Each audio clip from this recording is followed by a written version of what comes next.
What's up, chat? This is my C++ Minecraft clone. Today I'll show you what we'll focus on, but first we'll do a summary. It'll be a quick one. It'll be a quick summary.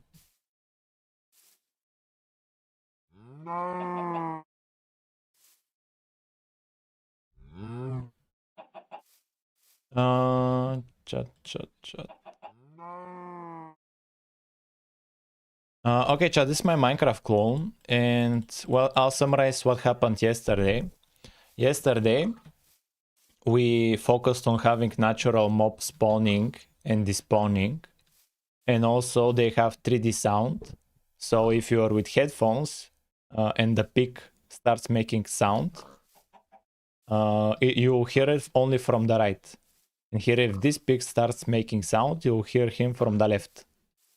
So that's the 3D sound from yesterday. Also, we added day and night, which is just the sun and moon and the changing of the sky color. There only one moment here. Only at this moment we have slight problems with the coloring, where it becomes orange and green. But not that big of a problem, chat.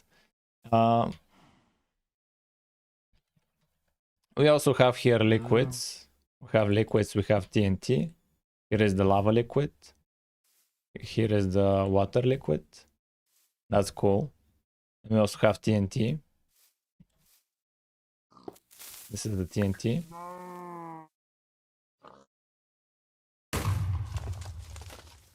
And also we have block breaking animation. And that will be for the summary. I want to make progress, so let's make progress. Chat, we lock in 25 minutes. And after that, we'll have 5 minutes to chat. We'll be doing a Pomodoro technique, chat. I'm happy with the result of using Pomodoro technique, and that's what we'll use. Because we make a lot of progress this way, chat. And my priority is to make progress. Chat, so if you can notice, look at what happens when it's nighttime. Only the sky changes. If we ignore the orange and green sky color. The only problem is the terrain is always lit up. So we have the whole day today, the whole stream, to add lighting, chat. We'll be adding lighting. And if we have lighting, finally we'll have day and night finished, and we'll even have torches that glow up like the regular torch. Okay, so we'll do lighting, chat. We'll do lighting. We need to decide on a plan. Bro, how many mobs are here? What are they doing there? That's crazy. And this guy is stuck.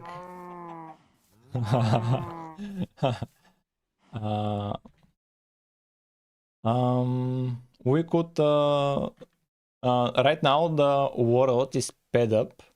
We can slow it down a bit. Where can we slow it down? We can slow it down here, yeah. Where daytime will not be 100 times per tick, but it will be 1. It will increase every tick, not 100 times per tick. Now should be, daytime should be a lot more natural.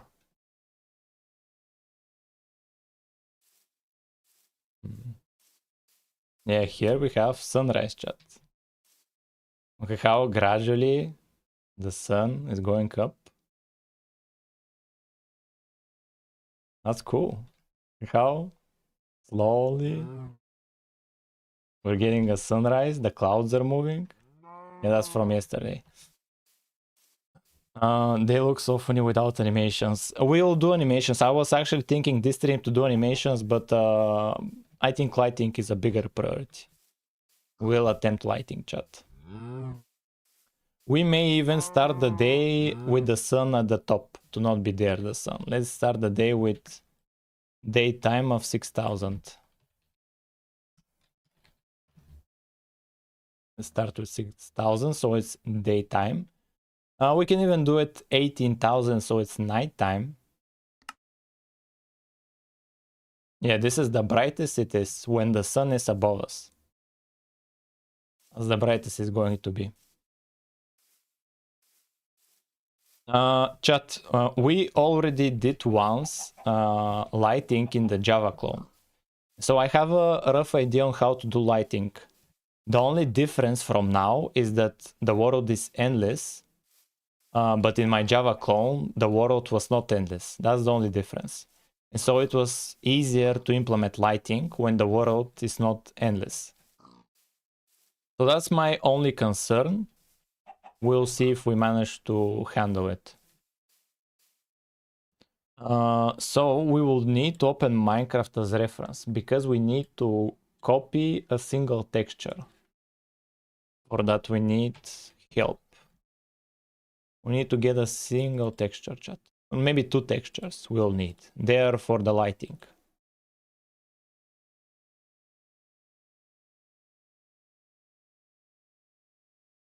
It's a win video with Bok. Ask Bok, don't ask me. I'm free for a video all the time. You can ask Bok. Don't ask me. But when I am part of the videos, they flop, so it's natural we haven't made another video.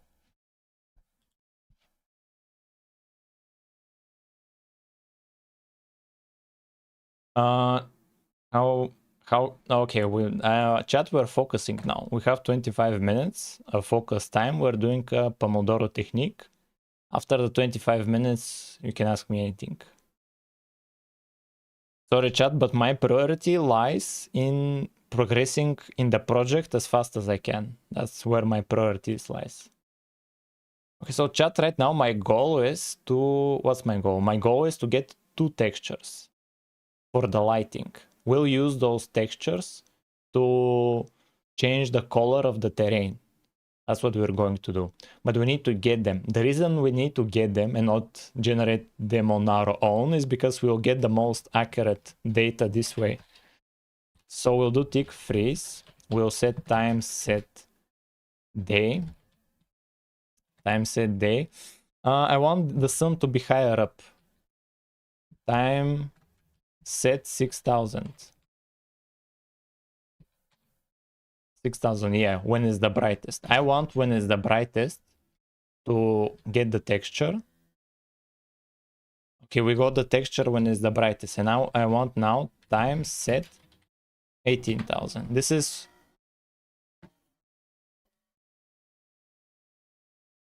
This is when is the darkest. So we'll make a screenshot. We have two screenshots. So now we'll download them and we'll interpolate between them the same way we did for the sky colors. So here when generating textures, there's two inputs. If you can notice, this is the texture atlas.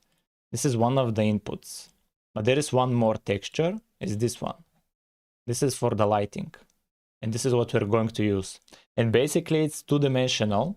And it's it depends on what for each block, what the skylight is and what the block light is. There are two types of lights. Block lights are from torches, from like blocks, and skylight is from the sun. So that's why it's two-dimensional. So if you have a torch and you're outside the sun, I think it should be the bottom right. But if you don't have a torch and it's and you're in a cave, it will be the top left. It will be the top left. So let's download this texture. This texture is for when it's the brightest, daytime. Let's download this, save. This will be PNG. We'll save it in resources, textures.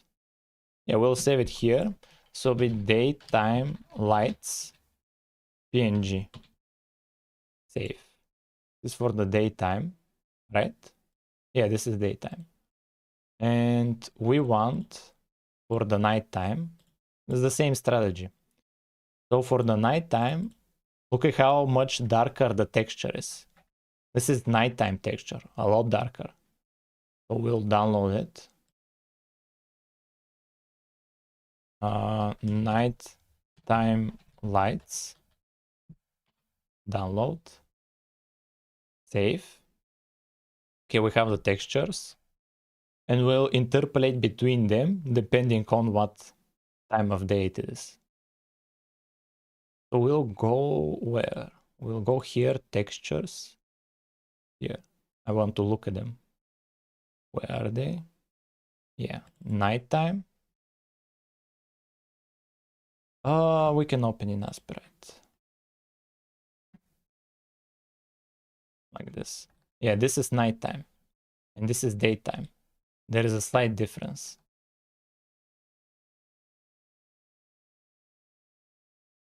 But this is so annoying.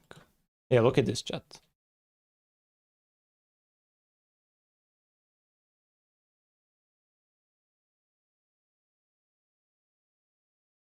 This is daytime. Look at how much brighter it is, the lighting texture. And at nighttime, it's a lot darker. And look at how from the left to the right is pretty much the same. From the left to the right. To the right is the brightest. I think this is when you have torch. When you have a torch. Like when you have glowstone. When you have block lighting. But from bottom to the top, look at how it's darker. Even if you're outside, it's very dark. But at daytime, from bottom to top, look at how bright it is when you're outside. It's the brightest. But here, this is when you're in a cave and there are no torches.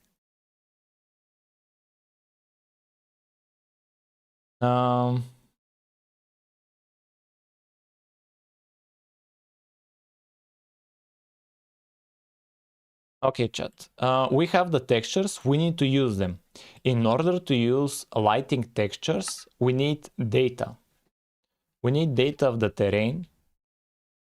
Let me remove items because I'm spawning with items. This is when we attempted to do crafting recipes. How can I remove items so I don't spawn with them? Can I remove them? Push to inventory, right? Add inventory. It was stone. Yeah, here, this. And now we'll spawn without items.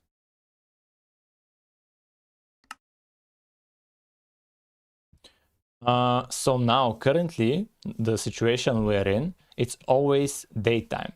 It's always daytime, even if we have the moon. Let's even bring up the moon, chat. Let's bring up the moon. Let's make it by default to be... Where is the world?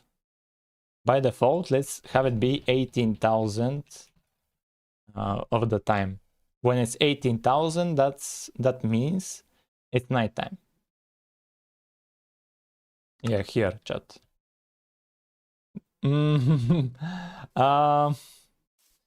It's a purple. Now it's orange color. I don't want it to be orange color. Let's see how we can change it. We need to fix the sky color. Where did we change sky colors? Where was it? Get sky color. In game layer maybe? Get sky color here. Here. So when it's 18,000, oh, let's remove this. Let's remove this. Let's try it again. Now it should work. Will it? No. Yeah, daytime 18,000. So it's between nighttime. Nighttime is zeros. 18,000 plus 6,000. Let's calculate it. Oh, wait a minute. 18,000 plus 6,000 divided by 12,000 It goes outside of bounds, I think. Bro, come on, I want a calculator. Well, a drag. And I cannot copy paste. 18,000 plus 6,000. 24,000. And then divided by 12,000. If we get a 2. Yeah, that's why we have a problem here. This is when the values are from this at 18,000. Yeah, from 8. I want this to be from 18,000 to 6,000. And we go through the 0. What about here? 18,000 minus 6,000. That should be fine. Yeah, but then it gets increased a little bit.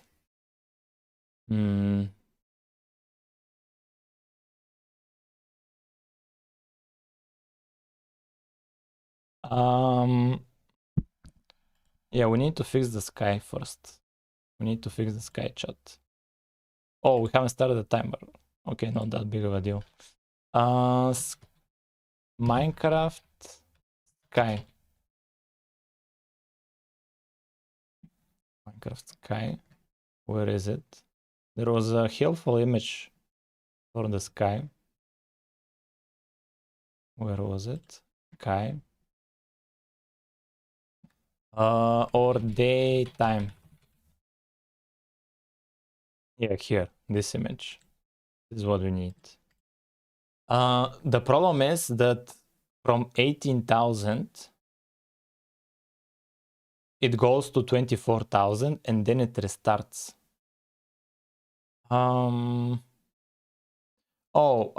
We can easily fix this. We can easily fix this. We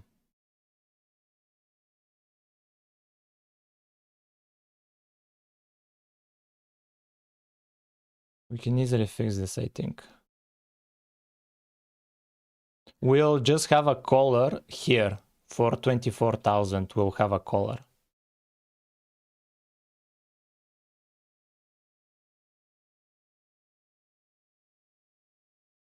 Right?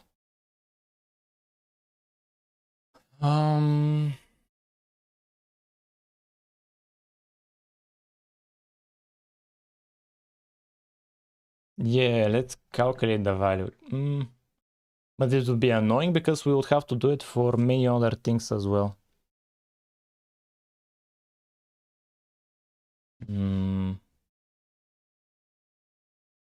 Think about it. If we do minus 6,000, then the problem becomes at the 0. Because it will reach 24,000 and then at 0 it will be minus 6,000. We can do minus 18,000 here. We'll just do minus 18,000. Minus 18,000. Minus 18,000.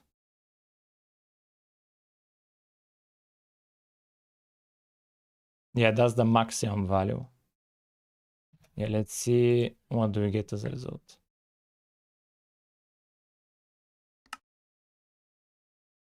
Okay, now it's nighttime. Okay, it's fine now. It's fine. Okay, so now it's nighttime and I want to have lighting. That's what I want.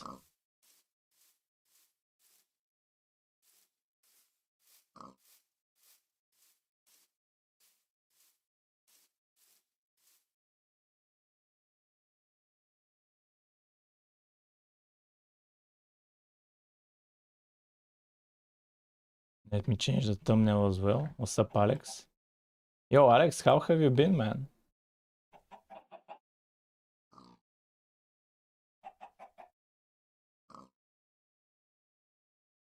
Okay, the thumbnail is updated. Title is lighting. Okay, let's do this. Add stars. Focus is the lighting. We'll add the stars after the lighting. don't care that much about the stars. Is it moving? Yeah, it's moving, chat. It's moving. Okay. We have here, chat. We have lighting texture. We just need to use it. This texture will change the colors of the terrain. But in order to use it, we need light values. In Minecraft, we can even install a mod, I think, that shows the lighting values. So currently everywhere, I think it's 0 lighting, 0 skylight. I think it will be helpful if we have a mod. I think it will be useful if we have a mod that visualizes this stuff.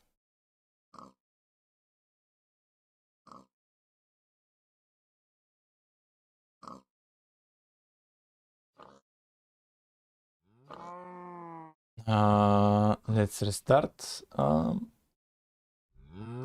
Yeah, let's find a mod, chat, for lighting. Should it be a mod or a resource pack? Let's get fabric. And here, light. Dynamic lights. Oh, no, not dynamic lighting. Dynamic lights, lighty. Takes different, it renders transparent carpet. Okay, sure, we'll select this for download. Lights and lamps, no. Light overlay. Okay, sure. We'll download this. Flat lighting, no. Dynamic lighting, no. More lights.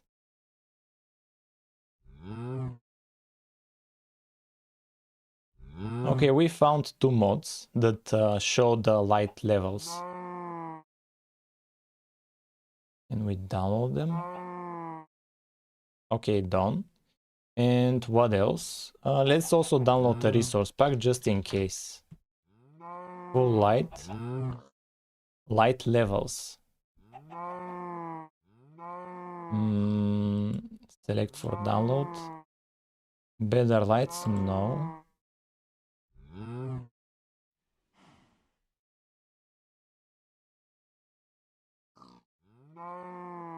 What about CurseForge?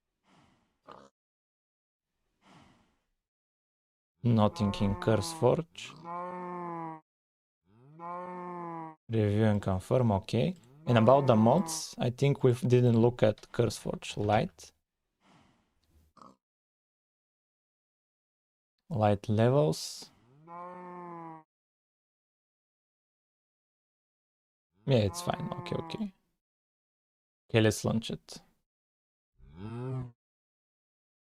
Let's launch it and we'll look at the Minecraft light levels. We'll look at the light levels. Let me close my game. Let's open up a new world. And let's actually create a new world.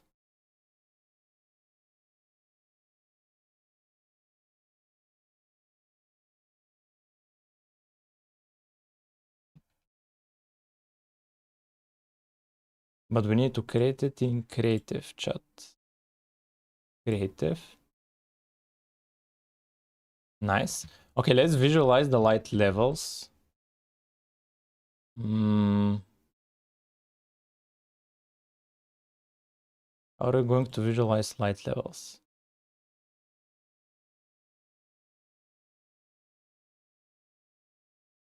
Chat, how can I activate light levels?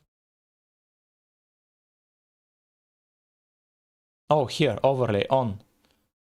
Carpet mode, cross mode.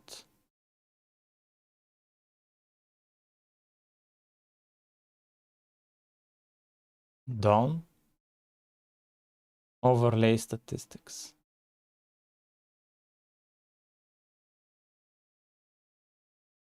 Done. number mode.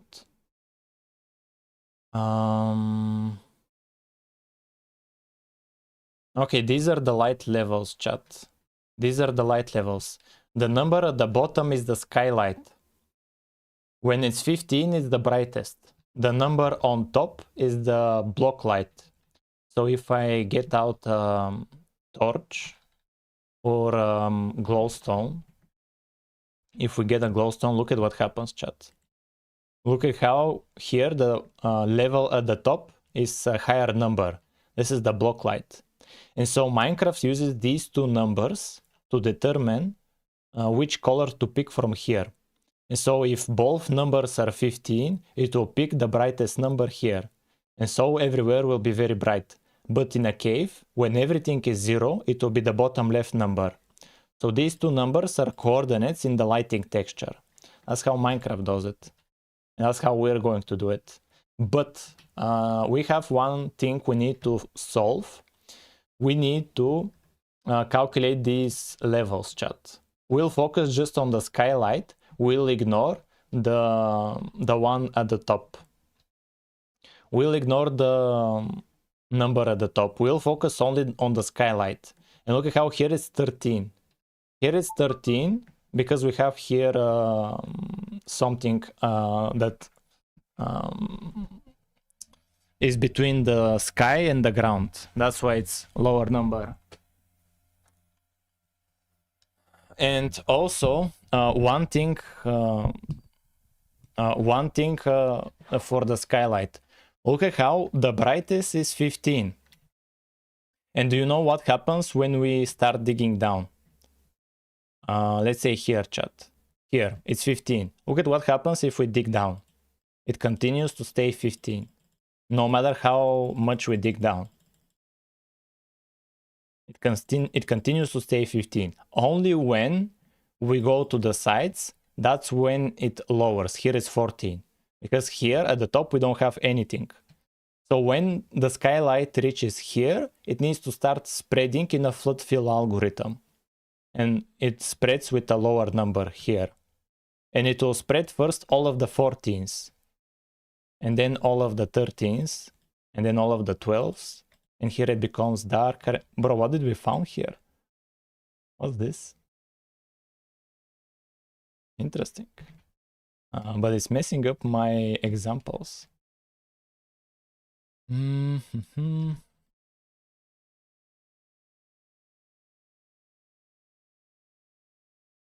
Bam. Bam. Yeah.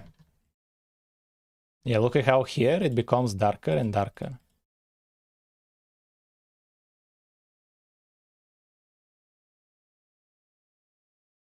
Yeah, here it's 4, 3, 2, 1, 0. This is the darkest it can get in the game. This is the darkest it can get. So here, when we have, when we can reach the sky, the lighting is 15. And the further away we are from the skylight, we subtract by 1. Subtract by 1, by 1, by 1, by 1, by 1, until we reach 0, 0. And we'll use these 2D coordinates to get values from this texture. That's what we're going to do, chat. That's the idea. That's the plan. The only issue is we need to decide how are we going to execute the algorithm. That's the only issue. We need to decide how we are going to do it. Where is the game? Where is, let's save. This will save.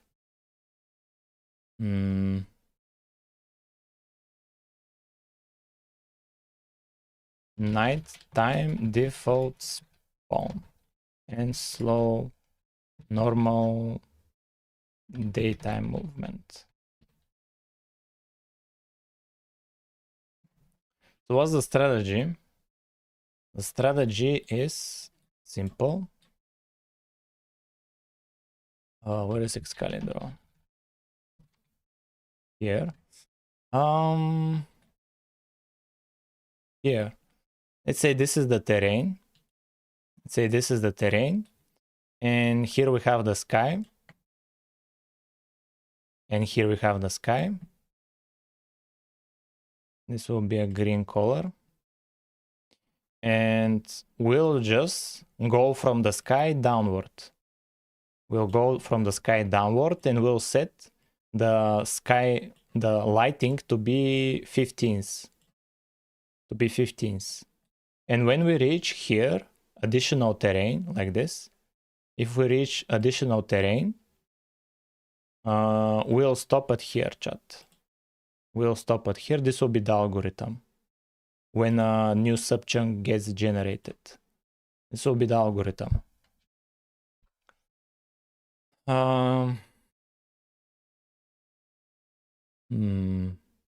And then we'll spread from here lower light levels. We'll spread to here, to the sides.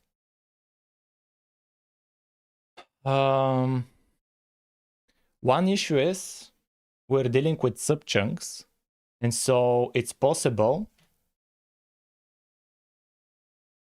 that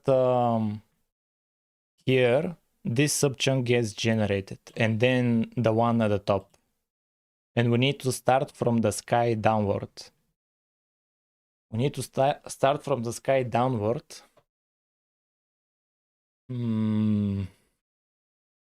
That's a bit of an issue.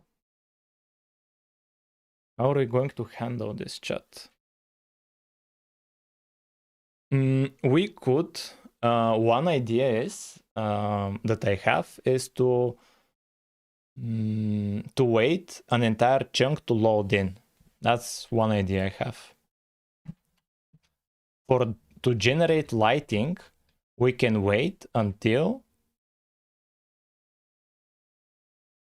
here, until this entire chunk is generated, the blocks, and that's when we generate the lighting, and after that we start generating its mesh. That's what I'm thinking.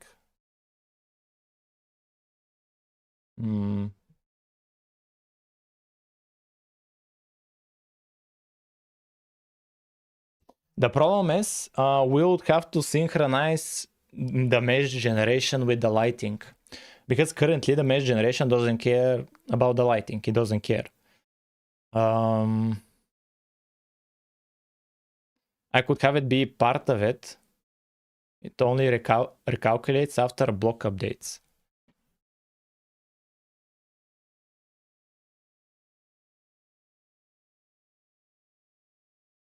How are we going to approach this, chat? How are we going to approach this? And there is another problem, chat. There is another problem.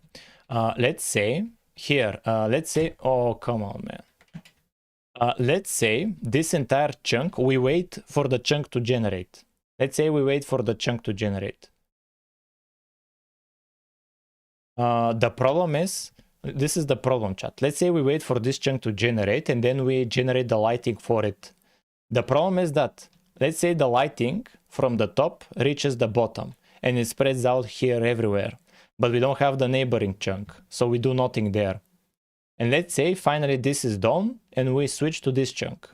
The problem is, if we go from top to bottom the lighting, we need information about the neighbors. That's a bit of a problem. We need information of the neighbors. Maybe it will be too complicated as of now. I'm thinking it will be too complicated. Like, I'm actually thinking that. And maybe we could focus on something else. Maybe this will be too complicated. The only problem I'm struggling with is that the chunk generation. That's the only problem I'm struggling with. Is the chunk generation. Because the world is endless. That's what I'm struggling with.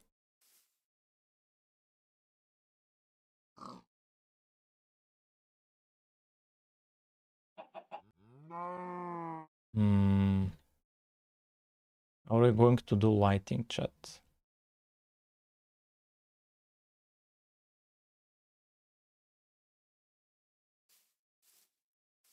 How are we going to do lighting? Let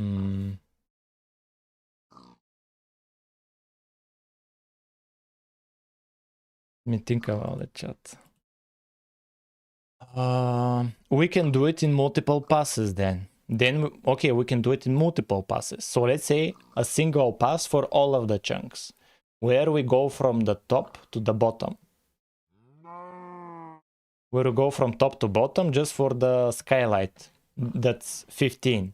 And for lower skylight of 14, 13, 12, etc., to wait on that until we have everywhere the skylight. Once we have everywhere the skylight, to start spreading it and to not be worrying if they are neighbors.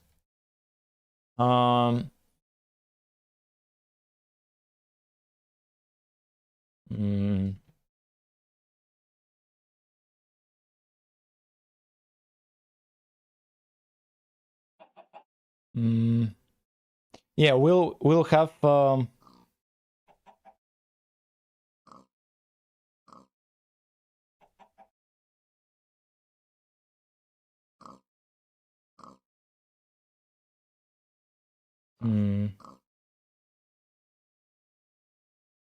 let me think about it. Okay, one idea I have for handling the lights is to just check all of the chunks at all times to keep track if the chunk has all of the blocks generated and if it has its neighbors blocks generated. If it has that, then we can do the lighting in this chunk and we can spread it everywhere. We can spread it everywhere.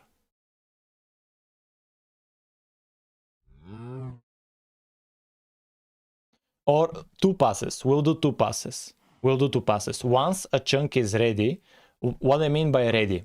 Well, the terrain generation, chat. I mean the terrain generation. Once the terrain has generated and we're ignoring meshes, we'll do the first pass. We'll have the lighting from the sky downward. That's what we're going to do. And we'll leave it as it is. And once other chunks are generated, we do sky from top to bottom.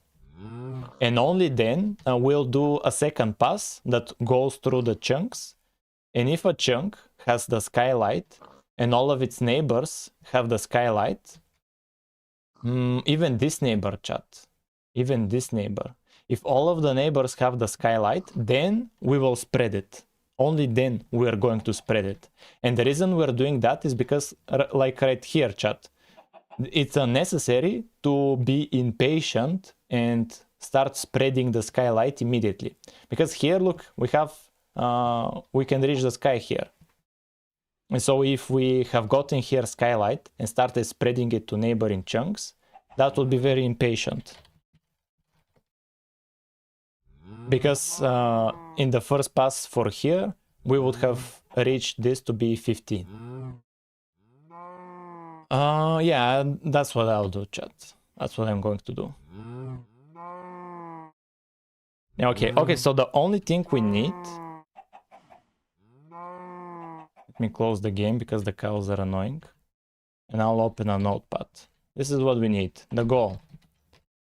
Add lighting. This is the goal.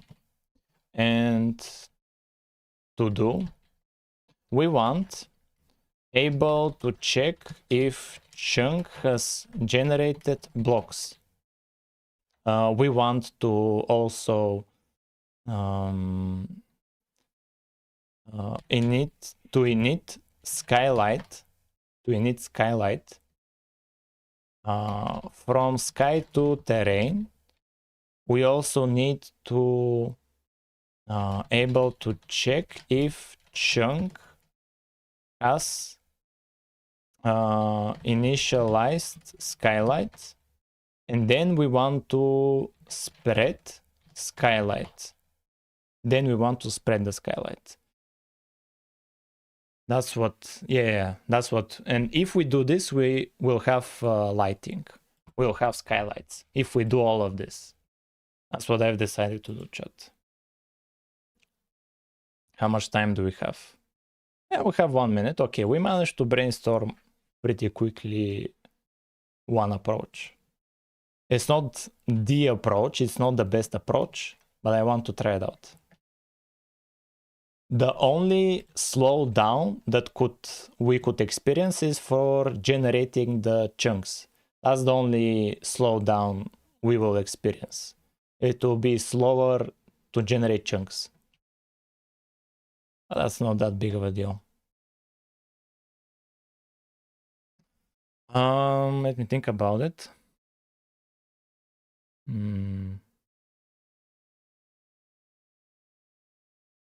Where are we going to have this be running? Where are we going to run this? We can run it every tick to not be doing the checks every frame. We can do it every tick, the checks. So in the world, I think, yeah. We can do it here on tick update. We can do it here, and we will, this is the first thing we need to do. We need to check if a chunk has generated its blocks. Once we have that, we'll initialize the skylight, and maybe to be able to visualize what's the current skylight. Oh, time Pomodoro is over. Let me check one thing and I'll be right back, chat.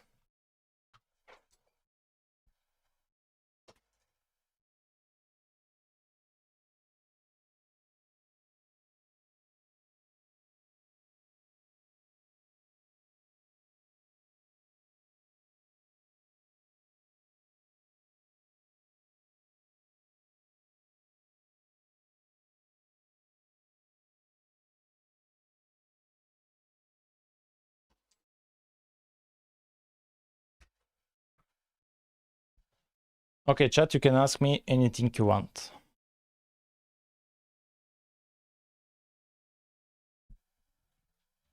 Ask me anything you want, chat.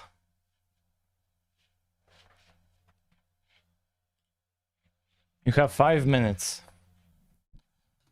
Seems like the light source generates light around itself. It's not recursively, it's flood fill. Don't worry, chat, we'll solve this. Don't worry about that. What is timer?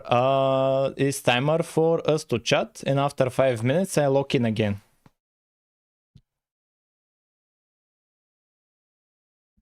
Because when I log in for 25 minutes, I don't look at chat. I have both Visual Studio and VS Code because why not? Why not? Discord server don't work. What do you mean? You mean the invite? You remember me? You're from, dude, you're from yesterday even, I think. You're asking as if you're, and you, like, I think you gave helpful suggestions. And you even spammed yesterday, I think. How do you store the mesh GPU size? Do you use a single vertex buffer? That depends on Relip. Relip handles the low-level stuff. I think Relip has separate vertex buffer objects for the vertices, for the texture coordinates, for the normals. I think Relip stores them in separate vertex buffers. Doesn't Minecraft use normals? We have normals. I don't need normals currently. If we need shader support, that's when we'll need normals. You inspire me to learn C with Raylip. I don't know about C. I don't know about C because C doesn't have data structures. How are you going to do a priority queue? How are you going to do a hash map, a non-ordered map, or a vector? Like, it takes a lot of time to do it by hand, and even if you do it by hand, it's completely possible to make mistakes. That's the only thing stopping me from using C. I love C, but that's the only thing stopping me from using C. And other libraries as well. If you find a library for parsing JSON files, you cannot use it since it's for C++. Like, very limiting is to use C. It's very limiting. Invite don't work. If invite is not working, Maybe I can check it out. Ah, it's working. The invite is working. You're just trolling.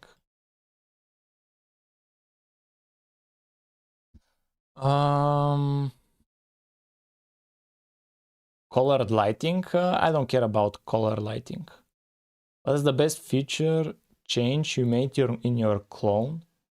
You mean my favorite feature? Particles.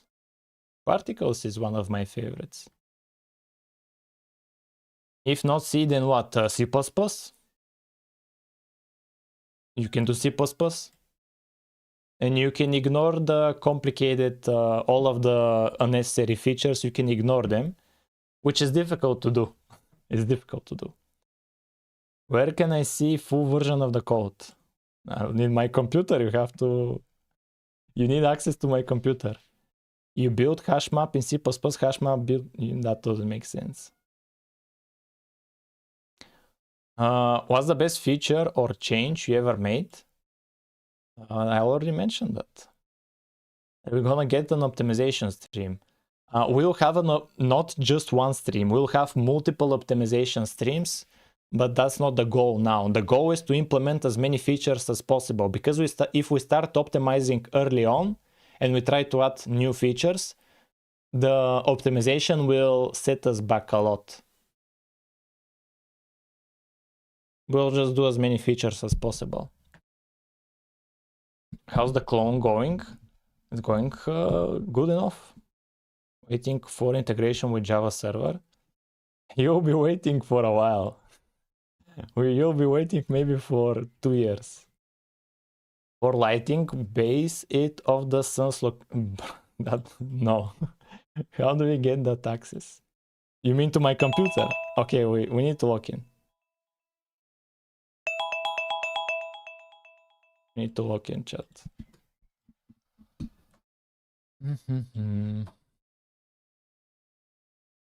25 minutes. Starting now. Okay, let's do this, chat. Let's check if we have all of the chunks with generated blocks. Let's check that. How are we going to do that? One problem is that I'm storing subchunks, I'm not storing chunks. So to make it easier for ourselves, I think it would be very helpful if we switch from subchunks to chunks. I think it will be extremely useful if we do that. I don't want to be dealing with subchunks. It will just mostly annoy us.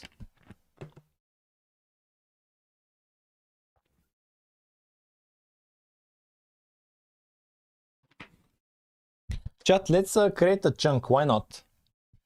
Let's just create a chunk. Let's create a chunk.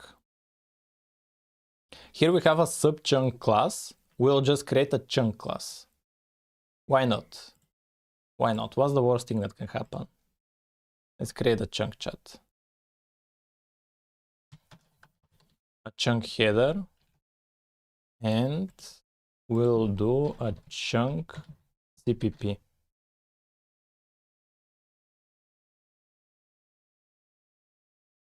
So the chunk here will do, how was the chat? Pragma once, and then structure chunk. Done. We have a chunk. And here we'll have but we'll need to change a lot of parts of the code.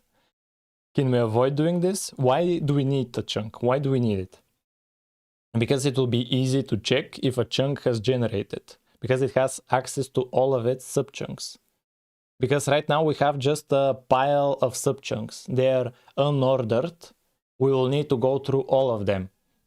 And we cannot just limit it to ignore the y-axis.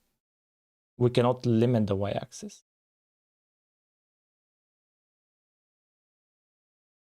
There is one thing we could do. There is one thing we could do. We could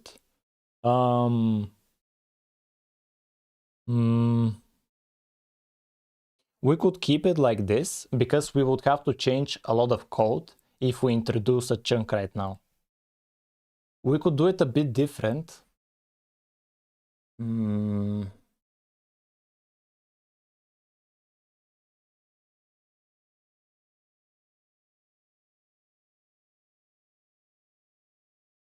Like we could just search around the player in the same Y level. Let's say Y level of 0, 0. We can search around the player for the same Y level, and if we don't have a sub chunk at that Y level, most likely we don't have the whole chunk as well. But if we have one sub chunk, that doesn't mean we have the whole chunk. So we would have to search through the entire Y level if everything has been generated.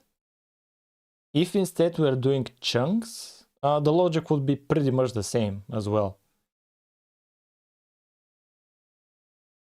Yeah, we can do it without chunks, because if we add a chunk right now, we would have to change maybe 10% of the code, which is a lot. Yeah, we can do without chunks. We can do without. So here, every tick will handle it here.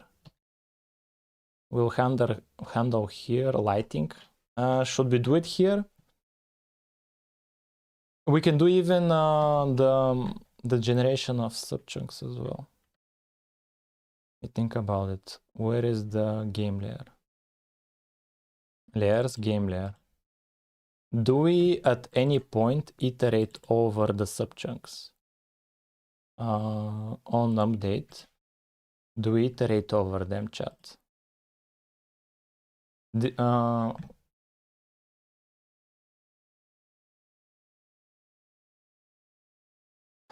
So what do we do every frame?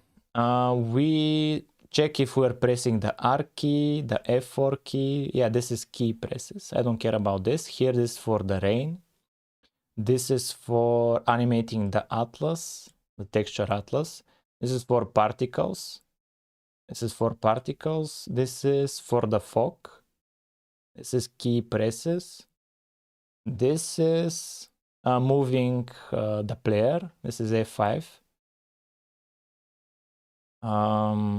This is for handling the mouse. Update subchunks mesh. What's this? Request mesh generation. Interesting. Update subchunks mesh. So here we go over. Oh, this is when we need to update the mesh of a subchunk. Yeah, bro, it's in the name, update subchunks mesh. Yeah, this is when we break a block, we set a subchunk to be dirty, and here this will go over all of them that are dirty, and it will update the model. Okay, sure. And here, request mesh generation. What's this? Request mesh generation. Oh, this is it for when the player is moving? Is it? What's this? The reason we're going over all of this is because we want to add lighting to the mesh generation.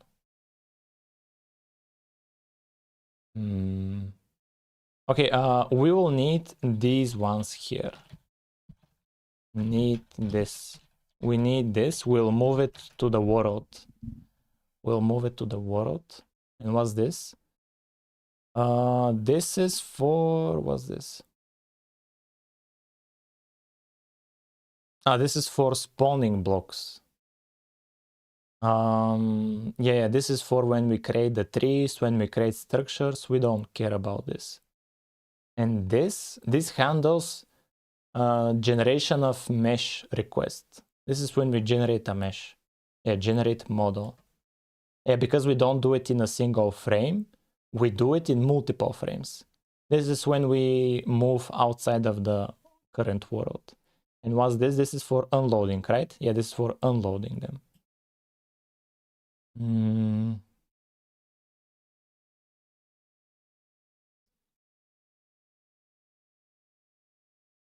And this is for the raycast.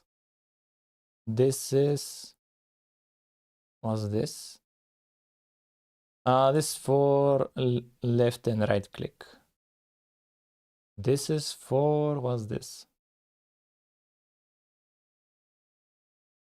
Block breaking. We don't care about block breaking. This is the right mouse button. This is left control and Q, middle mouse button. And what's this? This is when we move outside of the bounds of the world, but this only, yeah, this generates the blocks. Yeah, this handles blocks generation.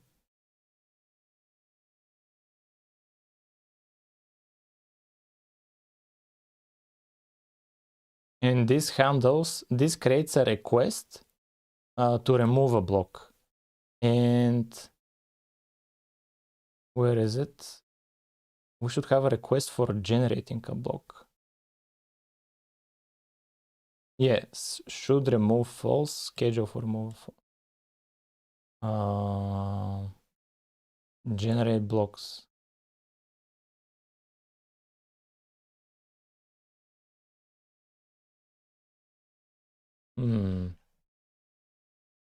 Request mesh generation. Here is where we request mesh generation. Reset. We reset the mesh generation queue. Generation data. But we don't add anything in the queue. We don't add anything.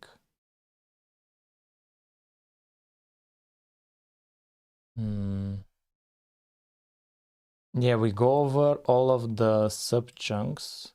We calculate their position. Sure. Yeah, we set for all of the current ones, for the existing ones, we set them that they should be removed. Then we generate the new subchunks. If they exist, we set them to not be removed and to not be scheduled for removal. Else we create them, we add them, and we generate blocks, but we don't set them up for mesh generation. Yeah, we don't set them up for mesh generation. This is for carving out caves. This is for the villages. This is for villages. This is for some shader stuff. This is F7 key. This is for, what's this? To process player movement. And here is world update. This is for right arm animation. This is for, what's this for? This is for the dimensions, when we generate a new dimension, etc.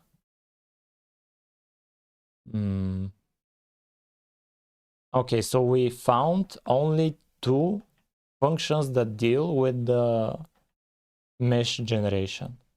We found two functions. Where are they? Need this here. Update subchunks mesh and request mesh generation. Only those two.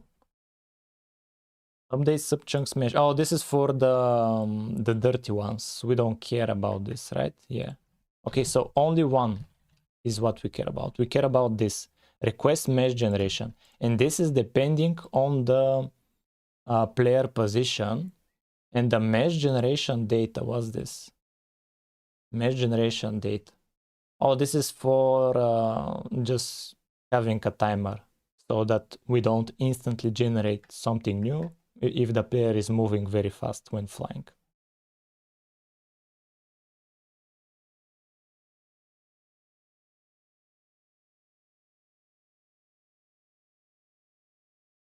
Request mesh generation. Okay, and how do we request mesh generation?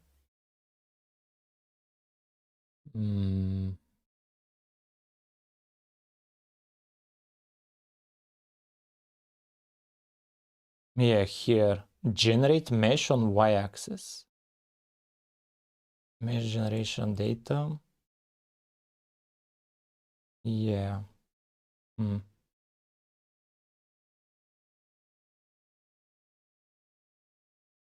Yeah, we handle it here, the mesh generation.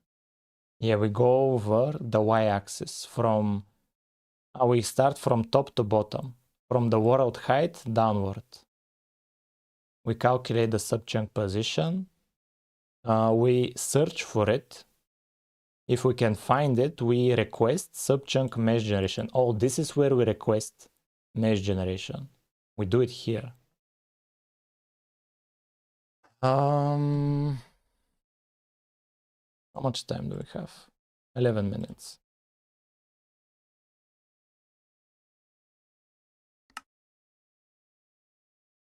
I think we can figure it out.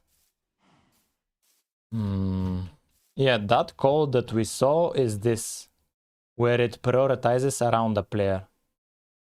That's the code we found. And the timer is this.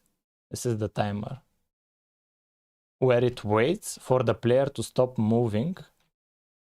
It waits for the player to stop moving, and that's when it continues around the player. But we can instantly stop it when generating new terrain.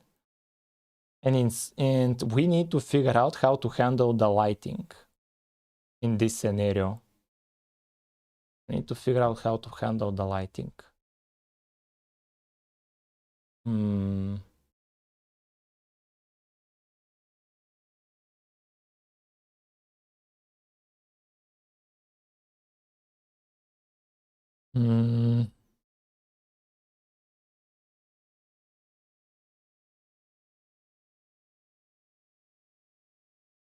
Let me think about it.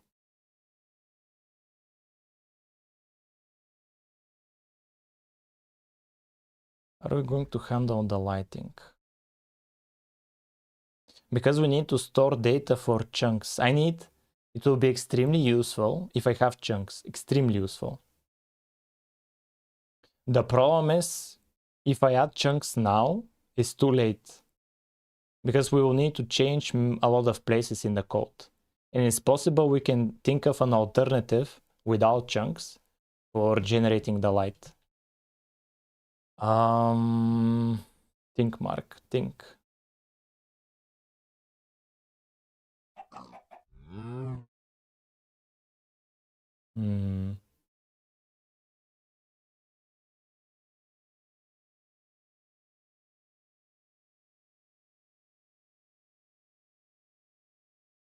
I need skylight.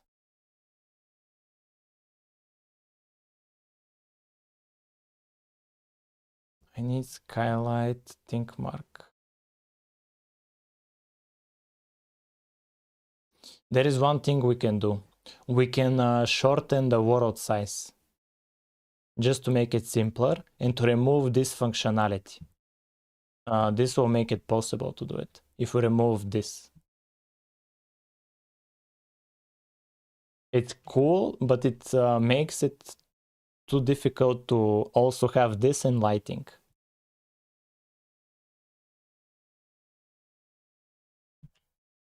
That's one thing we could do. Did we change code? No, we didn't change code.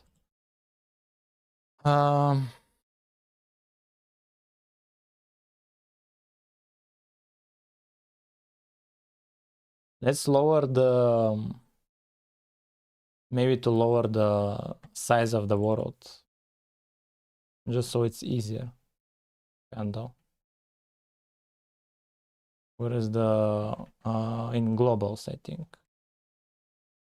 Here. World height. World height. But I don't see width or like world size. I don't see world size. Let's go back to game layer where we generate chunks. On update. At the end we had like mesh unloading. Here. And here, how do we invisible size, bro? Yeah, this is the size. This is the visible size, it's 30. We can lower it to be 10. We can lower it to be 10. No, we're not going to do multi-threading because it will complicate the code. Then we'll have race conditions, unnecessary. We'll have unnecessary problems. Let's lower the worlds to even more. Lower it even more. 5. Size of 5.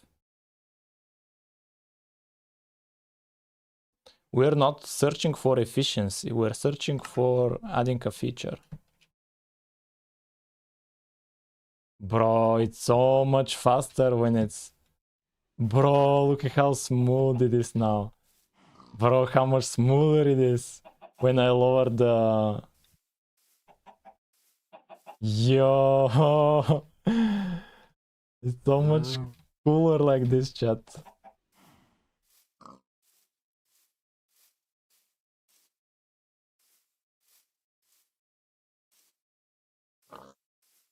So much smoother.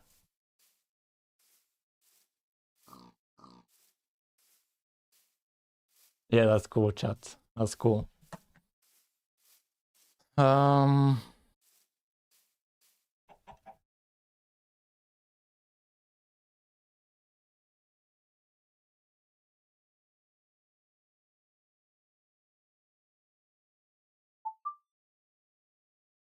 Need to stand up. Okay, we shortened the world. Now it's much smaller. And I'm thinking this should make it easier to have skylights. Yeah, I think this should make it easier.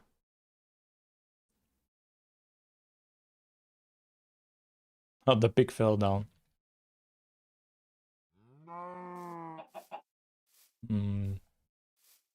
And this should make it simpler.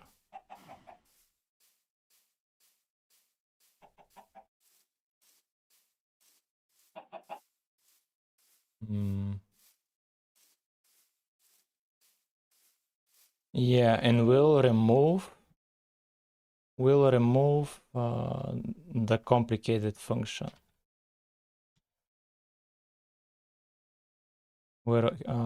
Yeah, this function. We'll remove this function. We don't need it. We'll think of something else. And so when we remove it, we should have zero mesh generating. We have no mesh generating. Yeah, we don't have anything, but we have the world. We can interact with the world. And I think we can even break blocks. And it will regenerate the subchunk. This is a different part of the code. But it should still get unloaded at some point. Should get unloaded. Yeah, it gets unloaded. Did we fail in a cave? Yeah, we fell in a cave.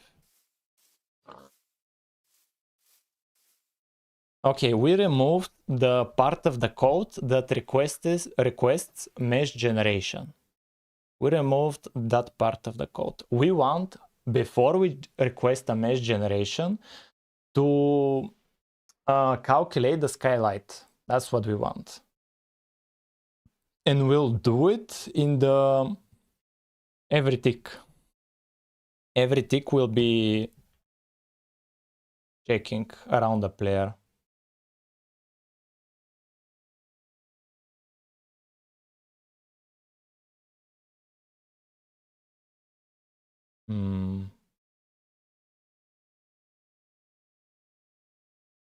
Yeah, let's just copy over the function. Let's just copy it over.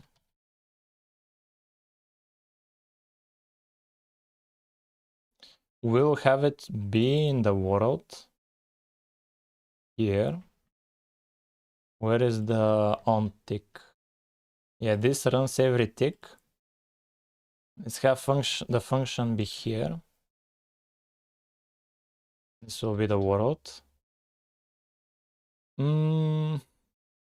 Request mesh generation.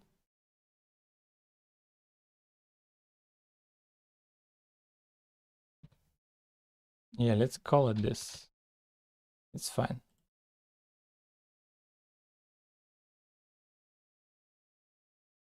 It will be static void will be static void. And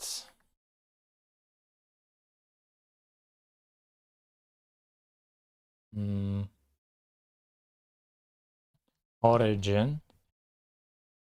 We don't need to give it an origin. We can just get the player position. Just get the player position, and this mesh generation data, when is it used? I think it was used for like to not instantly, to wait a bit of time before it generates everything, before it puts into a request everything, to wait a bit of time, because if the player is moving fast, he's moving fast between subchunks. That's why we have it, but we don't need it here. We will simplify it.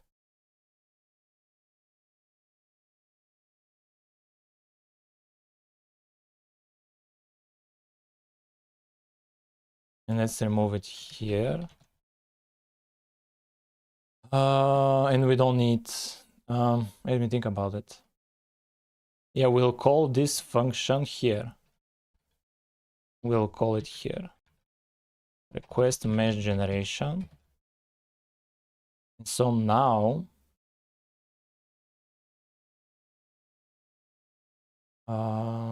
camera position, player position. Player position, we can get it from here. We can get it from here. Game layer. We can just get even the camera position. World data camera, player camera position, like that. World request count, what's this? Request. This is a vector of positions. Why would we need this count? Brother, we're out of time. Okay, chat, I'm all yours. Ask me anything.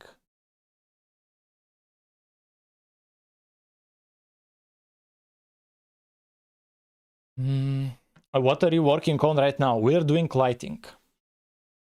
We're doing lights. So basically, we're trying to calculate the skylight, and it's difficult because we have endless terrain. But I have an idea on how to handle it. Why streams are so early now? For me, it's not that early. For me, it's 3 p.m. So for me, the other streams were too late, chat. Like I was ending streams at 1 a.m. And so I was going to bed very late. And for me, it's a better fit. If for chat is too late, you can just watch the VODs. Or you can wait for edited videos in the main channel. I love early stream. See, we have one fan of early streams. And if I look at YouTube analytics, this is the time my viewers, most of my viewers are online, especially in a few hours. Like that's the time when my viewers are the most online. Do you have a roadmap? We don't have a roadmap, but we have a rough idea. It is 2 p.m. for me now. It's 7 a.m. right now. What is your so are you like in the US? How are you awake so early? 7 a.m. Are you preparing for school?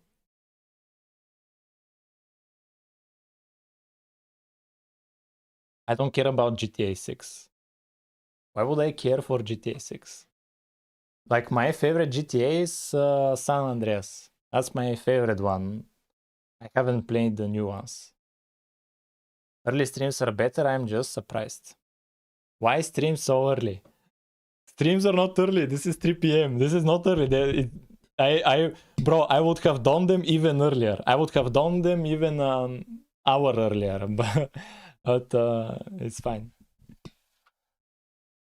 When to play Counter-Strike? We're not playing games, chat. We're making games. Big difference.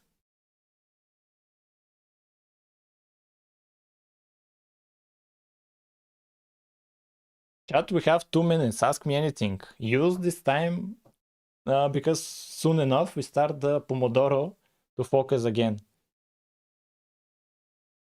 Use the time to ask me anything. Do you think that the way you organize your project now is better than before? It's the same. It's the same like right now. The only difference is when I started over, I had a rough idea of what I want to prioritize. You guys are new. I'm from Bulgaria. How much line of code this project has? Like, how will I know? Where can I check that? It's impossible to easily check it. Is this Minecraft clone will be open source? Why do I need to make it open source? It's fine as it is.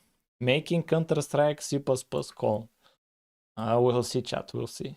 Right now we're doing a Minecraft clone. Do a somersault.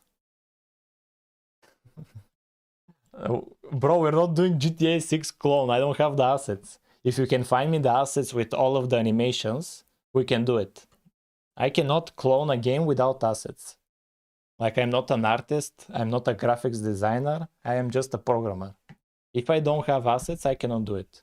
And Minecraft, funny enough, has all the assets we need. Even source code if we are desperate enough, but we are not. How much experience do you have programming? I went to university. And before university, I called it. Will you make multi-threaded chunk generation? It isn't that hard. Then you make it and show me. Make a video about it and we'll watch it. How many Minecraft clones you have? Maybe 6 clones. Maybe even more. I'm not new, just didn't know. But then you're new. If you don't know, you're new. Everyone in the viewers knows it, that I'm from Bulgaria. Free Fire clone. Will you add fast block picking from clicking scroll wheel? What do you mean? Counter-Strike clone would be nice. Assets. Bro, we are still not done with Minecraft. Like, let's finish Minecraft. Okay, chat, timer is over. What do you think if I start coding from zero by using Scratch? You do whatever you want, man. I'm not your mother. You decide. You can just do a programming language. Why use Scratch? If the project was to be uploaded like we all wish, you know how much trouble this person... When you click scroll in Minecraft, we have this already. Scratch is nice for learning basic logic flow. Yeah, but there are other alternatives like Python. Python is also nice for learning basic logic flow. You don't have complicated syntax. Yeah, chat, we're locking in. We're locking in, chat. 25 minutes. Let's lock in, chat. Let's lock in.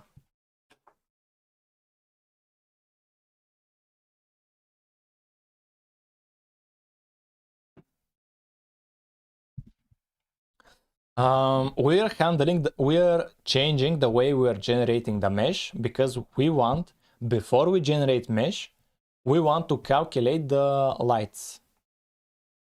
We want to calculate the lights for the entire chunk.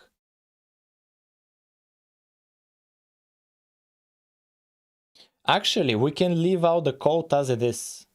We can leave it out. We don't need to touch it at all. At all. We don't need to touch it at all. Absolutely. We just need to be able to check if the lighting has been generated. That's the only thing we need to check for the entire chunk, if the lighting has been generated.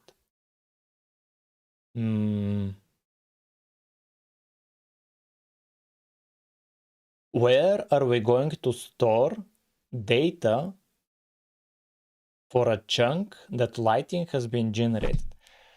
Bro, I think we need to add chunks, man. I think we need to add chunks. Let's go back. Let's discard changes. Let's just add chunks, man. We need chunks. It's close to impossible without chunks. Close to impossible. but we will leave the small render distance because I'm liking how much more FPS we have with the small render distance. We can even bring it back to be render distance of 10 by 10. Visible, invisible.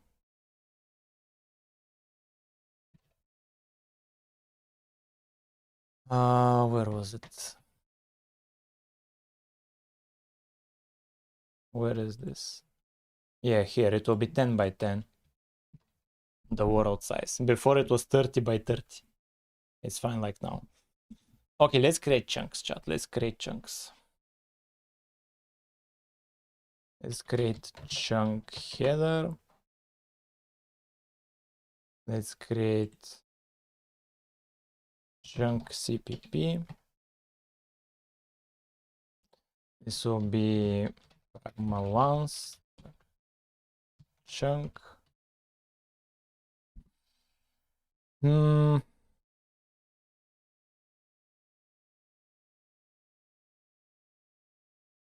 I'm thinking about it. Do we need it? Do we need chunks? Because the one positive effect of subchunks is we can go up and down. That's the one positive effect.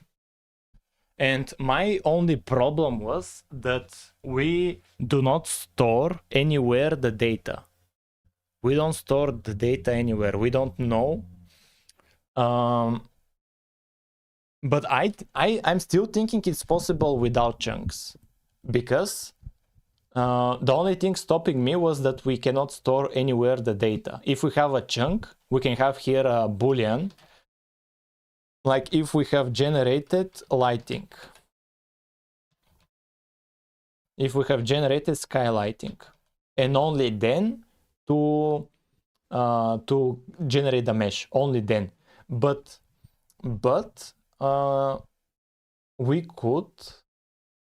we can do it without storing information, because either way, every tick we go through all of the chunks, like all of the subchunks.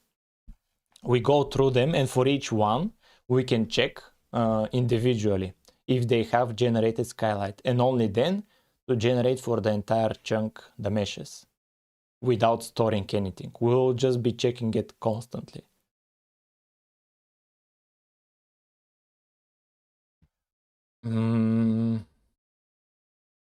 If we add chunks now,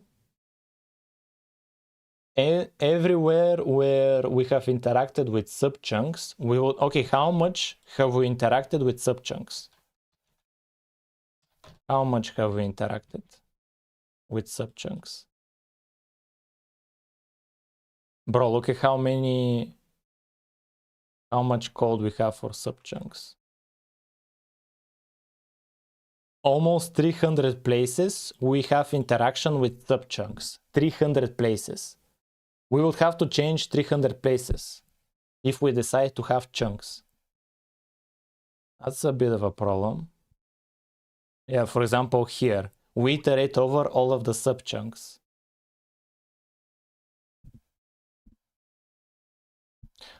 I have an idea, chat. I could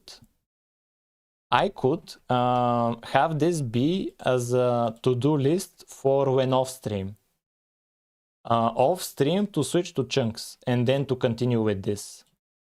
Because here, able to check if a chunk has generated blocks, but we don't have chunks.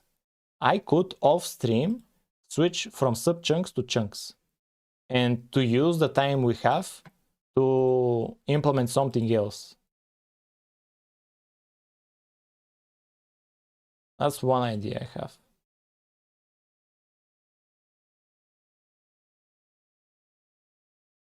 I have another idea as well. We could, by default, have the skylight everywhere be 15. We don't need, and here the only difference is we will not have shadows here, and in the caves, they will be bright. The caves will be bright. That's the only issue. That's the only issue. Yeah, and here we will not have shadows, but we could have instead the torches. We can have torches, and here it will be dark everywhere, and it will be light everywhere when it's daytime.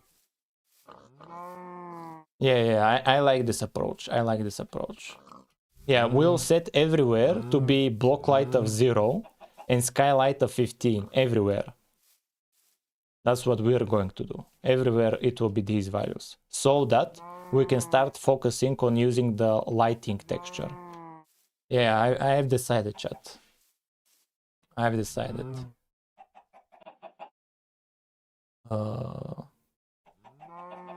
Yeah, we have a timer. Yeah, I like this idea, chat. I like this. And so basically, here, look at this. Everywhere, brother. Everywhere we have here skylight and block light. We'll just have it everywhere be block light of 0 and skylight of 15 everywhere. And the only thing we're losing out of is here, these shadows, where skylight is 12. In our game, this will be 15, but it's completely fine. At least we'll be able to focus on what we can do today and not be procrastinating productively on features we are not ready for. I could off stream switch to chunks. It's fine. Yeah, and can we find a cave here? I want to look at the cave. Look at how here around the lava, the block light is brighter. Lava has a block light. So here the block light is 12, 11, etc.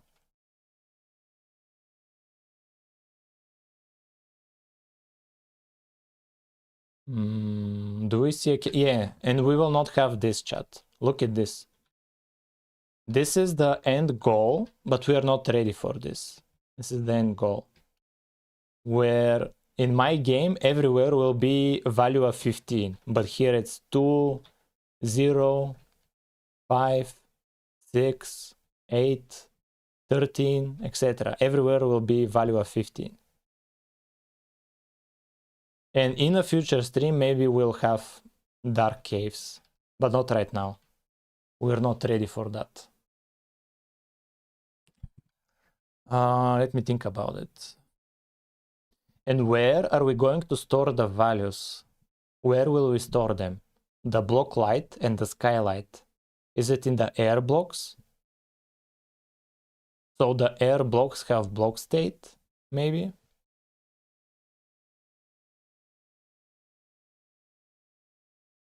Do we store it in the air blocks, chat?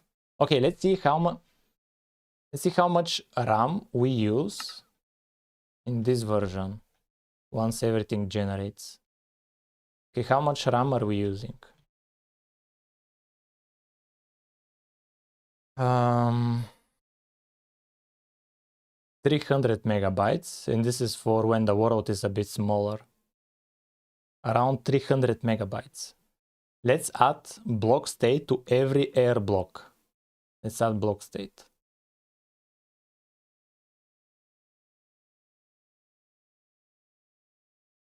And let's save this. We'll compare it later.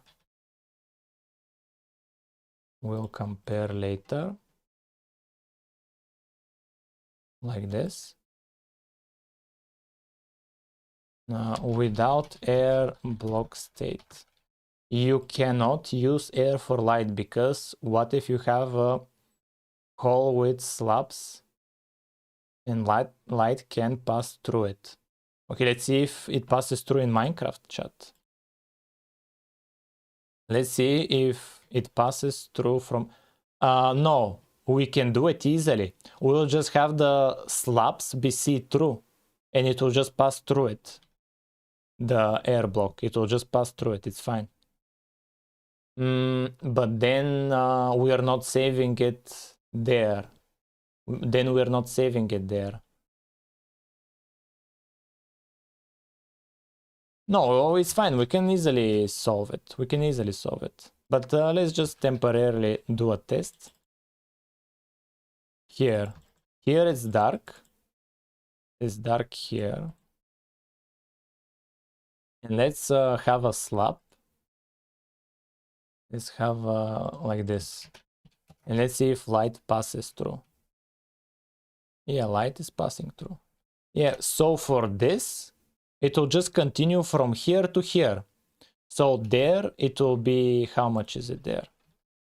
So here it will be skylight of 14, and there will be, and here will be skylight of 10.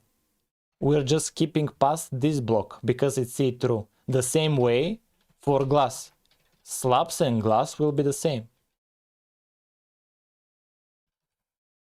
Here. Bro. Like this. It's the same as having a glass block. It's the same, yeah. It's the same as having a glass block. It's the same thing. The air will store the skylight and block light. Let's test it out, chat. So here, air block, it will have a state, sadly.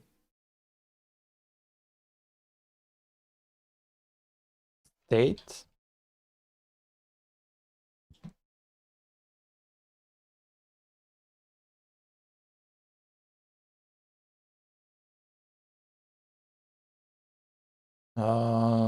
And the state will be skylight. And by default, it will be 15. And we need block light. And by default, it will be 0. By default, it will be 0. And we need to create these properties. We need to create them. Property. They are integer properties. They are integer properties. So we need skylight. And we need block light. We need block light as well.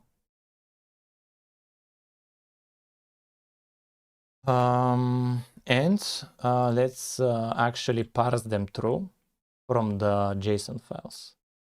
Let's parse them. Property. Yeah, add property. We are adding skylight will be skylight, and then block light will be the block light property. Nice. And we want a special class for air blocks. We want a special class for air.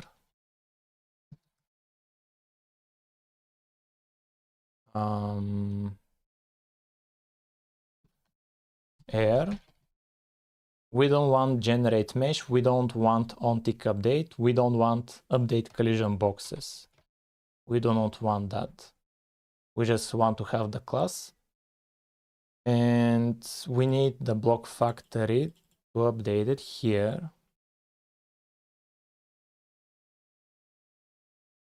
Air. We'll create the air class. That's where we will store everything. And what now? And now, let's run it. Let's run it.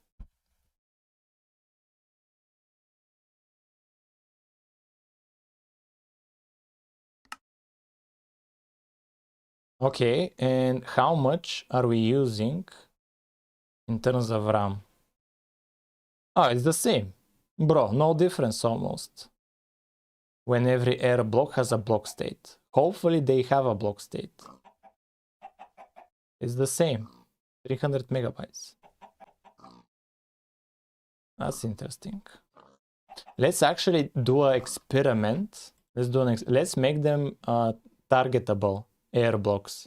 Let's make it possible to target them. No, it's impossible, maybe. Or subderil splits.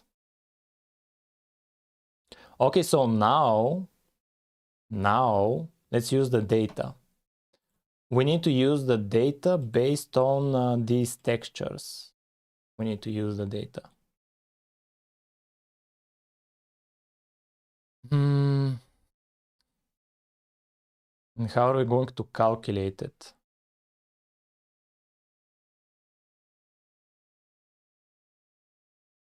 I think it was, we had to multiply it by...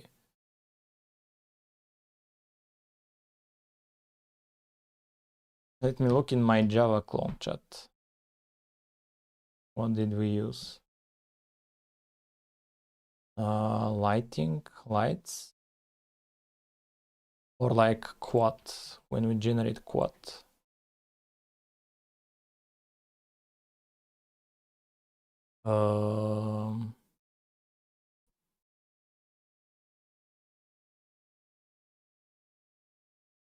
Yeah, here we just multiply the data by 16. Yeah, we multiply by 16. And then how do we handle it in the shader?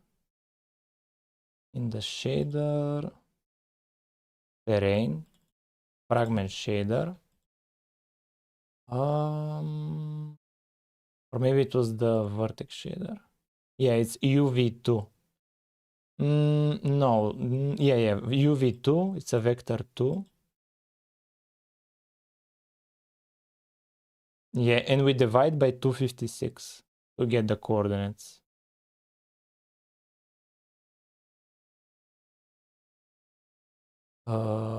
Yeah, we multiply the color and we get it, yeah, from the light map.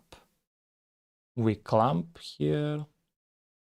For the, this is the first coordinate, this is the x-axis, this is the block light, this is the skylight. Oh, I have set the skylight to be by default this. Oh my god. Oh, wait. Have I?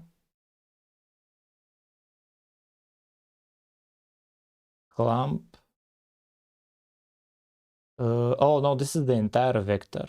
And the minimum is, yeah, the minimum is the 0.5, the maximum is 15.5. Yeah. Yeah, okay, so it's fine. It's fine. Yeah. So how are we going to handle this, chat? We need UV2 when generating stuff. We need an UV of 2. We need UV2. We can even have a value by default. We don't even need to handle it. We can have a value by default. Let's find the mesh context. Yeah, here. This is when we create meshes. We want to store a UV2. That's what we need to store. Yeah, we have here, we are storing currently positions, normals, UV0, and colors. We need UV1. This is for here, for generate mesh here. Mesh, colors. What else does it have? Mesh. Let's actually look at it. So we have vertices, texture coordinates 2. This is what we want. This is where we'll have the light data. In texture coordinates 2. This is where we'll have it. Shader location 5.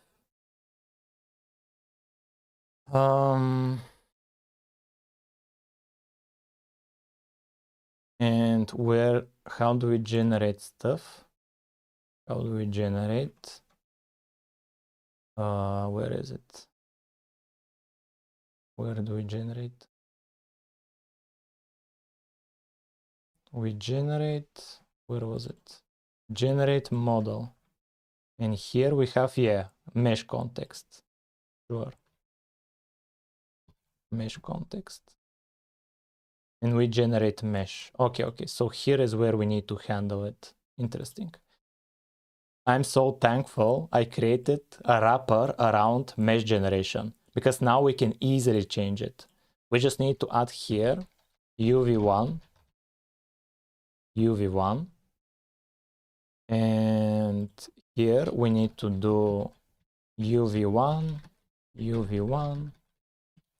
UV1, UV1 here, UV1 clear, nice. And when we generate mesh,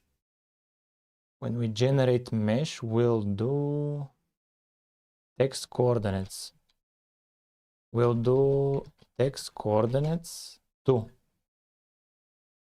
And here this will be, yeah, same stuff. And here we do like this, texture coordinates 2 will be UV1.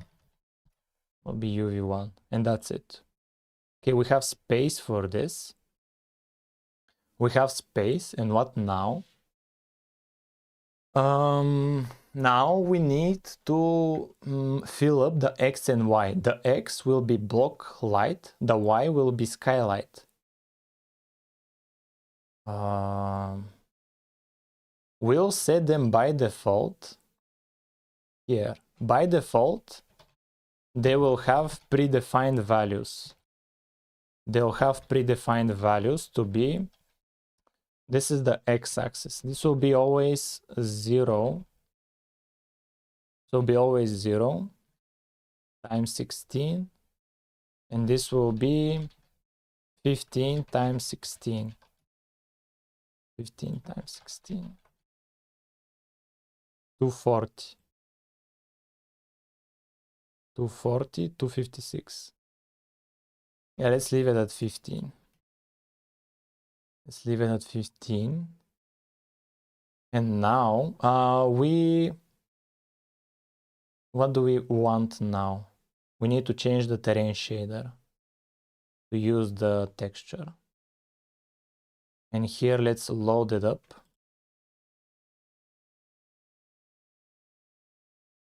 Load texture. We'll load it temporarily. Do we need to load it like this? We need to load it only once, maybe? No, 256. 25. No. Here, look at this texture. This is 16 by 16. This is 16 by 16, chat. So it's 256.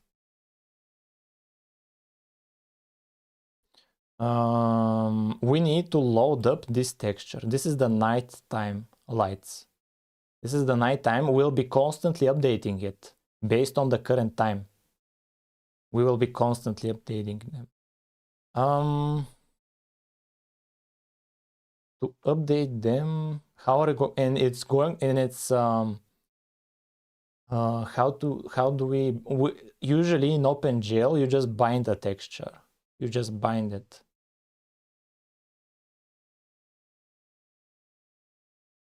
A material map. Damn it. Chat, you have 5 minutes, ask me anything. Try adding some background music to streams. I will not be adding. If it gets boring, you can switch to other streams. Don't worry about it. Or you can just play your own music, whatever music you like. I don't see it as a problem at all. The priority is progressing with the project, not for chat to have a good time. That's the priority.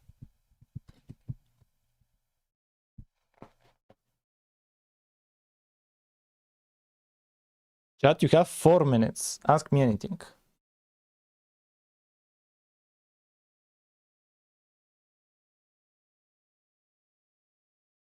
After the 4 minutes, we'll start the next Pomodoro and we'll lock in.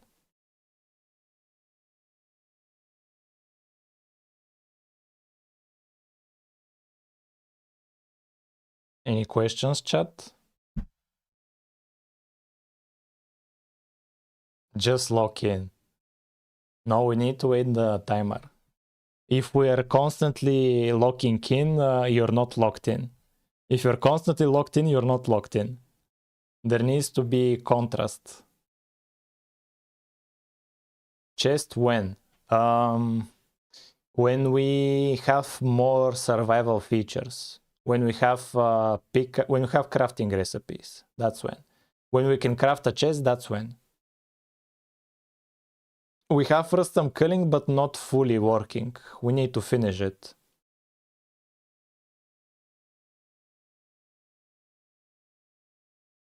Survival things. We have a lot of survival stuff already. We can break blocks. We have survival inventory. The crafting in the inventory is usable. We just need crafting recipes. Did you add any block entities? We have a piston that works. We're adding lighting, chat. We're adding lighting. We're focusing more on visuals currently. What do you mean? What's the alternative to not focusing on visuals? Like, we are most of the time in the code.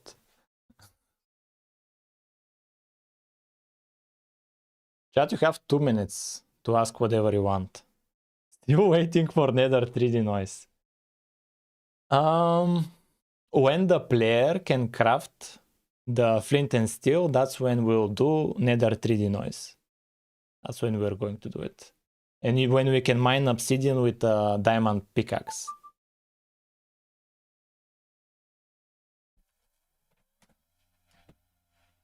What is your best coding language? What does that mean? I don't get it. You mean my favorite programming language? There isn't a best coding language. It depends on what's the problem you're solving. Like if you're just solving a simple, like if you're just a science professor and you just want to visualize some graphs, etc., like you can just use Python. You don't need C++. Or like if you work with statistics and probabilities, you would use R language. You would use R, something like that. Or you may need Haskell. That's a functional programming language. Or if you deal with logic programming, you would use Prolog. You will use Prolog. Or there was one other one, I think. Like it depends on your problem. Did you add recipes? We couldn't finish recipes, but the crafting inventory is usable. While music is, he might be avoiding it to focus. And there is another reason. I have the streams as backup footage. If I lose my footage on the computer, I can use the footage from streams when there isn't music. It's my backup storage. If I have musics in the streams, they will be unusable for making videos for you guys. Are you going to play the original? No. After you're done with 3D Noise Nether, you can add Fortress. We'll see. Chat. Let's lock in. Let's lock in. We need to deal with the textures, chat. Okay, let's load in the two textures. Let's load them in. They are the nighttime lights and the daytime lights. Okay, so nighttime lights and daytime lights.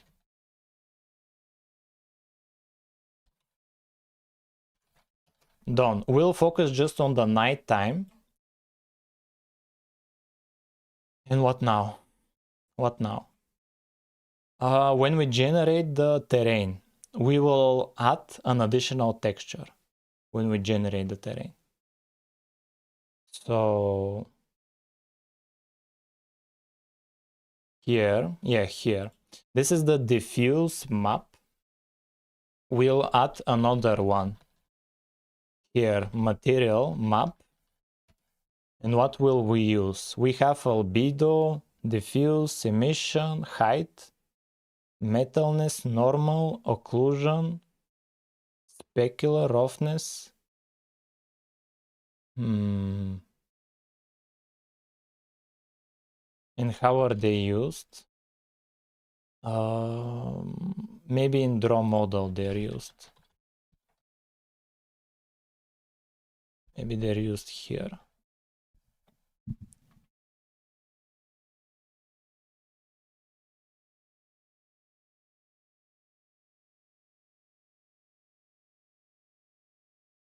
Draw mesh here. Maybe they're used here. Are they material? Yeah, this is the material. This is the material. Oh yeah, here. Draw mesh here. Material.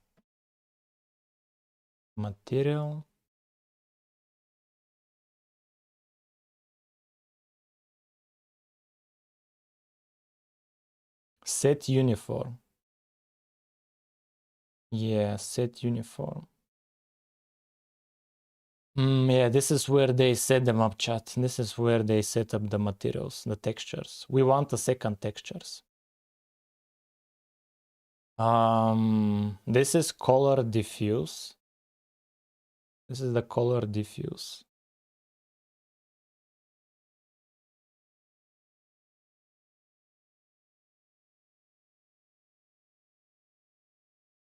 This is the color specular. This is...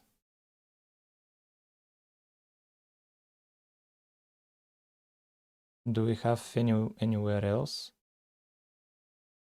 Map diffuse.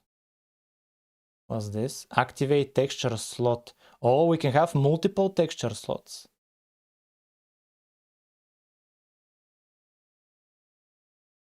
This goes over all of the material maps. Yeah, and it activates that particular texture slot. It enables the texture, and it says the uniform depending on the location, and they start from the diffuse one. They start from the diffuse, then specular, right? Oh, here, albedo. Okay, they start from albedo, metalness. Oh, it's same as diffuse. So albedo and diffuse are the same thing. And metalness and specular, again, same thing. Normal, roughness, occlusion, emission, height, cube map. I want just a second texture. That's what I want in the shader. We want to load in both this texture and the other one. Maybe we can call this to be a normal texture on the normal map. Relief textures, shade. More than one texture. Load multiple textures. Draw texture. No, this is for 2D. I want for 3D. Multiple textures in one draw call is what we want.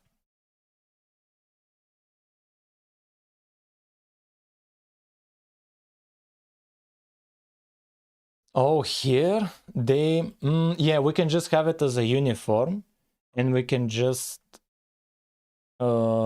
set it manually. That's something we could do. We can set it manually. What's this? Okay, see, here they have an image. They create it into a texture. Yeah, they have two textures, the red and the blue. Okay, they have two textures, and here they create a shader. It's fine. And here, oh, they just get the shader location of whatever they have there as a name. Whatever they have as a name. And here, before drawing, they set the shader value, texture. So here they set the shader, the location, and they set it to whatever one they want it to be.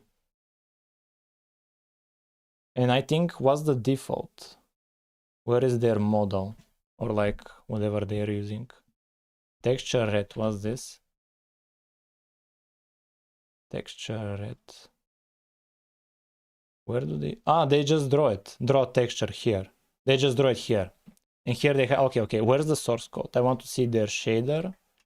The shader is color mix fragment shader.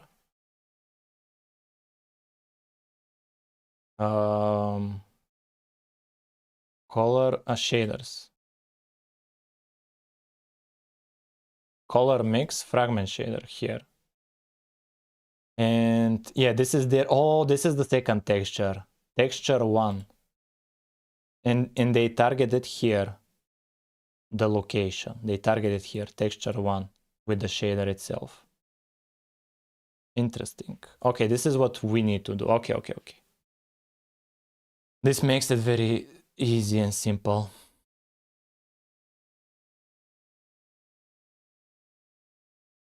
Yeah, let's have a texture 1 like this. We'll have a texture 1. Yeah, in the fragment shader. Bro, not this.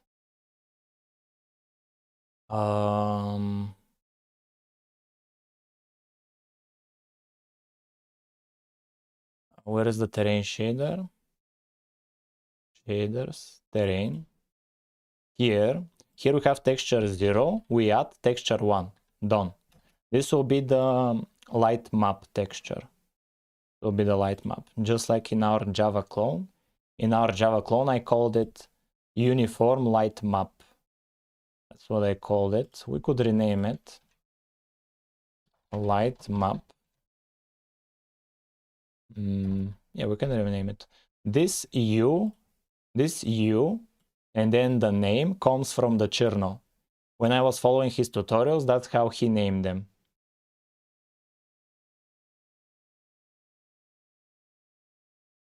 With this U, but it's fine.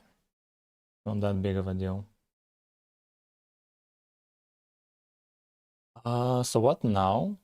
We need to get the location of this light map. Need to get the location. Actually, we don't need to do it in the...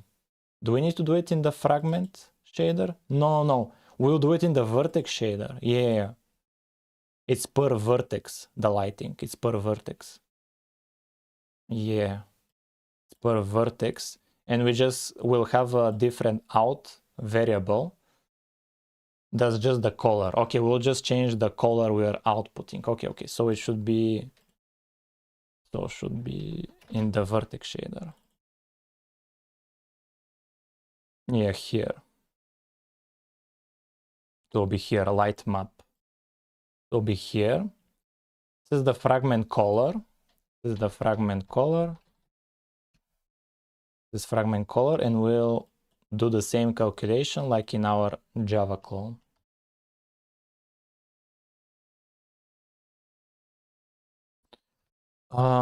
So we are using here, we'll use here the vertex color. We're using the vertex color, we're using the light map. And here, we need vertex 2 of the, what was it? Yeah, we need a texture 2. We need a texture 2.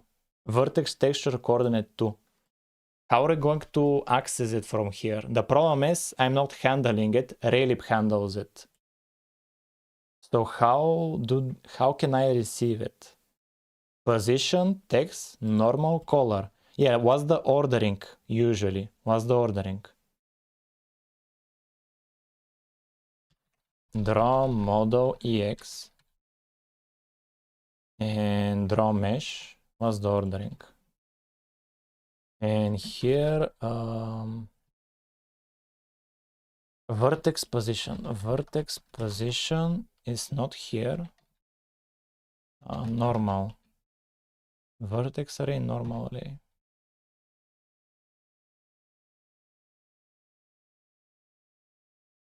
Vertex, texture, normal, color. But what about if it has more than one? Here. This is the vertex position. This is vertex position. Texture coordinates. then the normals, then the colors, vertex tangents, and here at location 5, it's at location 5.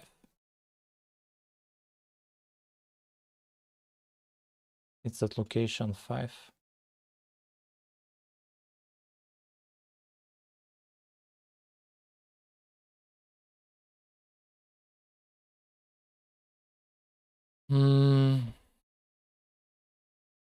At location 5, how are we going to do this? Text coordinate 1. Yeah, let's see an example. Relib text coordinate 1.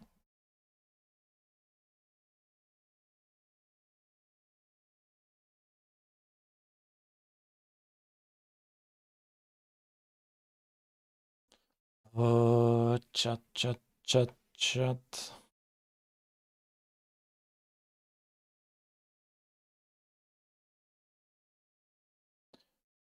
Okay, let's see what happens if we just do it like this, chat here. If we just have it be here, 1. We just have it here. Vertex text coordinate 1. And here, bam, done. Done, chat, done. And let's actually fill up the light texture. Let's fill up the white texture. How are we going to do that? Game layer. When we draw the terrain, maybe. When we draw the terrain on render, drawing. Where is the terrain? Here. This is the opaque terrain, right? Yeah, here we draw it. Now we can do it even before here, at the very beginning, on render, or maybe at the end of phone update. We can do here, we need the location. Here, we need to get the location. And we need to call this. This is what we need to call.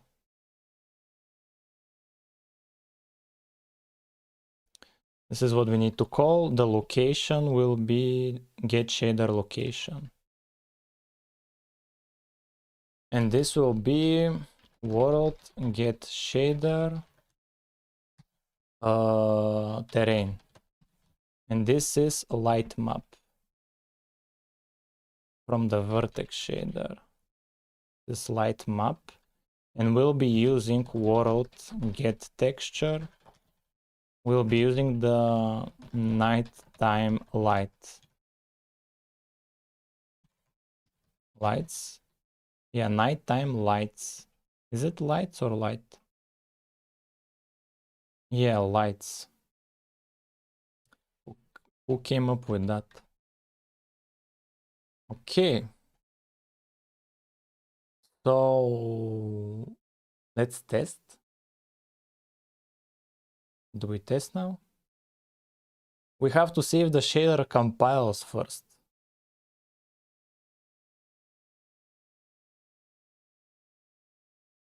Material map.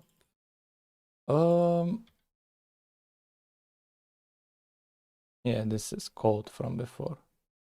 We don't care about that.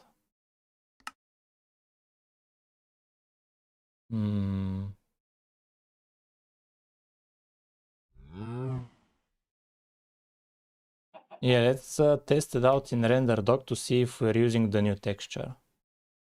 Let's test it out in render doc. Let's launch.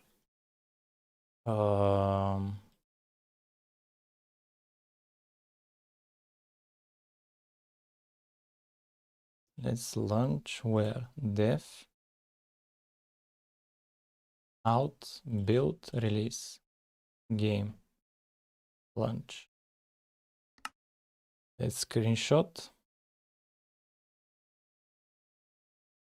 Are we using the light texture?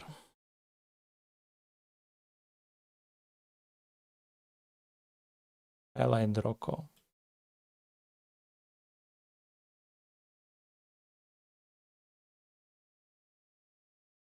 Are we using it? Inputs. We're using only one texture. We're using only one texture. Okay. Why is it only one? Yeah, vertex shader. And how does the shader look like? Oh, did the shader compile? Where is the console? Let's run the game and check out the console. Maybe the shader hasn't compiled. Oh, we are not using the oh no, it's using the wrong shader. No, it's using the wrong shader.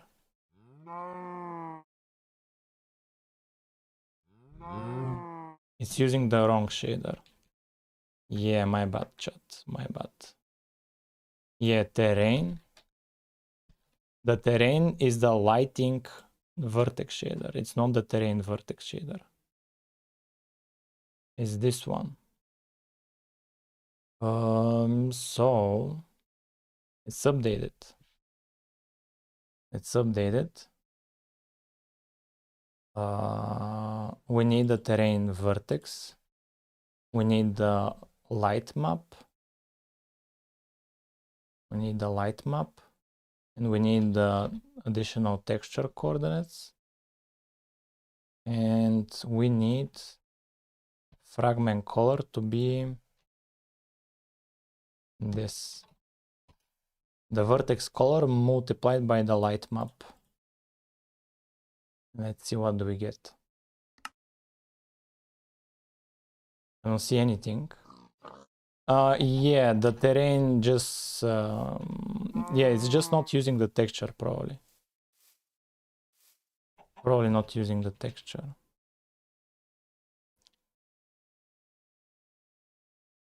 Where was the code we updated? Let me think about it. Nighttime. Yeah, here. Oh, it's just shader. Get shader location. No, world get shader. Terrain shader.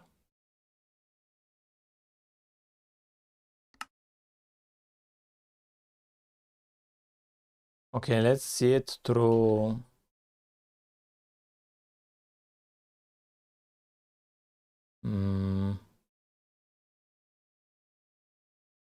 Do we load the texture properly? Let's see if is texture valid. If it's not valid, the nighttime lights. If it's not valid, we throw error. Let's test out. Okay, it's valid. It's loading in the texture. That's not the issue. That's not the issue. Let's see. See through render doc. Let's open it again. Launch.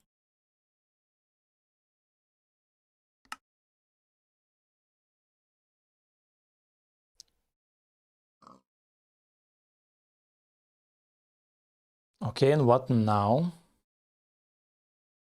What now?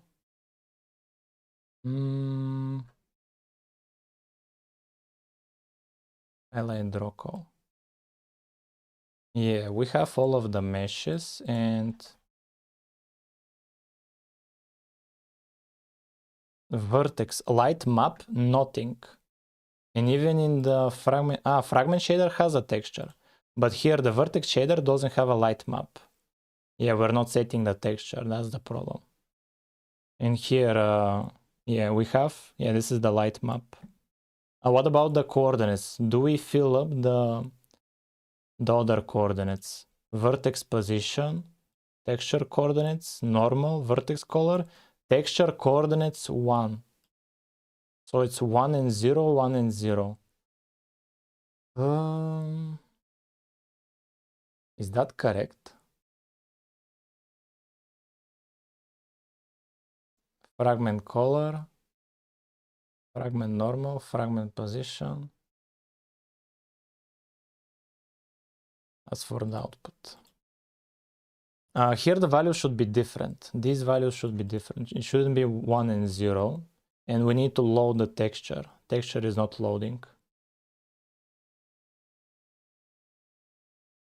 Let's focus on giving it the texture because it's not receiving it.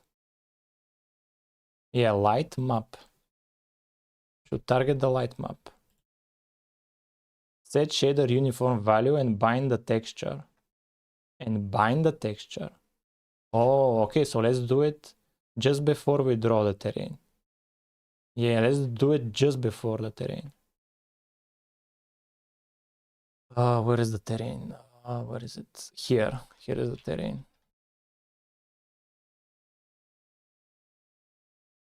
Okay, let's test it now. Yeah, I didn't know it binds it as well. It's still not giving it.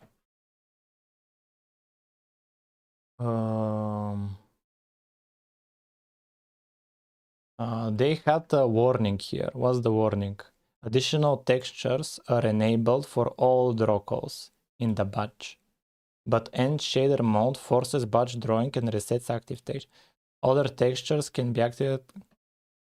The downside is that set must be called inside the loop to be set again. Okay, so we need to set it again and again and again. Okay, that's fine. Not that big of a deal. And when does it reset? In end shader mode it resets. Oh, we need begin shader mode. Brother, why didn't you tell me, man?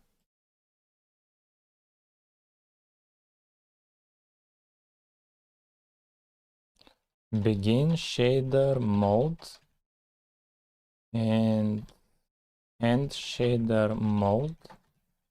Here we want world, get shader, terrain. Let's test it out.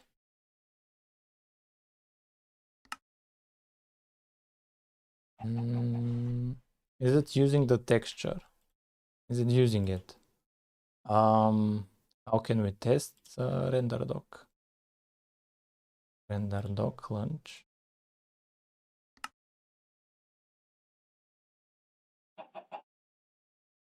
Screenshot test.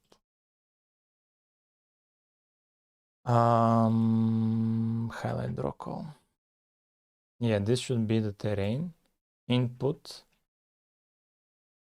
Oh, light map is empty. And this is filled up, but this is empty. Pipeline, no resource. That's a bit of a bummer. Chat, I'm all yours, 5 minutes. Ask me anything. Ask me anything, chat. What's on your mind? After the 5 minutes, we lock in again for the next Pomodoro. And I won't be able to look at chat. Do you currently have any games published on Steam or anywhere else? No, I don't have. But I would like to have.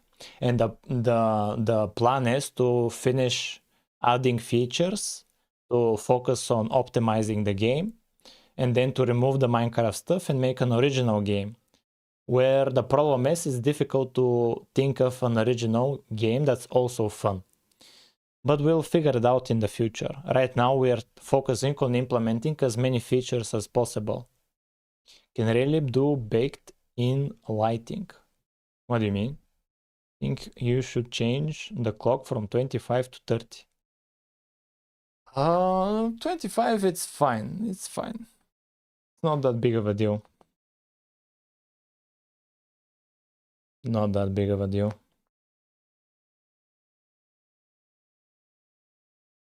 Chat, 3 minutes. Do you have...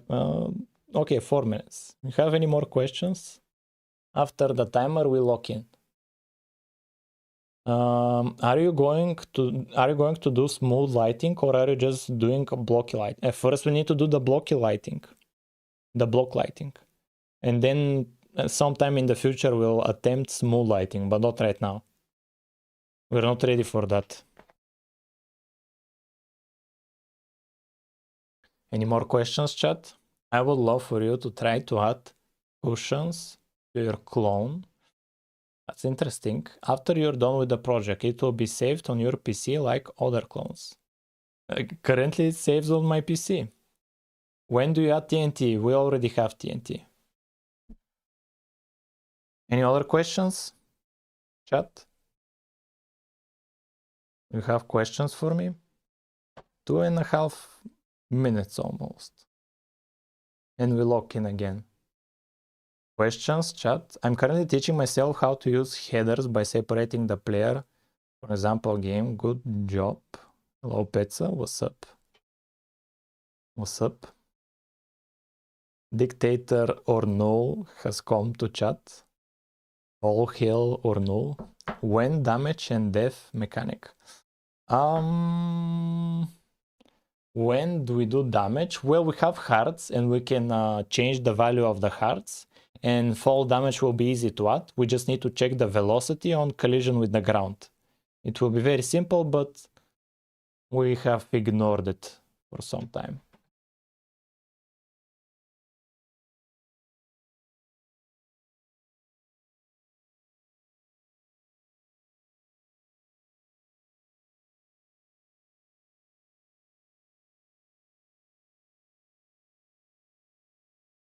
Any other questions, chat? Seriously, cushion is the best block in Minecraft. That's cool. Best block in Minecraft is command block. Yeah, it's the best block, the command block, but if you play the game, but my game cannot be played. Big brother is always watching you. Anything else, chat? Any questions? We lock in after a minute, chat. This is your last chance to ask whatever you want. What's on your mind, chat? 1 minute. And we lock in.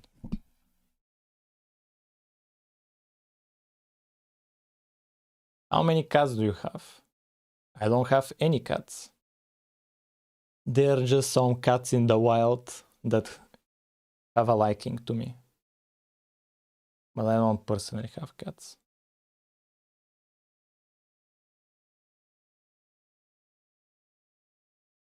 On a scale of 1 to 10, how would you rate yourself as a programmer? The stream stop on Twitch. That's a priority. No, stream is excellent on Twitch. Bro, you almost scared me there for a moment. On a scale of 1 to 10, how would you rate yourself as a programmer? What is 10 and what is 1? What does the scale mean? What Minecraft versions are you aiming for? I don't have a particular aim. Can you show TNT? No. I learned that headers are like, oh, chat. Chat, we need to lock in. Senior mega boy. Then I'm 1, chat. I'm 1 then. Then I'm 1.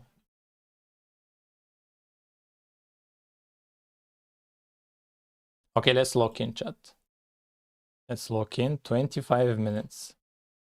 This is the problem we are struggling with. We cannot send a texture to the shader. We cannot send the texture to the shader. That's a bit of a problem. 1 is Pirate Software. Bro, why are you hating on the guy? He has gotten too much hate. And bro, isn't this guy, I think this guy has a game, right? Like he's more successful than me if he has a game. Then he is not 1 for sure.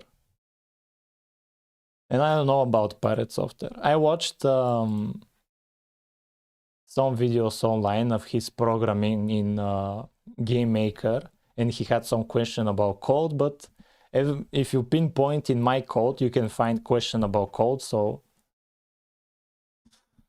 Okay, chat. Let's lock in. I am beginning a shader mode and I'm setting shader value. Then why? Let's see what this code does. This is the cool part of Relib, is we can see what the code does.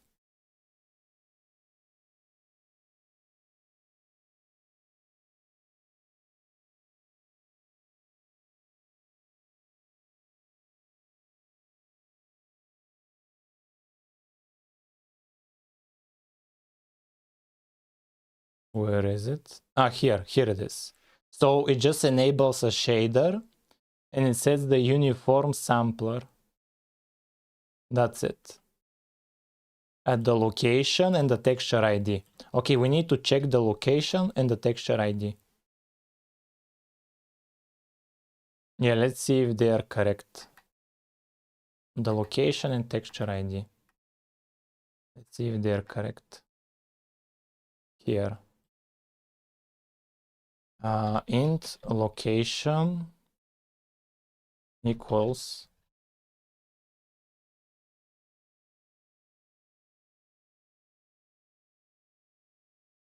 location, and what's the problem? Oh, we are missing this part, and we want texture. The texture is this. It's a texture 2D.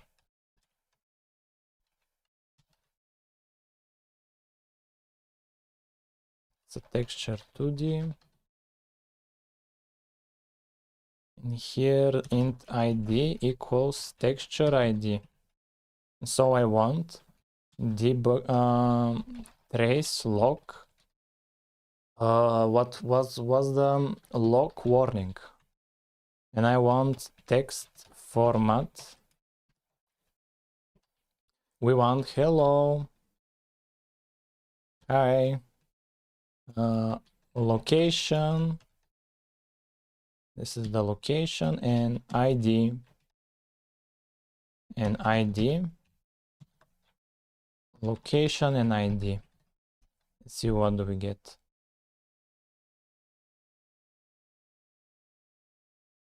Oh, Gaming Studio, what's up, man? What's up? How have you been? What do you think of the new streaming time, Gaming Studio? Does it fit your schedule? Or not? Okay, location is 15 and ID is 0. Oh, texture ID is 0. That's a problem. Oh, that's a problem. Nighttime lights. Yeah, nighttime lights. Is it the name here? The ID is 0.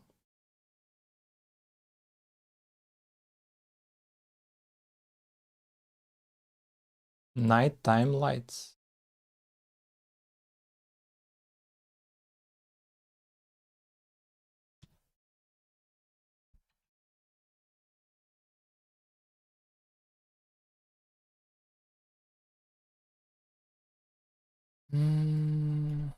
Maybe the name is incorrect.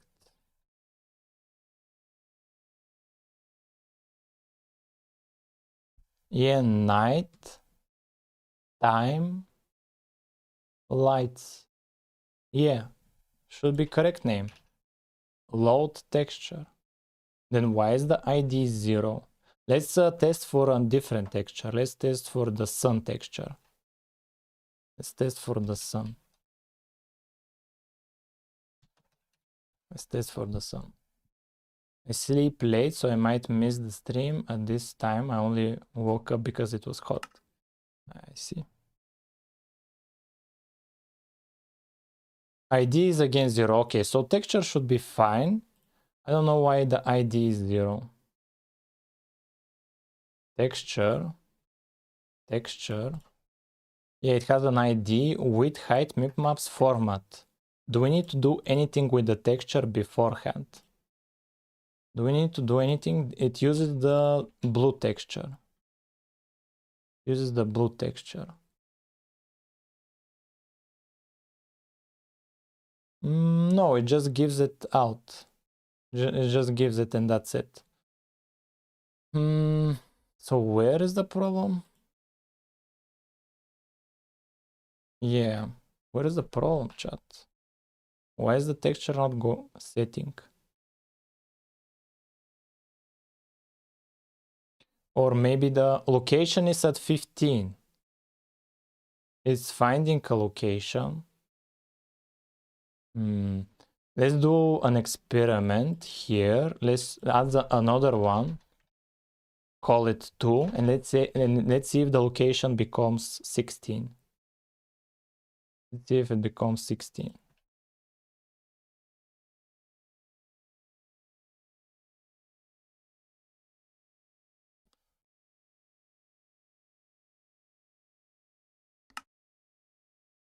Oh!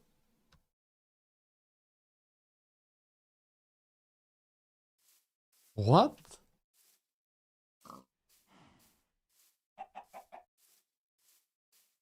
What? Look very weird. Minecraft at 3 a.m. Mexico. Bro, what? And the mobs are not unlocked.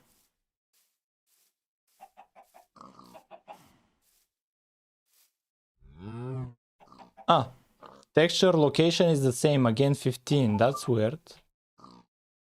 That's weird. Oh, chat.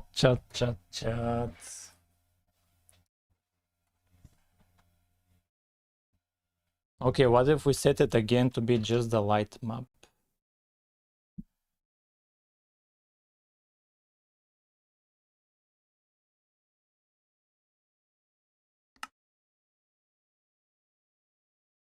Okay, so maybe it's just the naming. Okay, the texture is fine. Texture itself is fine.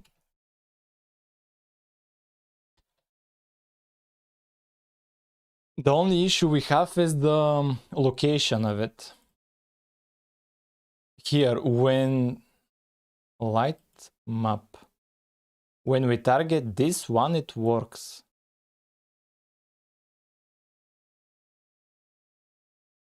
Let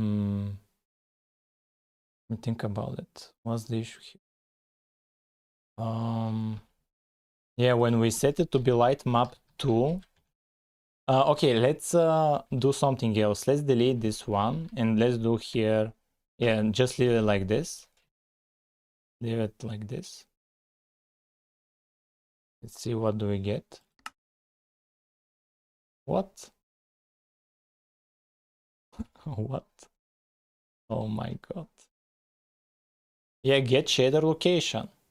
This is, and it returns an integer from shader, and we give it a name, shader, and a name, uniform name.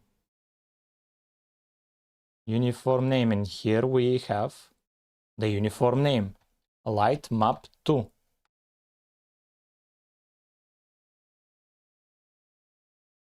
Light map 2. And when we run it, it doesn't run. Yeah. Texture 1. Let's try a different name. Texture 1.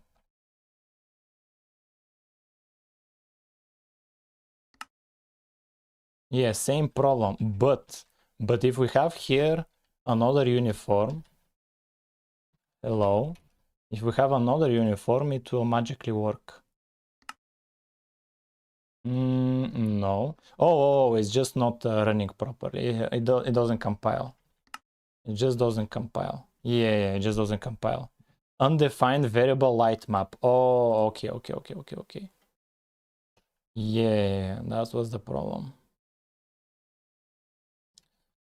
Texture 1. Let's test it out.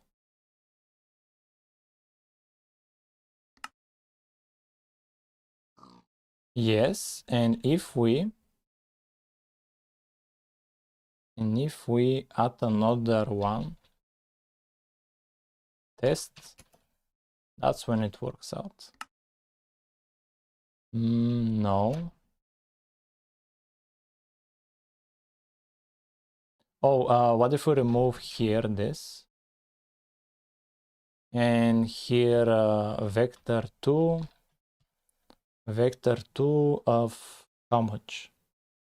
Of how much? Vector 2 of 0 times 16 and 15 times 16.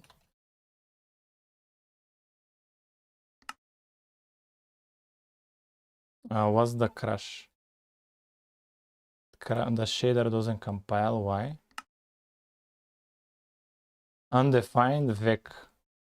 Because it needs to be a vec2. Vector 2. What's the issue? Running fine. Let me think about it. What's the problem here? Yeah, if we target here test, I think it will run.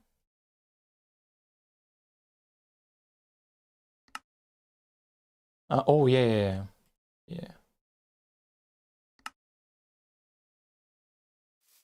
Yeah, look at this is nighttime chat. This is nighttime.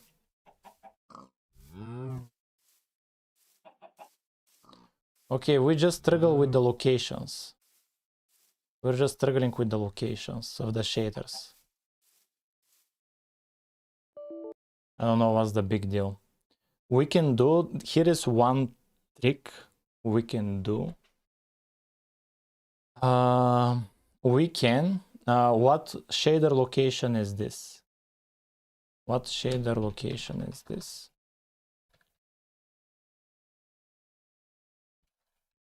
Let's see what the location is.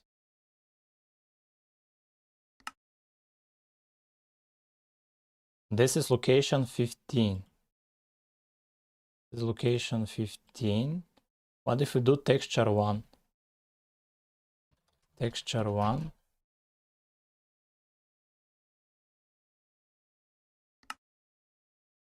Yeah, it gives 15 again. Gives 15 again.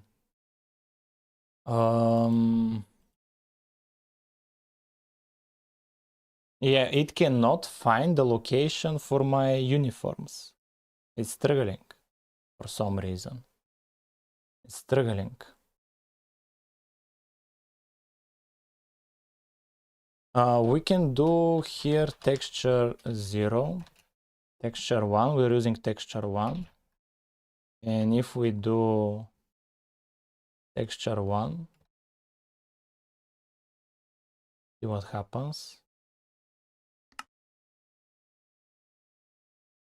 Yes, same problem. Let's use our own location, 15. Let's use 15. Yeah, 15 works as a location. 15 works. Here, 15 works. What if we remove this? See what happens? It still works. That's weird. And if we use the location itself, yeah, just an integer. Should be again 15, right?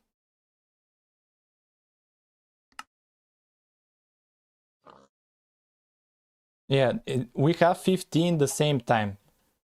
We both times have 15 as a location. When I do it manually, that's when it works. That's very weird. Only when I manually do it. When I manually set the location to be 15. Yeah, when it's manually set to 15, it works. Okay, we'll leave it manually to 15. We'll figure it out. But I think here in shaders, you can do here a location. You can do here a location. GLSL location, binding locations will, yeah, bind, yeah, here. We will bind to what? To 15. We'll bind to 15 here. 15 like this. Was the shader is crashing, not compiling. Give me the error.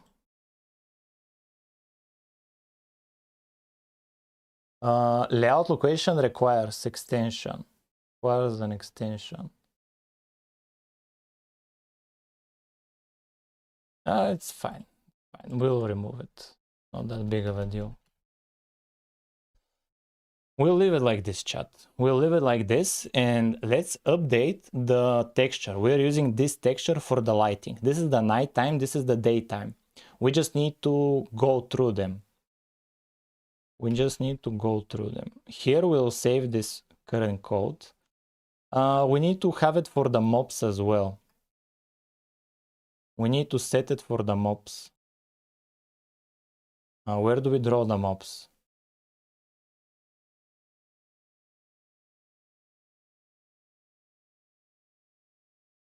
Yeah, I think in the world. World, draw. And here where we draw them. When we draw them, we'll do begin shader mode, end shader mode, and we'll do the same thing. We'll set the shader value.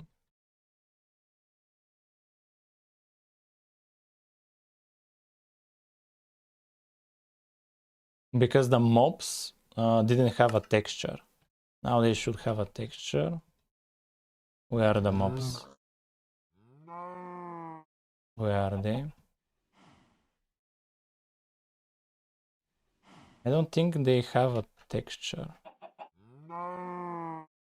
No, they don't. Yeah, I think they should be using the same thing. They should be using the same thing. Yeah, they should be using the terrain shader, the mobs. Let's see, where do we create the mobs? Mob CPP. Yeah, here, shader, terrain shader. Yeah, and when we draw the mobs, when we draw them, we begin shader mode the terrain. We set the shader value to be nighttime lights. And when we draw mob, we disable, we draw model, draw sphere, etc. Should be fine.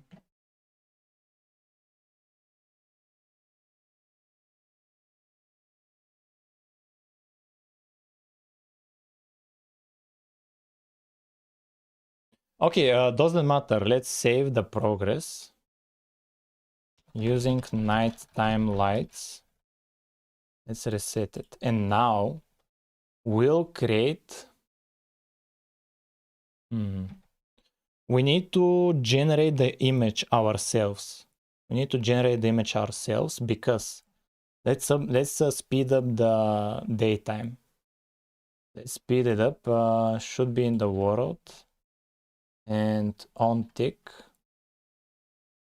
Should be on tick. And here we'll make it a lot faster.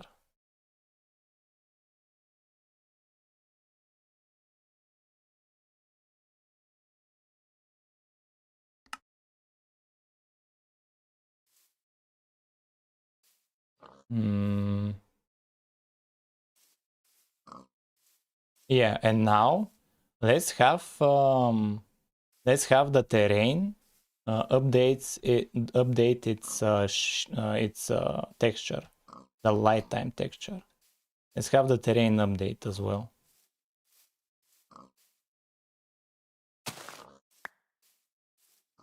Let's have the terrain update.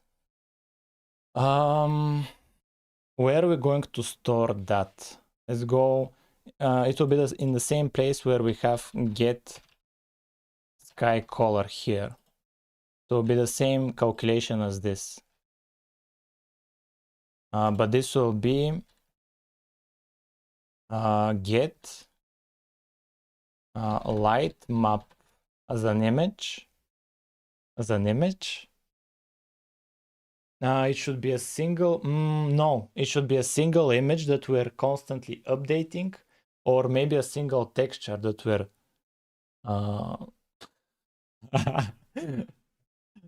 chat, don't distract me. I don't know, chat. I don't know how we need to constantly be updating the texture itself.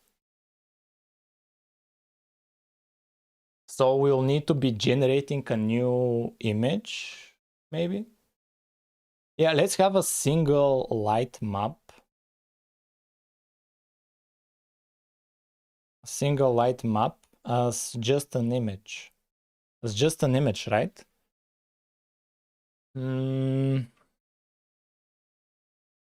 As just an image.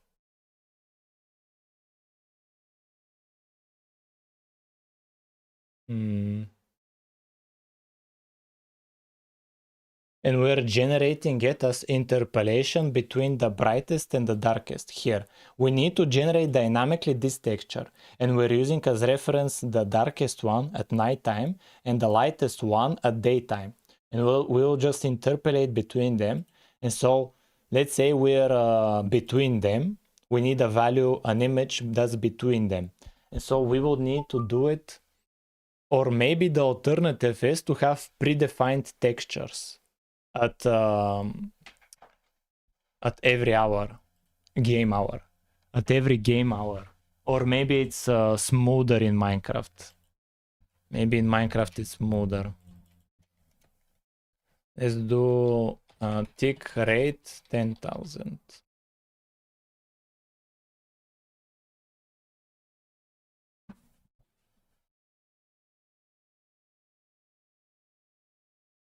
Let's see what do we get, chat. Let's see if the lighting is smooth.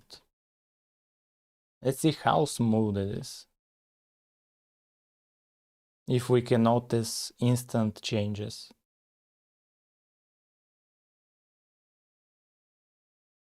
It doesn't change that much actually. So it's possible to have them predefined. Oh, it's changing. It's pretty gradual. Pretty gradual.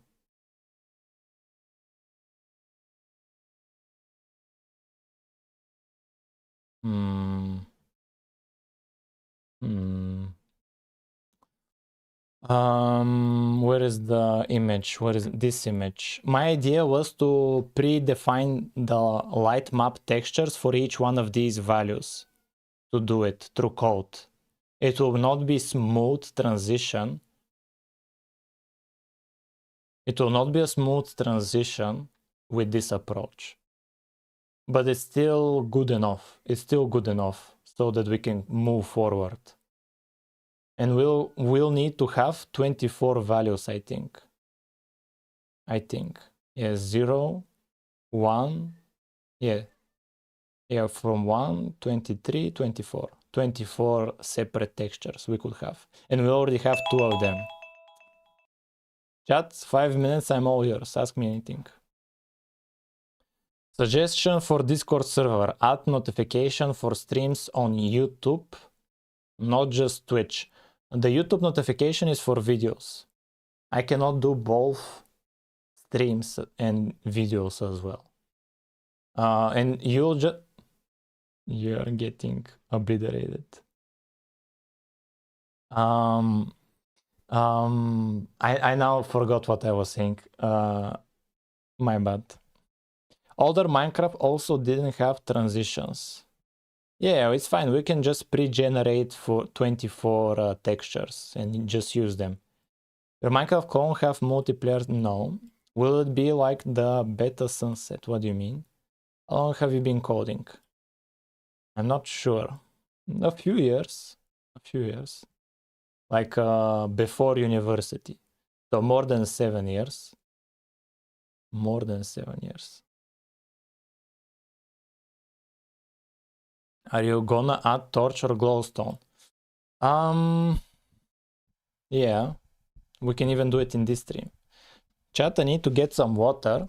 I'll even pause the timer. I'll pause the timer. I'll get some water.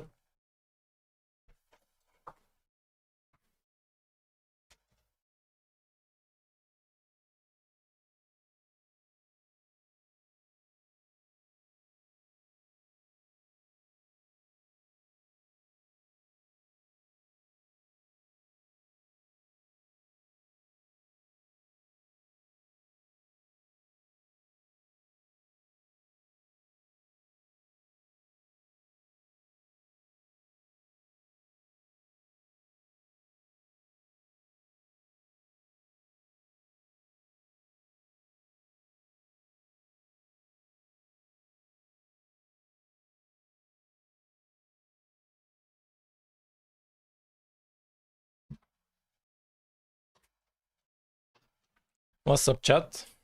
Ask me anything, 3 minutes. Bro, come on, man. Ask me anything. I think he meant beta sunset, no transition in older Minecraft lighting. We'll have transitions. Torch, what? Touch water, then grass? That doesn't make sense.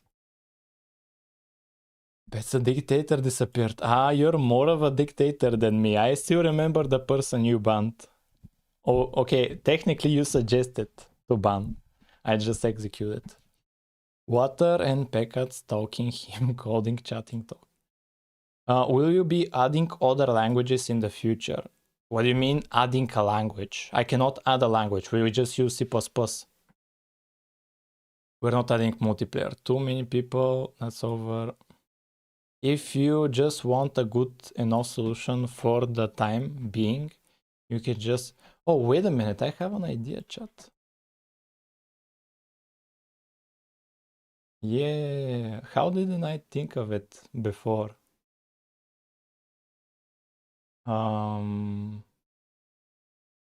Settings.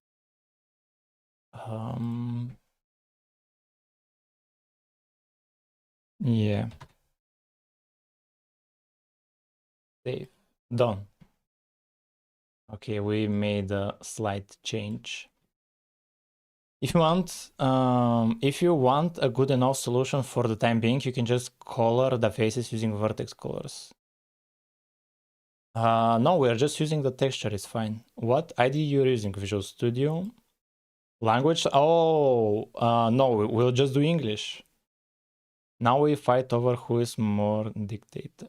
Do we have redstone? We have redstone, but we broke it.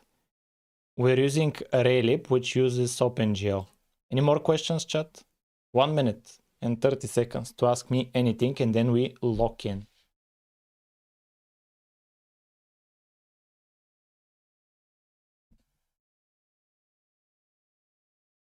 Can I see it? See what, chat? To see the editor?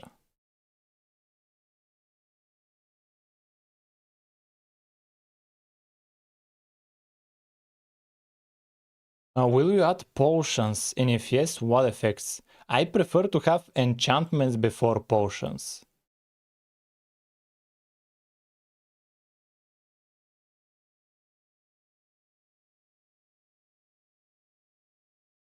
What's your cat's real name? It's just Pekat. I like you do the face when thinking. I don't know what to say to that, chat. You have 40 more seconds, chat. Ask me anything. 30 seconds, chat. This is your last chance before we lock in. 30 seconds, chat. What do you want to know? When will you add XP? The inventory feels like it's missing something. When we can fight mobs. How much pets you have? I don't have any pets. You are saying C++ is harder than Java. When have I said that? Java can be easier if it's... And we're out of time. Who is then Pekat? She's just a cat, an outside cat, chat. She's not an inside cat. She just goes wherever she wants outside. Okay, let's lock in chat. And sometimes she just comes to my window and wants belly rubs.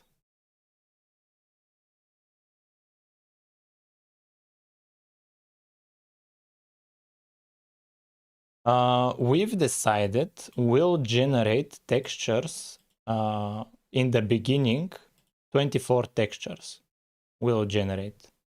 We'll generate 24 textures for all of the possible daytimes, and we'll go through each one of them. And we may even do the same for the sky color to fix the problem we had. But maybe first to focus on the lighting or maybe the skylight. I'm not sure for which one to focus on. From which one to do it? Yeah. Let's have an array of colors and an array of textures with 24 elements. Or maybe a vector so that in the future we could have even more values to be more fine-tuned. Yeah, that's also something we can do. Yeah, that's... No, but for the sky color, if we do it for the sky color, we will not have smooth change. We'll not have a smooth change, but because it will change only when it will not be absolutely smooth. It will jump around.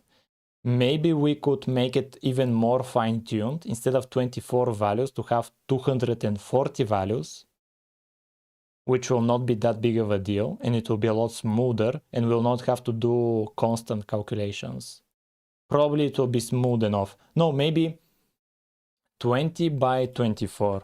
20 by 24, because it changes 20 times per second. So like we could have 480 values. 480 values we could have. And it would be smooth enough. And we don't need to interpolate between them, I think. How smooth is it here?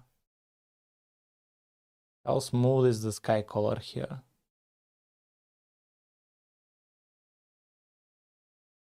Okay, it's fine. And we don't need it to be a vector because the values will not change. Because the values will not be changing. Let's have it be the same constantly. So const static sky colors amounts count to be 24 by 20, and it will be static integer. And here we'll have an array of colors, sky colors. It will be sky colors count. It will be sky colors count. We'll do this just for the sky. And then we'll do it for the terrain lighting as well. And we'll do it for the terrain lighting. Let me think about it. Let me think about it. So let's generate it only once. Let's generate it only once. Let's generate it once. We'll do it on a touch here. We'll do it on a touch.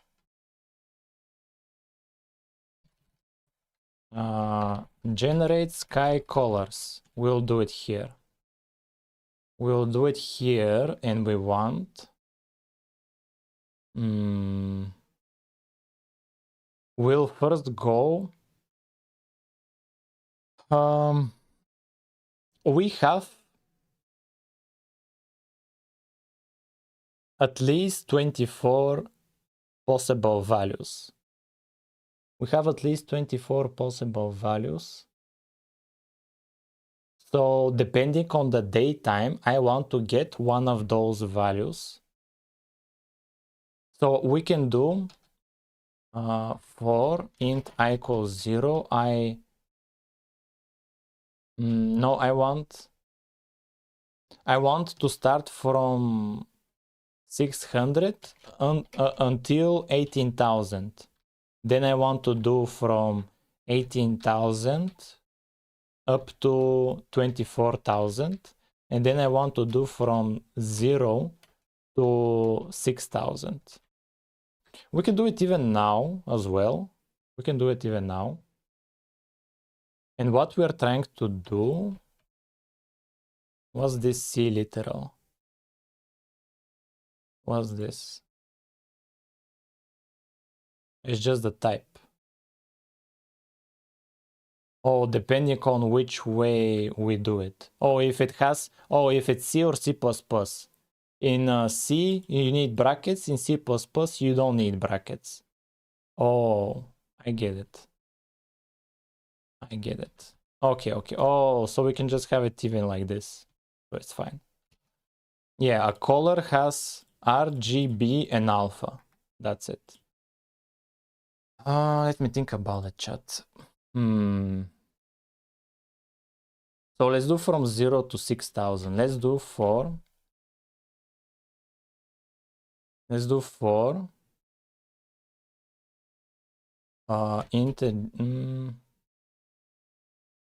are you going to handle this?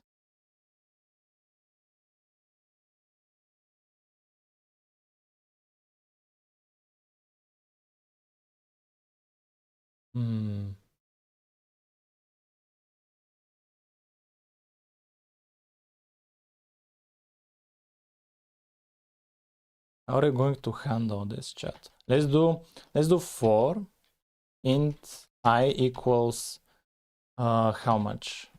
Okay, let's do from 6,000 to 18,000. This is when is the brightest to when is the darkest. Here, from the brightest to the darkest. So this is from 12. No, it's from it's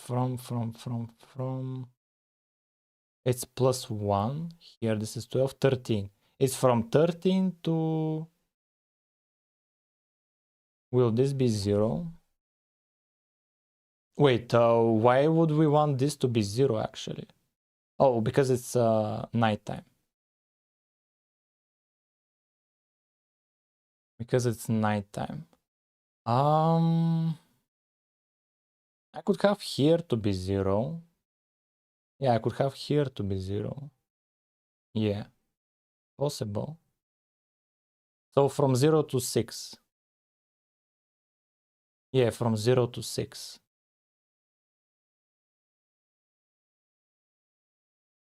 So we'll have, yeah, okay, from 0 to 23. Yeah, okay, so let's start from 0 to 6. So here let's do 4. 4 from 0. And then I less than 6. Or less than 7. How are we going to do that, chat? How are we going to do this? How are we going to do this?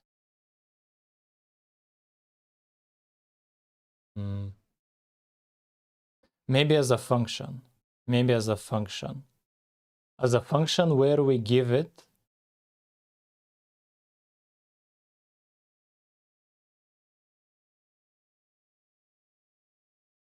let me think about it. I was thinking maybe to set it for only one value, then for the second one, and if we get the hang of that, then to write an algorithm that does it. Yeah, let's see just for one value.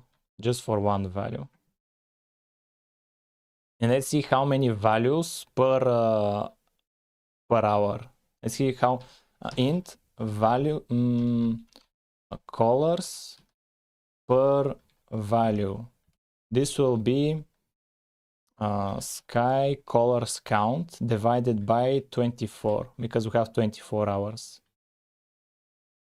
Because we have 24 hours, and currently it's 20, but the minimum is 1. Minimum is 1 colors per value. And so we need to do, let's say for a value of 0, what color will be the value of 0 up to and not including 1, from 0 to 1. Will we make it so 0 is the actual hour? So if 0 is the actual hour, it will start from here. This would be 0 when it's nighttime. That's when we will have 0. And it's actually a better fit if this is 0. It's a better fit because this is nighttime, the darkest, and here to the brightest. Yeah, let's have 0 be nighttime. And here is the brightest to 6. So from 0, 1, 2, 3, 4, 5, 6, 7, 8, 9, 10, 11, 12.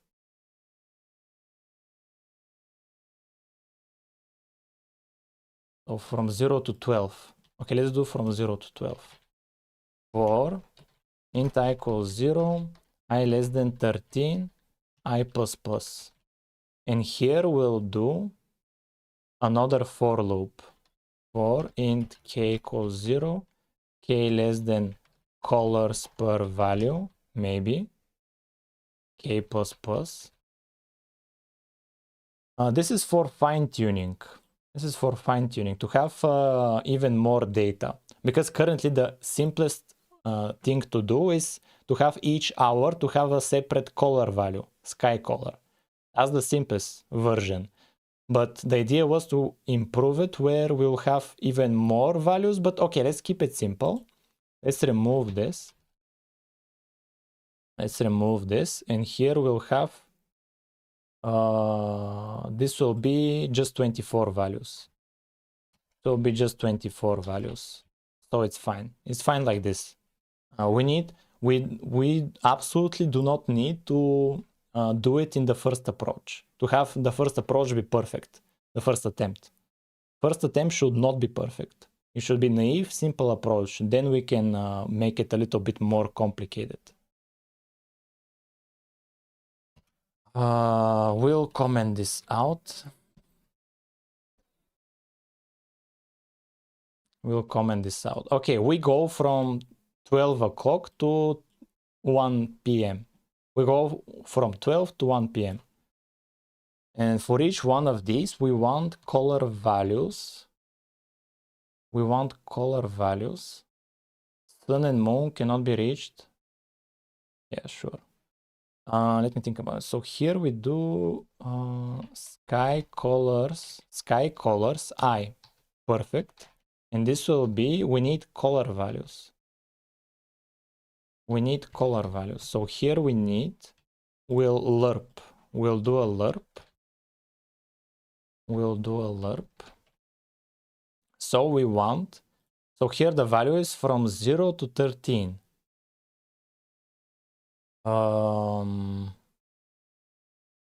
We want here, this is, now let's get the daytime and nighttime.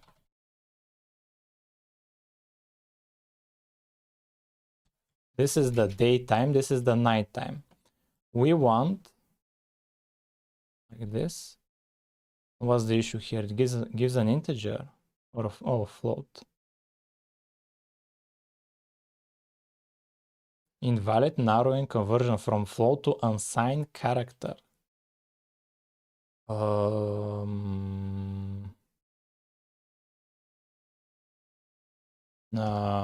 We can do r equals, we can do like this. We can do sky colors I. We can do it like this. And what's the issue here? Why didn't I have this issue before? Didn't I have this issue before, chat? I don't want to do here unsigned character.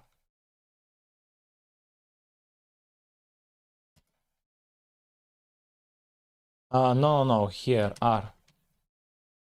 Okay, now it's fine, now it's fine. And so here we want to go from nighttime to daytime. And the alpha will be I divided by 12 or 13 actually. 13. We don't want to reach the last value, I think. Do we?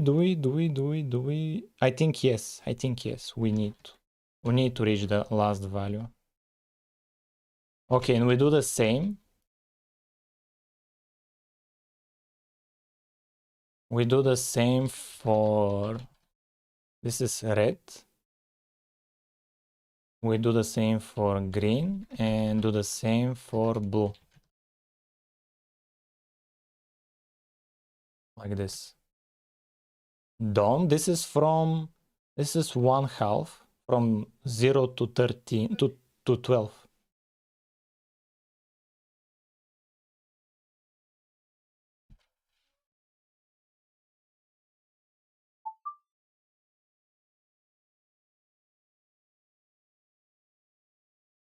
Chat, we need to stand up.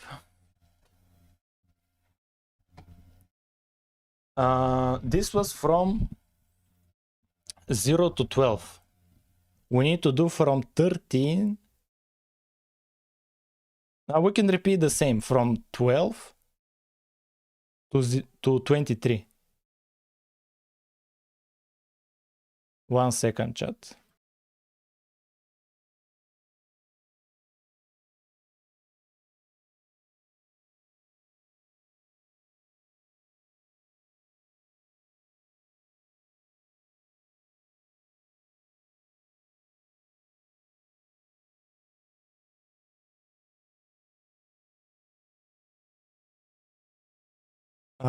Never thought I'd see someone from another country here. Chat, let's do from 12 to 23. Let's do from 12.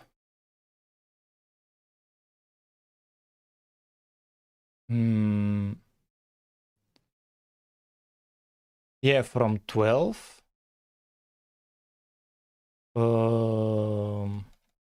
It should be best to be from 13 because we already did 12 o'clock. And the maximum will be up to 24. It will be the maximum.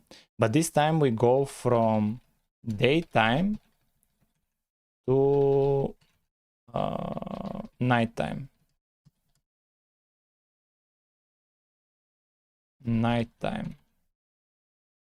And here we'll do let's do here float alpha. Just calculate it once. Now here this is I divided by 12. And here alpha. Here alpha. Here we need I minus how much? Minus 12. Minus 12. Minus 12. And we have values from 13 to 23. So from 1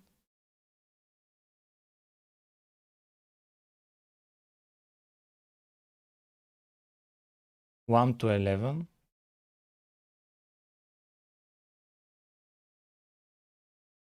How are we going to handle this, chat? I need a value between 0 and 1. 23 is maximum. 23 is maximum.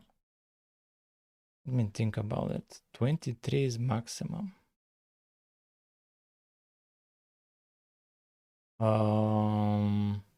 I want to skip over 12. Okay, what if it's from 12? Look at this chat. It's from 12. It's from 12. So here it's from 0 to here less than, oh, this needs to be 25. And so here we'll do from 13 because we've already done 12 here. We've already done 12 here. And here we want to skip over 24 because we already have 24, but we will still divide by 12. It should be fine. Should be fine. Should be. We'll see. Yeah. That should be it, chat. That should be it. So what now? What now? Well, now when we get the color, we don't need to calculate anything. Get color. Where do we get color? Sky color. Yeah, get sky color.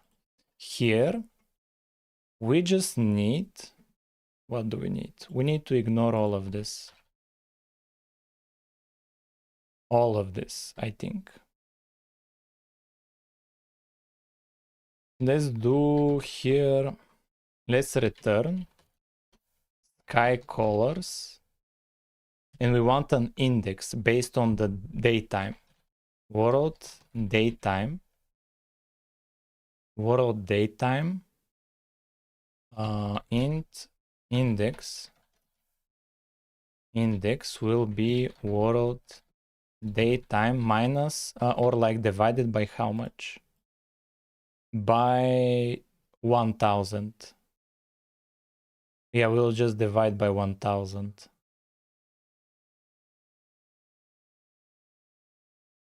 But we need to, 0 should not be at here at 6. 0 should be down here when it's 18,000. So we could subtract 8.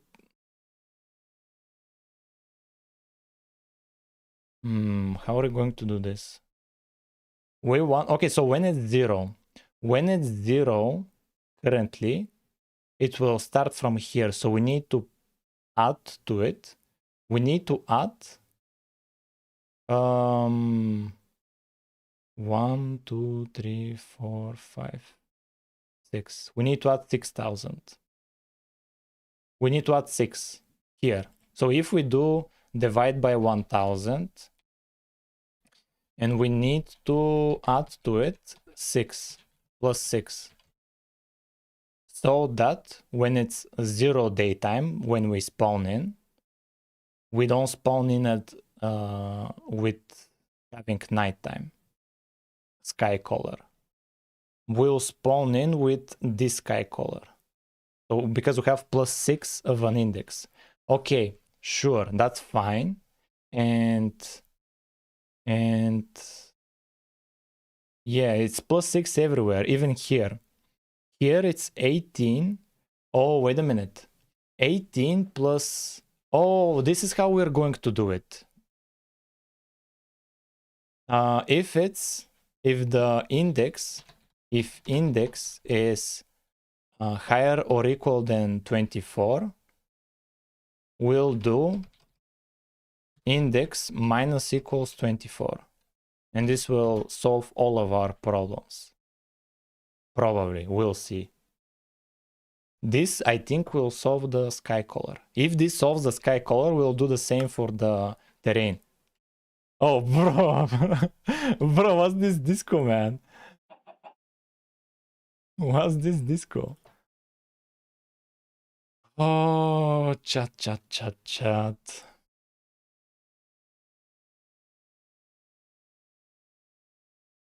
Yeah, flashing lights, chat. This is at what time? This is at 3:15:00. I'll put in the vote a warning that at 3:15 we have flashing lights. Let me think about it. Why are the colors like that? Oh, we don't. Do we execute the code, chat? Initially, do we do it here? Yeah, we calculate daytime, nighttime. Let's have all of them. Hey, damn it. Damn it. Chat, ask me anything. You have 5 minutes. Ask me anything, chat. Whatever is on your mind. And after 5 minutes, we lock in again. Even though it's after my limit. I'm back. What happened? We are doing lights. We're doing lights. We're pretty close to having actual lighting. We're pretty close. When do you plan to finish the project? I don't have a deadline, chat. Whenever we are satisfied, that's when. I'm not sure when that will be. Will there be moon phase for today? Moon phase is not a priority. Priority is the lighting itself. Maybe block lighting. That will be priority.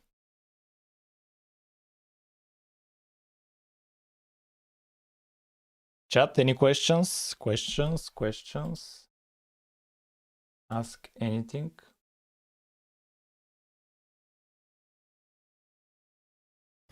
Ask me anything, chat. Any questions?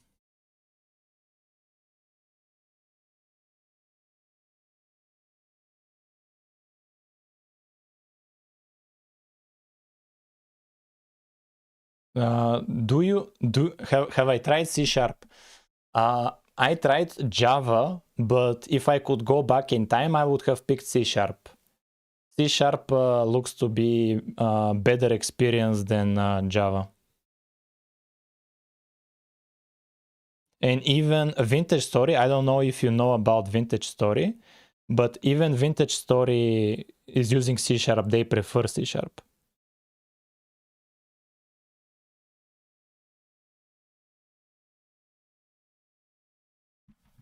How is Pekka doing?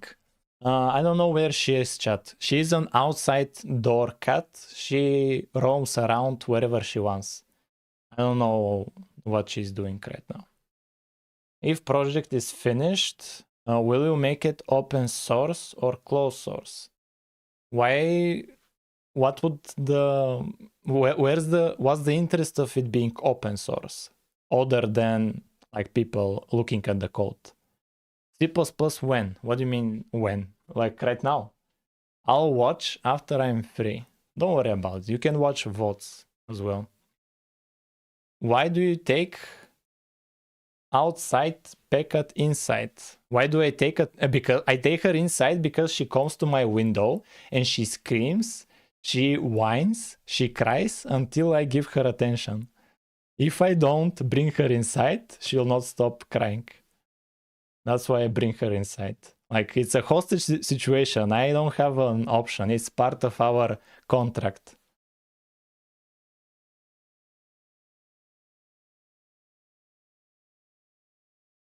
Any other questions, chat?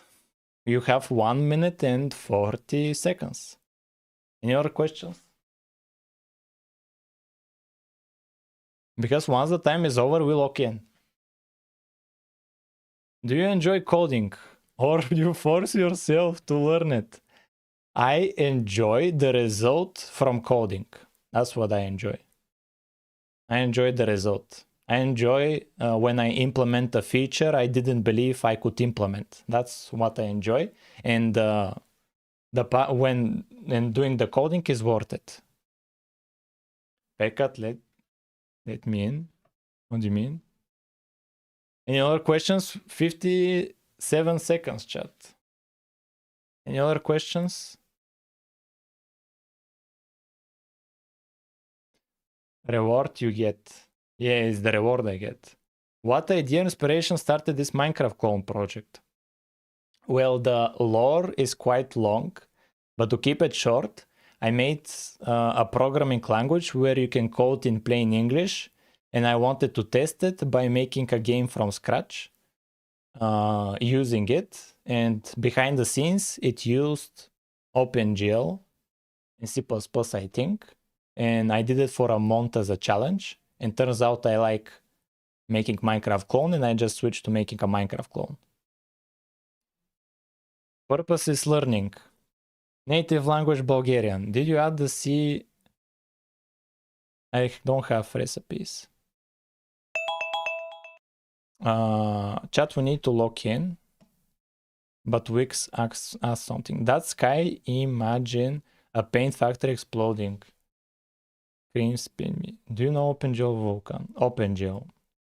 Yes, I have graduated. Was it hard to study? It's hard to study when the professor doesn't know how to motivate its students for why you should care about the subject. That's when it's difficult to study. Deserve a lot of fame. The goal is not fame. The goal is to progress with the project. I cannot feed myself with fame. I cannot take care of a family with fame. We need cash and we need progress. So we need to focus on making a product people enjoy using and people have fun using it. That's the ultimate goal. To have a game on Steam that's fun to play. That's the ultimate goal. Okay, chat. Right now we have skylights that are pretty bad. Let's remove them and let's set them to be. Let's have them be for int I equals 0, I less than 24, I plus plus. We'll set them to be dark color. Oh, maybe the alpha was the issue. Yeah, maybe the alpha was the issue.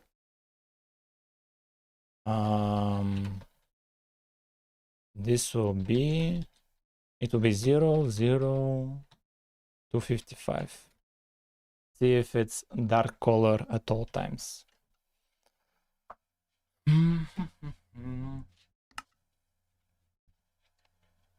Hey, it's still flashing, man. It's still flashing. It's still flashing. Why is it still flashing, chat? Oh, maybe we need to floor it when we divide. Maybe we need to floor it. How are we going to floor it?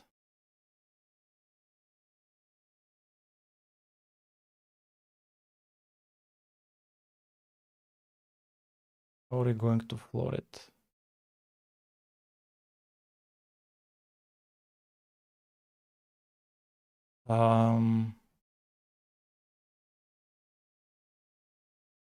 Where do we use this?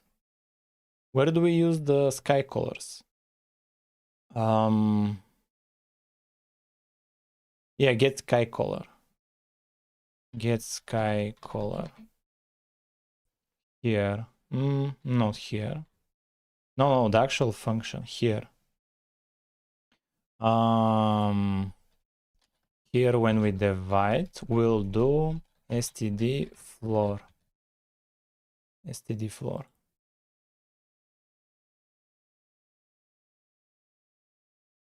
Hopefully it's not flashing again. Chat, we could get flashing lights again. Don't look at the stream. It's even worse, chat. It's even worse. Bro, what am I going to do, man? It's even worse.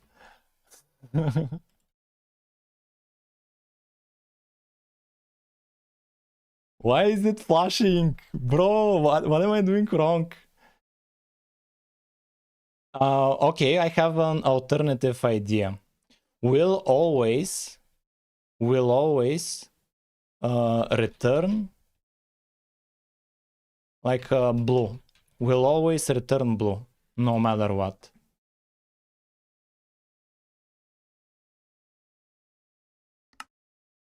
Okay, we have the...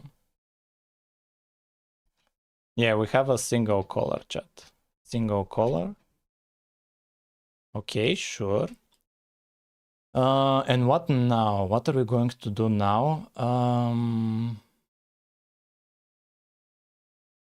Flashing lights. Yeah, I'll put it in title. Flashing lights. Warning.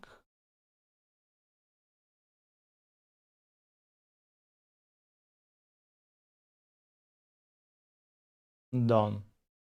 Flashing lights warning. Save. We have a warning in the title. Good idea, chat. Now everybody will be clicking to see. Wait, what do you mean flashing lights? Let me see. Brother. Okay, what now? Here, we just need to see out the index. Miss a bit of, but when is index used? Don't worry, chat, don't worry. We'll just copy it. We'll copy it here. Here we'll do, I want to output it. Trace lock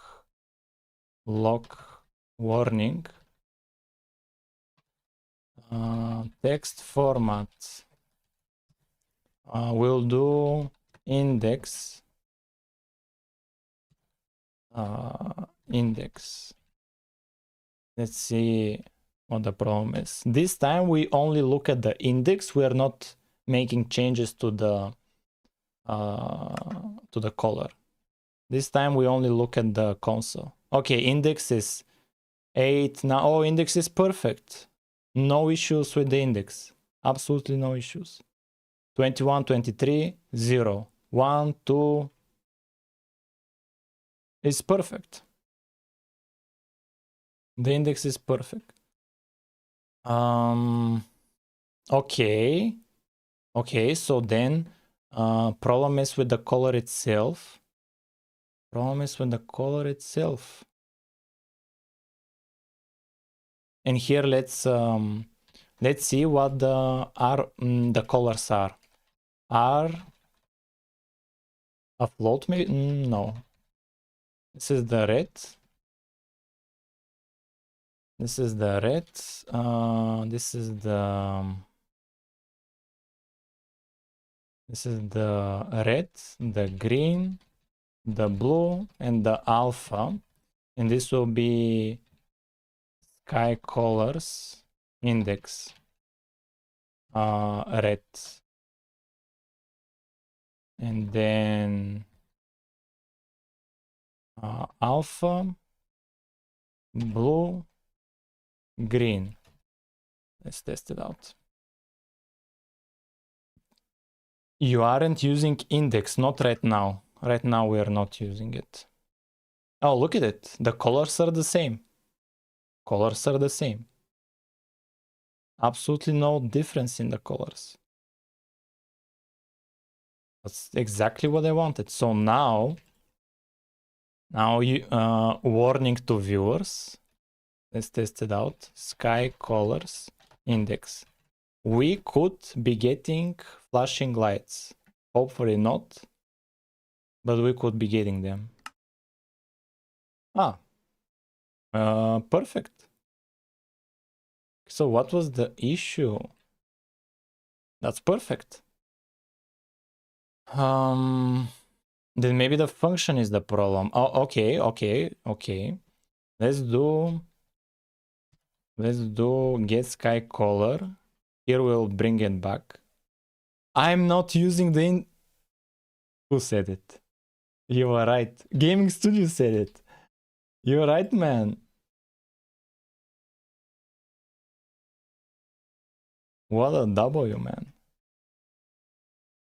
You're right. Another W. I'm not using it. Someone said it else. Oh, now I have to search for it. Is it possible if you can find him? Who said it?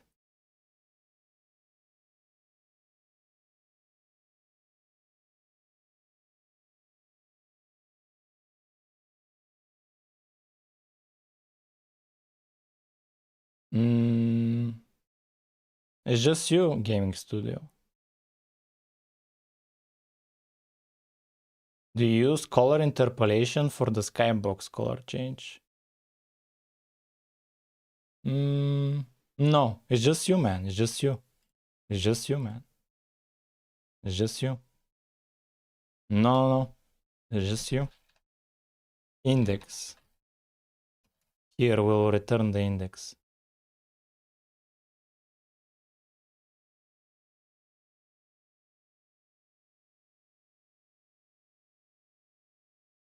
Where is it? Oh, okay. It's him. And it's his first words. Bro, his first words are a W, man. His first words, man, are a W. Yeah, first words. And it's amazing words. You should be speaking more, man. Speak more. I want to hear more from you. What amazing first words. What now, chat? Okay, we're using the index.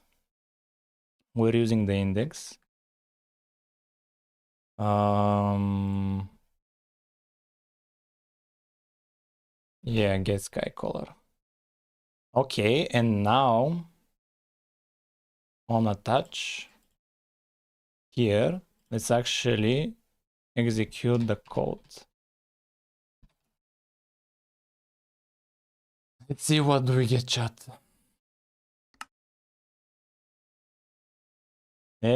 Finally. Sky is fine. The sky is fine.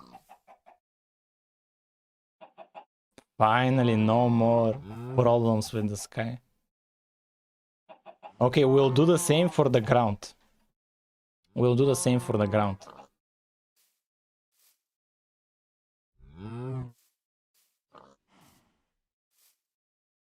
do the same.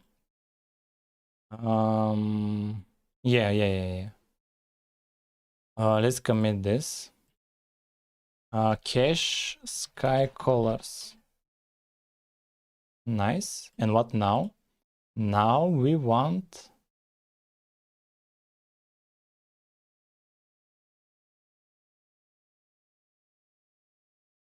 it changes too dark in the day. Like too fast it shoots. Bro, write it clearly. Not using light map anymore. Let's do the light map. We'll do them as textures. An array of textures. Let's do texture 2D. Light maps. Sky colors count. Sadly, we'll use the sky colors count. And what now? We'll copy over this. Like this. And here we'll have an image. Daytime lights. This will be image load resource path textures and daytime lights png image load. What's the issue? Image load image resources path. And what now? And the nighttime. We want nighttime. We want the nighttime. Nighttime, and we will unload them here. Unload image. Daytime lights.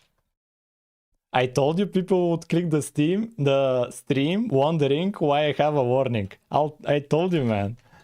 I told you that would happen, just because of curiosity. Nighttime lights. What now, chat? What now?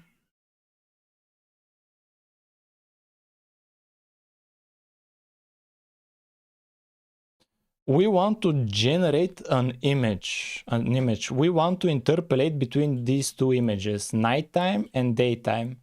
We want to interpolate between them.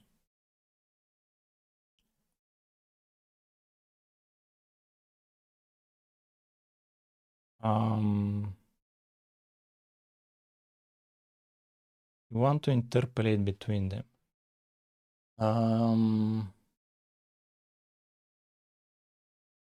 Oh, I have an idea.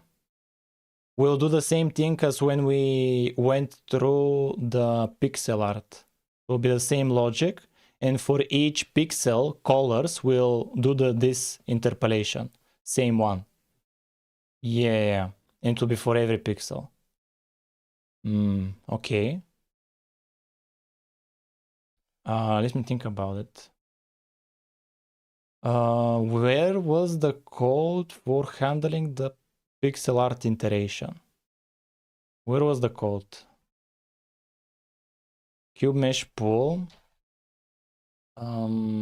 Pixel art. Yeah, here.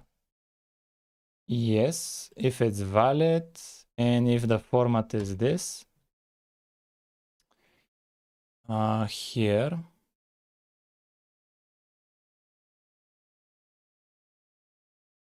If daytime lights is valid image. Okay, if it's invalid, we throw. And if nighttime lights is invalid, invalid image, and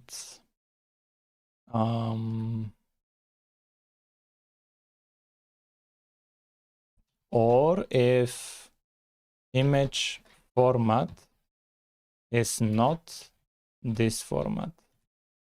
If it's not this format. And this is for the daytime lights.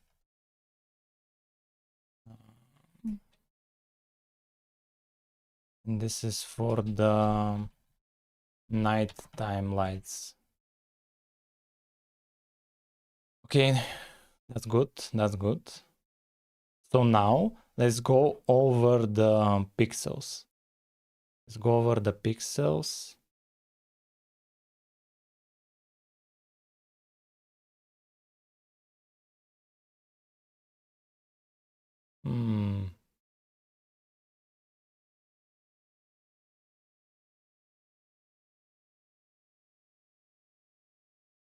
Yes, something like this, but not exactly. Not exactly. Wait. We need actually something else. We need something else. We need to create an image result. Here we need to create an image. We need here to create an image result. We need an image here, and let's have it be the daytime equal image from image. And this to be will start or from the nighttime lights. Doesn't matter. Doesn't matter. You do we have other options, chat, for images? Do we have image interpolation? Let's look at Raylib cheat sheet. Do we have image? Do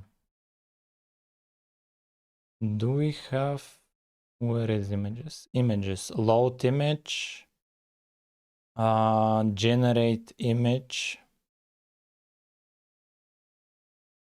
No.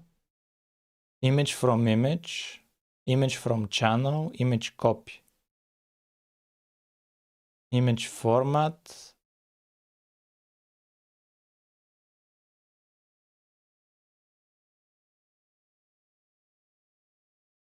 Ditter, flip, rotate. color tint. No, I don't. No. There isn't interpolation for this. We'll have to do it ourselves. Copy image copy. We'll just copy the nighttime lights. It's fine. We'll copy nighttime lights. And here we'll do for int.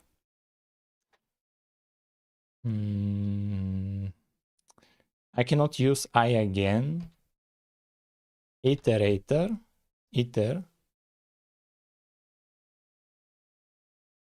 equals 0, and we need a k equals 0.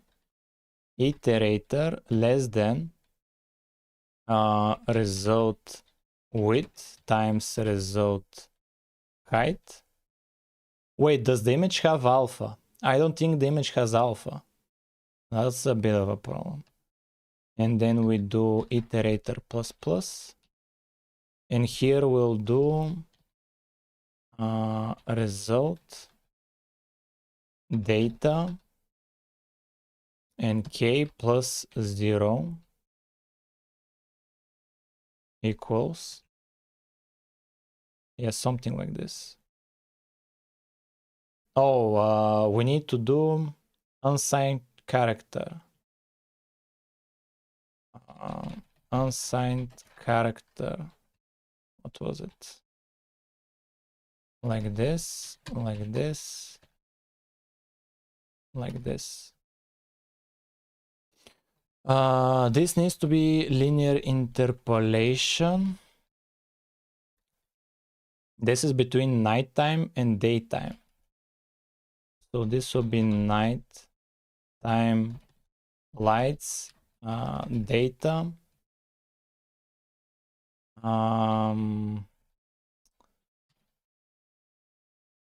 Signed character brother k plus 0. And let's make it easier to view.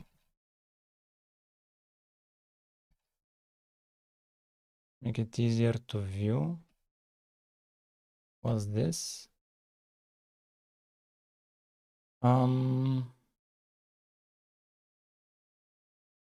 Like this. This needs to be alpha. This is the alpha. This is the alpha. Right? Yeah. This is the alpha. What's this? Oh, we don't have it. It's here. Okay, it's fine. And this is the daytime. This is lights. This is for the red. This is for the red. We'll do the same for the green and for the blue. 1, 2, and k plus equals 4. Like this. Here as well, 1, and here 2. And here 2. And then we're not done. Then we want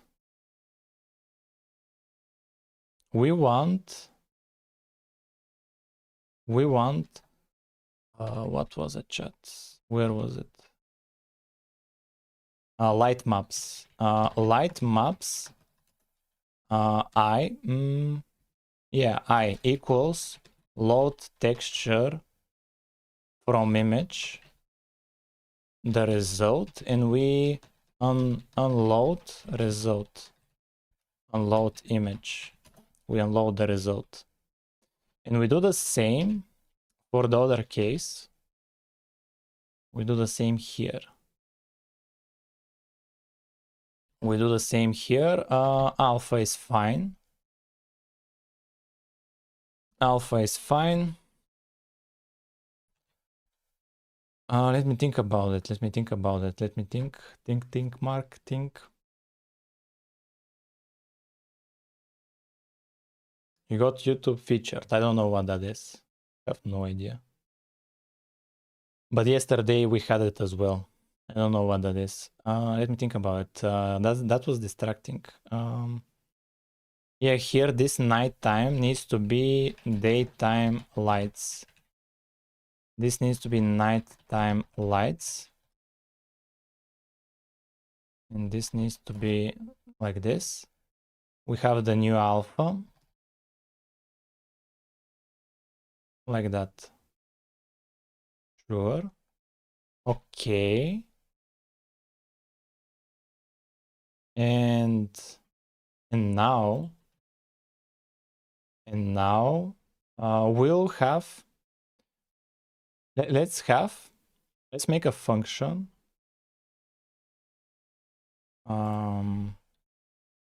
The same as get sky color. This will be get light map. It will be texture 2D. It will be texture 2D. And here we'll do the same as when we did for the sky.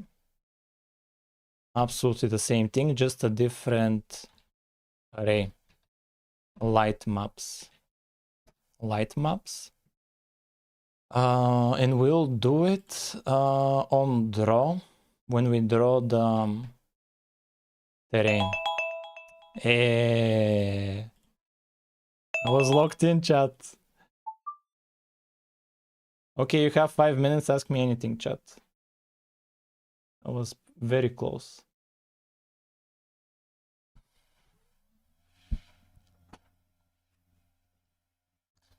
Ask me anything.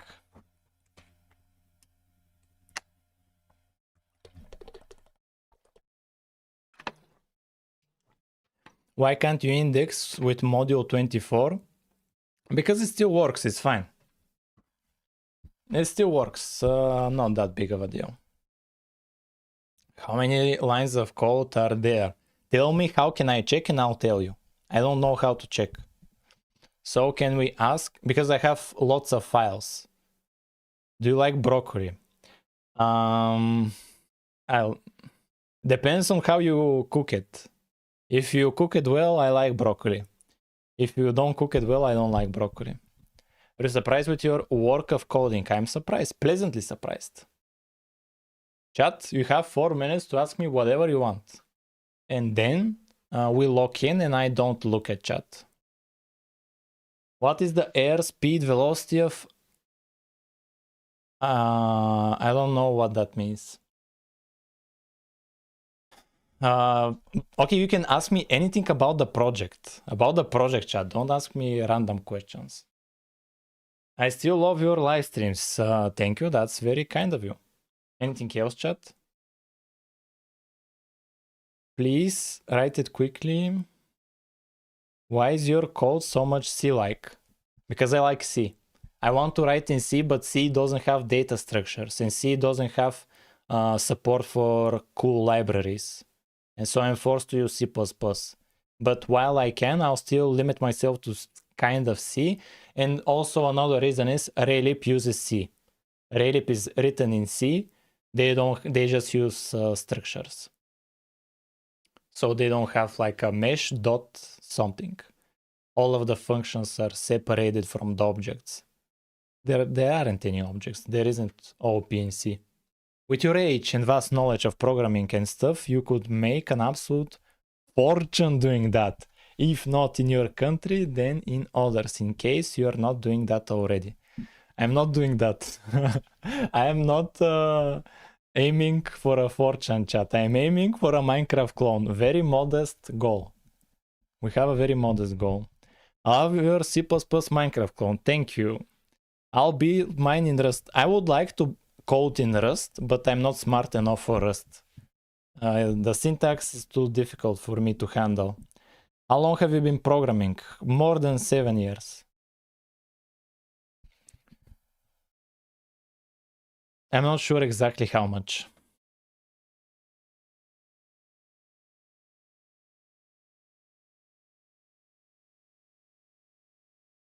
Any more questions before we lock in? Any more questions? We lock in after 1 minute and 40 seconds. What do you want to ask, chat? You can ask about the code, you can ask about what we're implementing, you can ask about why don't I try a different approach.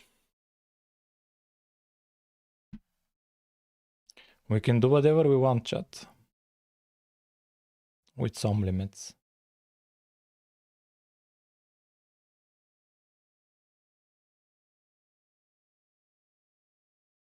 Have you learned Kotlin? I haven't even tried it. Implement how much mobs can spawn in a chunk? To limit mobs per chunk. Not that big of a deal. I don't care about that.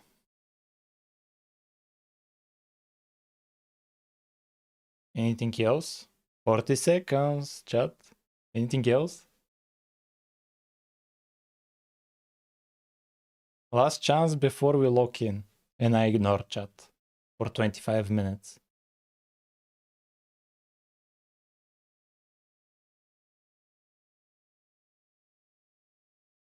Have you tried programming in C#? Yes, I tried when I tried to do Stardew Valley clone and Terraria clone. That's when I used C#. When do you add crafting system? We can use the crafting slots. We just don't have recipes. We just need recipes. Fix mobs to move diagonally. At some point, do you prefer C++? I prefer C++. I prefer C, but C doesn't have data structures and libraries. Do you have anything planned after this project, like recreating another game? Yeah, I have a plan, but I've repeated it too many times. Ask me at the end of the stream again. I'll answer then. Okay, we lock in. Chat 25 minutes. We lock in. So we just need to test the code. And before we test it, we need to change a single spot where we are drawing the terrain. Here, when we draw the terrain, we want to use here for the texture, we want to get light map texture. We want to get the light map. Let's see the result, chat. We should have day and night for the terrain.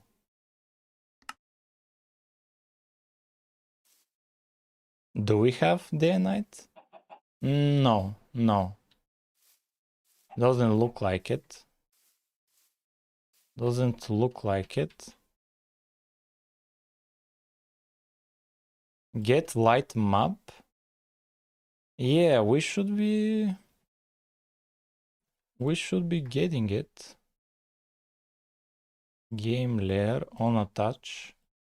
We should be getting it. Light map from 0 to 13 and from 13 to 23. In here which no, but here it should have thrown an error if it's not the case. Yeah, let's see if we go here. Yeah, we go here. And what happens?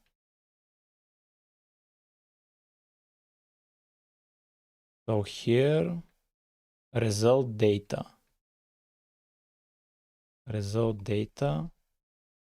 We execute, sure. And then K++. Okay, sure. So let's do a breakpoint here. Continue. Light maps. Yeah, we have from 0 to 23. Perfect. 16 by 16. Format is 7. Right? 7, yeah. So it has an alpha. Then why is it not doing its work? Load image. Daytime and nighttime.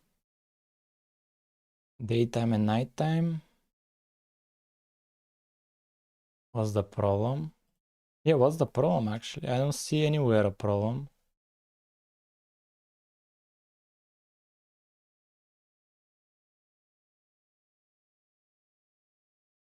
don't see anywhere a problem.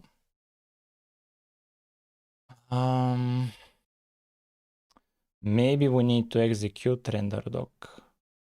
Maybe. Save this project. No. Let's make a screenshot at daytime. Done. And let's make a screenshot at nighttime. Done. Okay, daytime. What are we using? Oh, the texture is the wrong one. The texture is the wrong one. Maybe it's the wrong one. Maybe. Yeah, here. Mesh viewer. Yeah, it's the wrong one. It's the wrong. It's the atlas. It's the atlas itself. Why are we sending the atlas? Why are we sending the atlas? Why?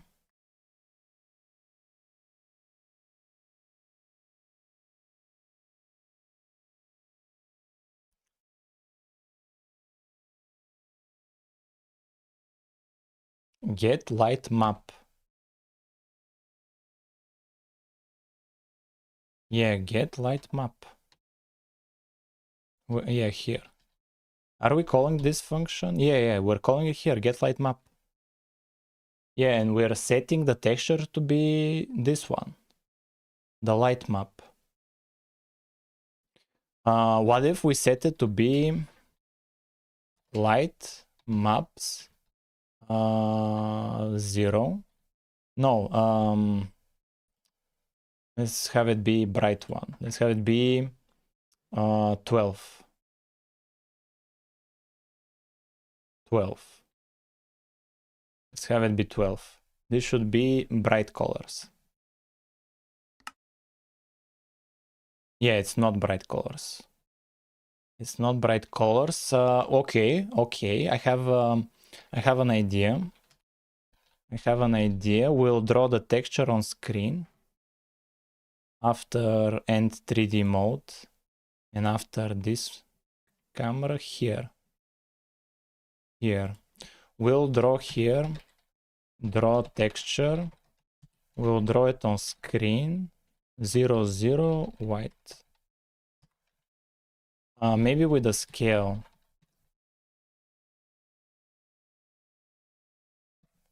Position, rotation, scale. Position will be 0, 0. Rotation 0. Scale it's 16. We'll do by 500 scale. Or like 100 scale. Let's see what. Yeah, perfect. Yeah, it's the right one. Yeah, the light map updates. Yo, let me shrink it a bit. Let's do 80 scale. Let's do scale of 80. Even less, 50. Let's do 50. Yeah, look at this chat. The light map updates. This was the goal. The light map updates based on the time of day. And here it becomes darker. And then becomes brighter. But we need to... it's not... The shader is not receiving this texture. We needed to light up the terrain.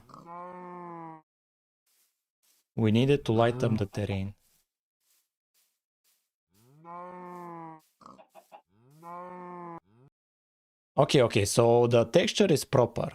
We don't have any issues with the texture. We don't have issues with that. The issue is with the shader stuff.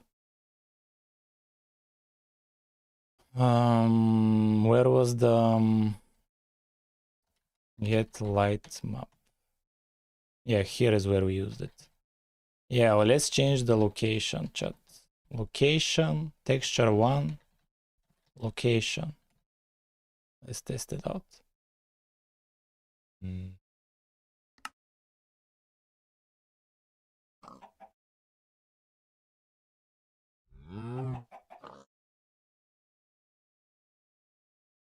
Oh, wait, now we're not sending anything, I think.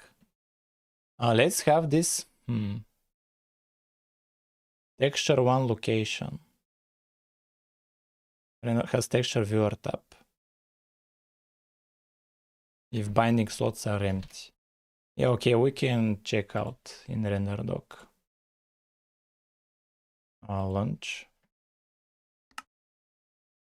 Launch, and we make a screenshot. And let's look at terrain draw call. Yeah, let's look at the terrain draw call, mesh, pipeline. Yeah, nothing is sent out to the texture. Because we're probably using the wrong location. Let's look at again the tutorial. What's the order? Yeah, it's before the draw call. Begin shader mode. Shader. Yeah, begin shader mode. The terrain shader. Are we inside of a different shader mode?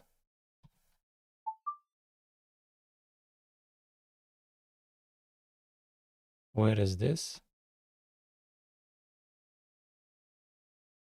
We have 3 times begin shader mode.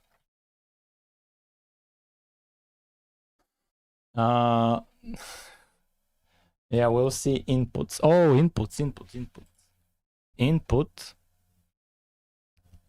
Position, texture coordinate, vertex normal.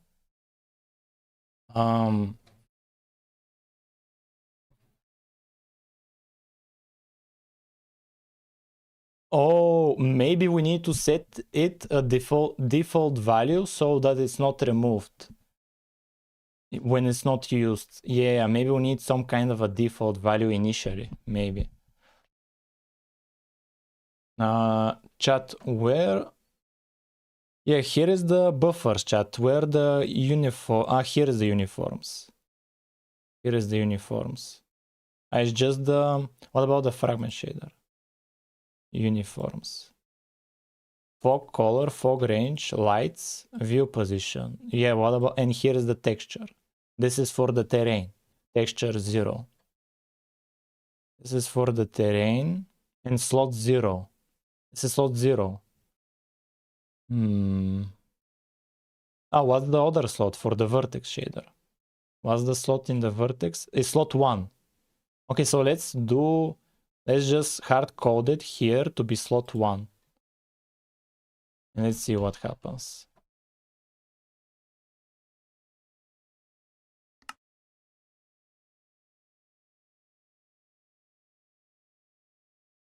It's still the same. That's the only issue, chat. Trying to get the location, chat. That's the only issue. Trying to send the texture to the shader. That's what's stopping me.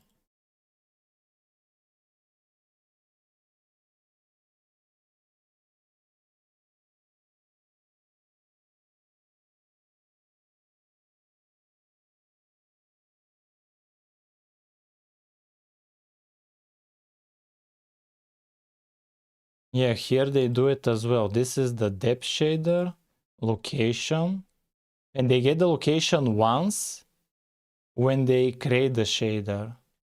They do it once. Where is this? Shaders depth rendering. What does their shader look like? Resources. And shaders. GLSL depth render fragment shader. Depth render fragment shader. What do they use? Yeah, here, depth texture, a uniform. I'll move it to be the first uniform and I'll get the location only once. on initialization. That's the only difference I can notice. That's the only difference. No,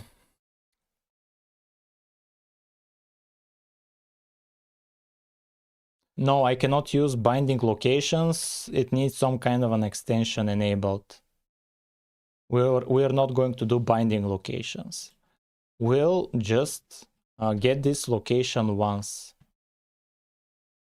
We'll get the location once, game layer.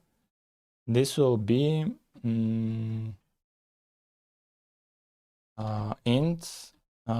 light map texture location. And on a, when we get the terrain, when we load the terrain shader here, this will be light map texture location. This is from the terrain shader, texture 1. Texture 1 and location. Where is here. And let's test it out. Light map texture location.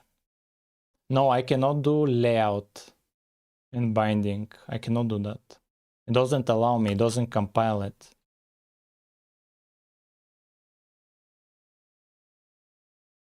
Yeah, it's the same situation. Same situation.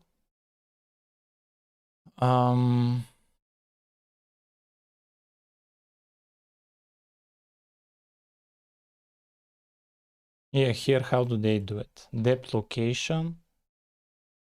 Yeah, this is, they create the shader and get shader location.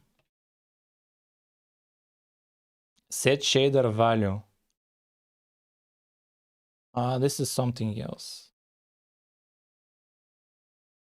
And here they should set the shader value to be target depth. And this is a texture. What did I miss? We're close to having lighting. Very close. Only the shader is stopping us. Here, the shader location. Something else we can do in the lighting, we can just move it to be the first uniform.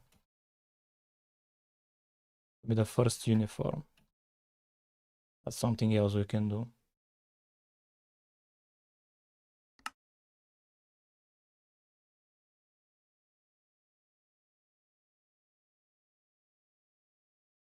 I don't know why it doesn't want to get the texture location. Actually, we can easily see what the problem is. Easily. Well, I don't know how easily, but here we'll do a breakpoint. There is day night now. Bro, what a reaction.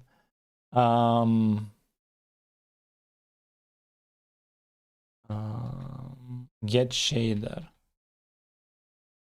Get shader location. Get location uniform. Shader ID is 10. Uniform name is texture 1. Yeah.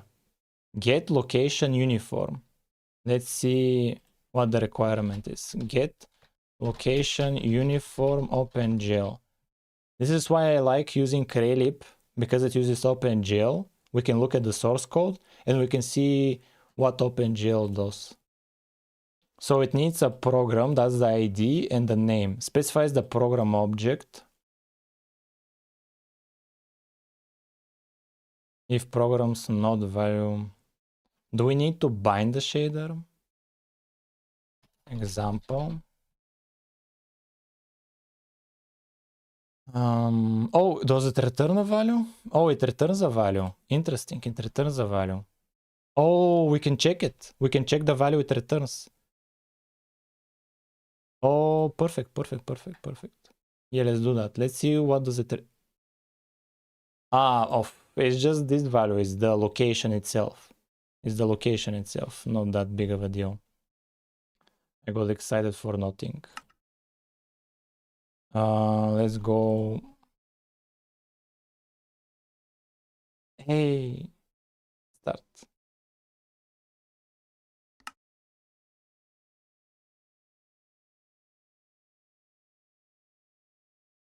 Okay, get shader location. Do we go here? Yeah. Yeah. Location -1. Oh, here we can have a warning if it fails to do it. Oh, this is useful. Why do they have it commented out?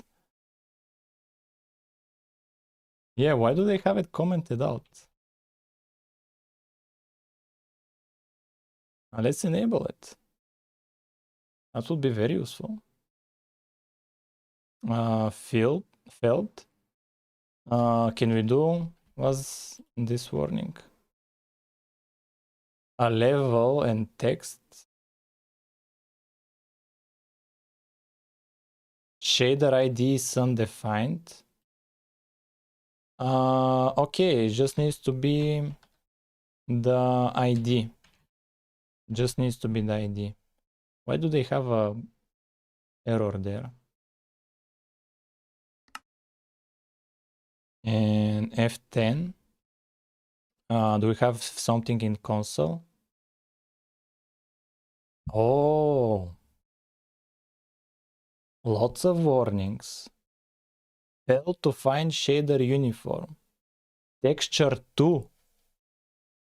Texture 2? No, we are searching for texture 1. Oh, texture 1. For failed to find shader uniform. Texture 1.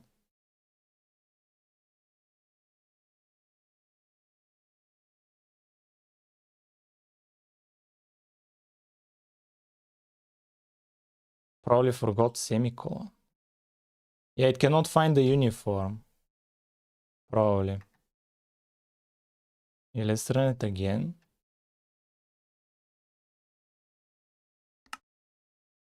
And what's the console? Okay, ID is 10 here.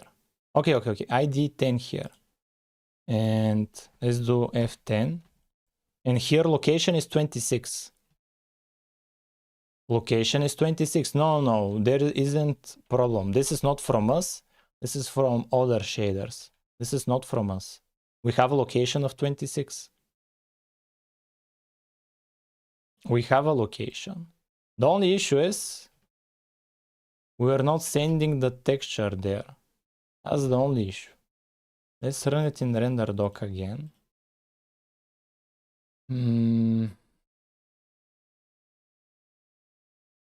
Load settings. Launch.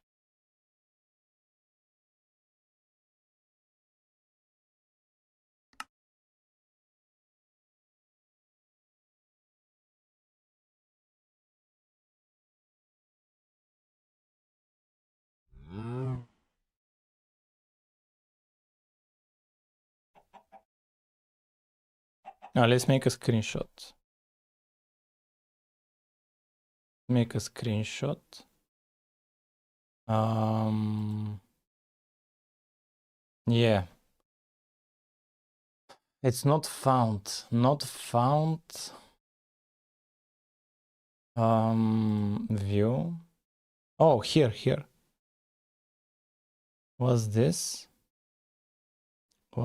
vertex color, vertex normal, vertex position, texture coordinate, and output. This is the output.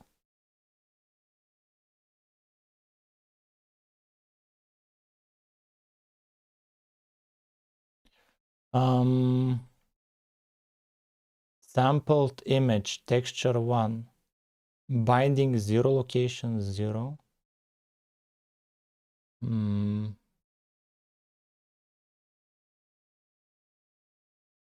Notice how it asks for only one sampler. Where?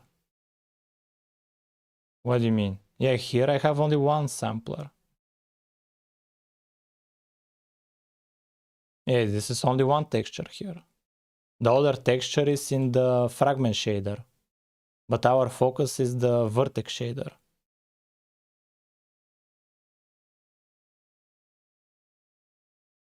Yeah, here fragment shader is fine. Texture 0 is filled in.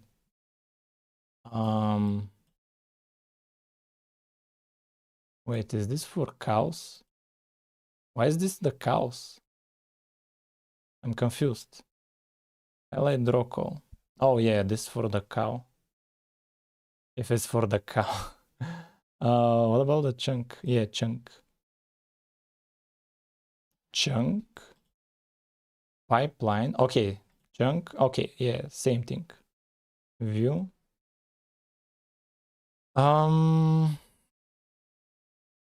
let's look at the fragment shader. Fragment.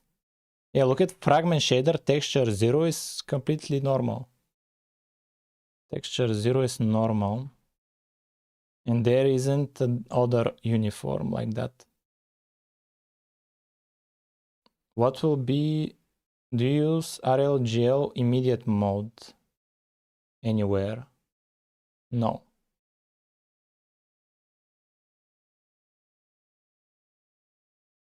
Did you allow the texture to be used by the vertex shader?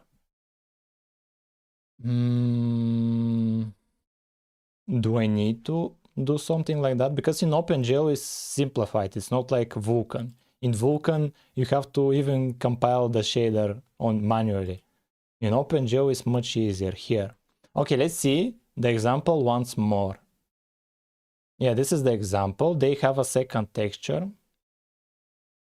And here they have screen width and height. They initialize the window. They generate a red texture. They generate a...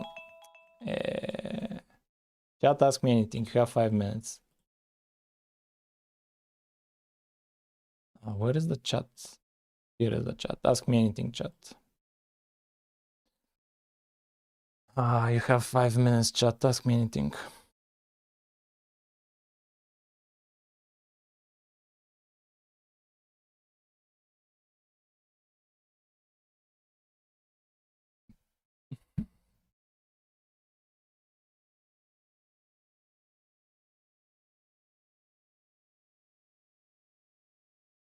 And after 4 minutes and 20 seconds, we'll lock in again, probably. Why don't we do 5 hours, chat? What's the worst that could happen? Have you ever beaten Minecraft? This is the second time I'm being asked. I beat it when I collaborated with Bok. We beat it on hard mode. We shared HP. 3 people. But Bok mostly carried. Where was your first stream? When you just started doing this? You just look up May of 17th. May of 17th is the first stream we did for this project. We had streams before this. This is the first one of this project. Do a programming marathon.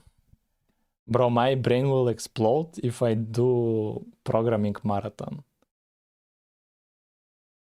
Do you plan to use Vulkan? Never. If I have a team of 15 developers, we'll do Vulkan. If I have a team of 15 developers. For a solo developer, that's overkill. No reason to use Vulkan when you're alone.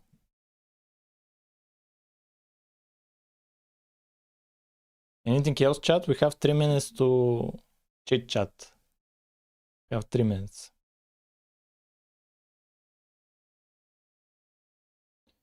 Solo dev here, making an engine. Vulkan is low, Vulkan is live. Well, I've seen your messages. You sound like a smart guy, so no wonder you're using Vulkan. But I am not that gifted. I can only do OpenGL. Good luck, thank you. How much does the code weigh? Bro, what's this question, man? Let's be serious here. 2 minutes and 30 seconds. What is happening? We're talking. And then we lock in. I love coming home from work and watching pets. Thank you, man. When is usually that? Is it at this time? Right now it's 6. 6 p.m. and 21. Bro, I want to end the stream immediately. I want to I want to end the stream 1 hour before you. Okay, so I should have the stream be at 5:21. Vulkan is much better with dynamic rendering.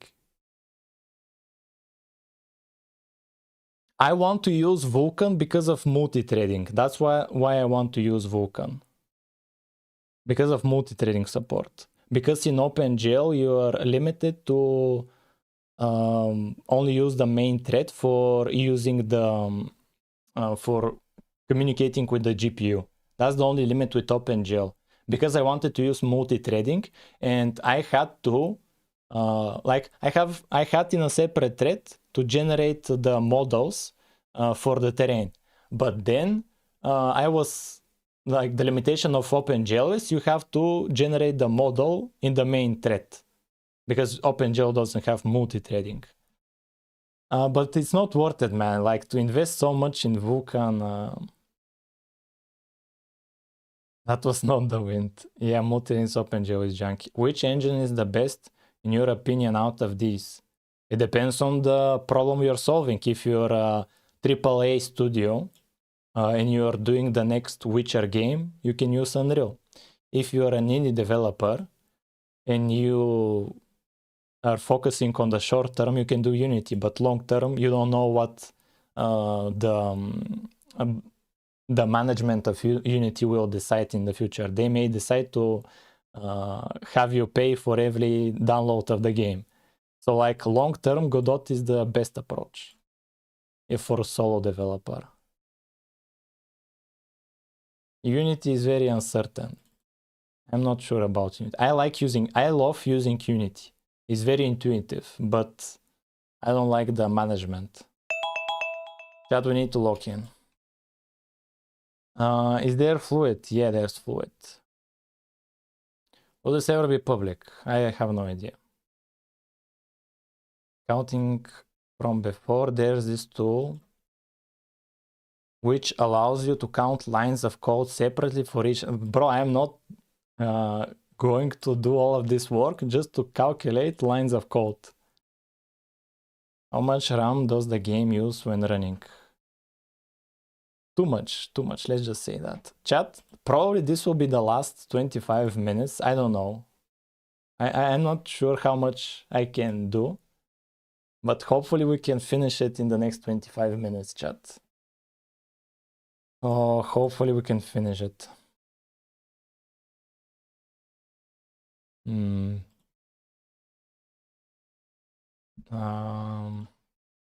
Okay, so the problem is, here is what we're doing. We're trying to do day night, and we are updating the sky color perfectly. The problem is we're not updating the terrain light map shader. The terrain is not getting the proper light map texture, and the reason for that is we looked at in RenderDoc. In RenderDoc, in the vertex shader, here, no resource. Nothing has been sent there. Nothing. We could brute force it. We could here start from 0 and test.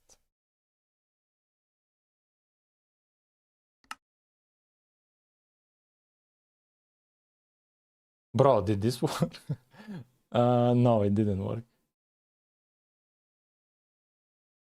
Okay, we can do 1. Probably it has been optimized. Sometimes OpenGL in the shader optimizes and removes it, the uniform. Sometimes the shader removes it.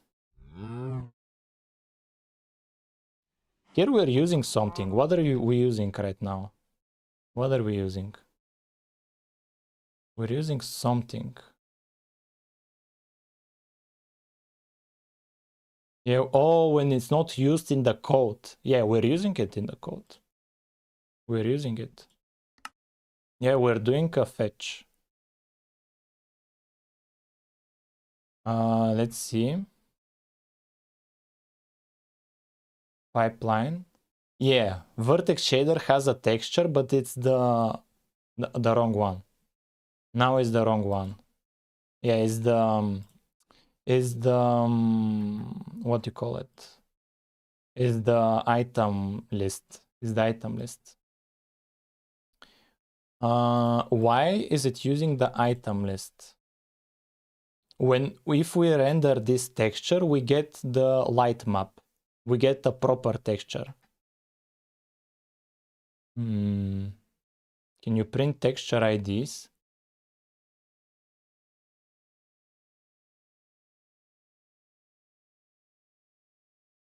I'm not sure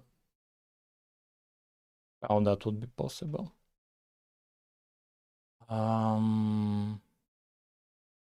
Set shader value. Set shader. What other options do we have? Set shader. Set shader value matrix texture. Yeah, this is the shader, the terrain shader, location 1, get light map. You need to bind texture to slots. These slots are the IDs that uniform use. Yeah, I know. Oh, we can do one thing, chat. We can do here. We can check the IDs of the textures. Maybe we're sending the wrong one. We were sending the wrong one.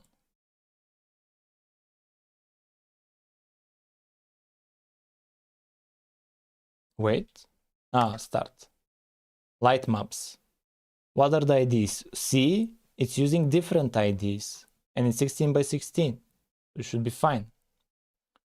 How many textures do we have active? I believe OpenGL does not allow more than 9. More than 9? Well, here I have... no, but like the limit is probably in the shader itself. Right? Probably in the shader itself. We can... Oh, okay, you... Okay, let's say you are right. Let's say that you are right. Let's move the code we execute. Let's move it. I doubt that's the issue. I doubt it a lot. But let's move it. It's on a touch at the end. Let's move it elsewhere. And this code works. Like we are drawing the texture on screen. When we draw it on screen, everything is fine. Yeah, load texture, load shader here. Here.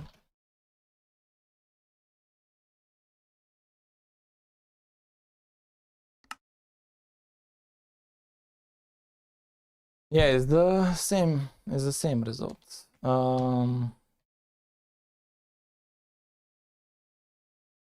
What's the issue here, chat?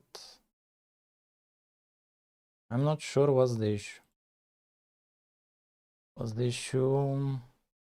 Why can't I? What if we use a different texture?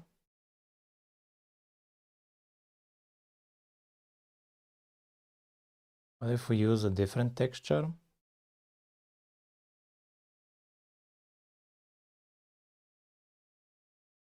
What should we do? What should we do? What should we do? What should we do? Yeah, let's go back to this. We were stopped. Yeah, here. So they generate the red texture, they generate a blue texture, they create a shader, and here they target the fragment shader. They don't do it for the vertex. They do it for the fragment shader. They get location, which is the name, texture 1. And here they get location for something else, some kind of a float value. Then they change the value. They set shader value here. This is for the divider uniform. This is for divider. And while drawing, we clear background, we begin shader mode, I do this as well, are enabled for all draw calls in the batch. But end shader mode forces batch drawing and resets active textures. Other textures can be activated on consequent. Wait a minute. Wait a minute. I think we are getting overridden. From the on drawing. On drawing, I think this location gets overridden from the fragment shader. Yeah, let's do this, chat. I have an idea. Yeah, maybe it's a conflict with the fragment shader. Let's go to the... where is the fragment shader? What fragment shader do we use? Fog, I think. Terrain, here, fog, fragment. The fog shader, what sampler do they use? Yeah, here, texture 0. We'll copy it and we'll have it in the lighting here, just in case, so it doesn't get confused. And here we're using texture 1. Let's execute. And we need to check in render doc if it's getting overridden. Let's check in render doc.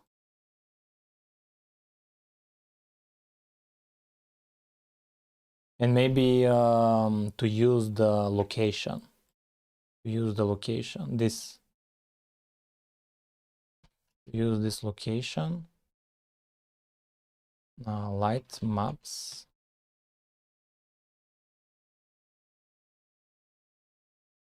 Here. Light map location. We can use even a different name.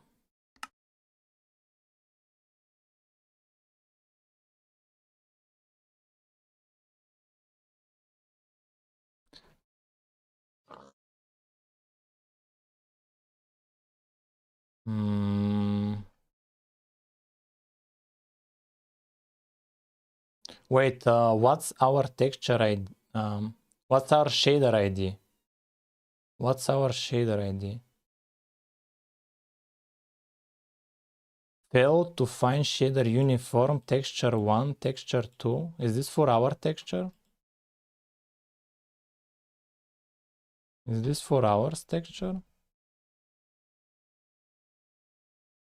This is texture 1. So you're saying just because it's difficult here, just because we have this difficulty, it's worth it to go to Vulkan. I'm completely fine not going to Vulkan, even because of this.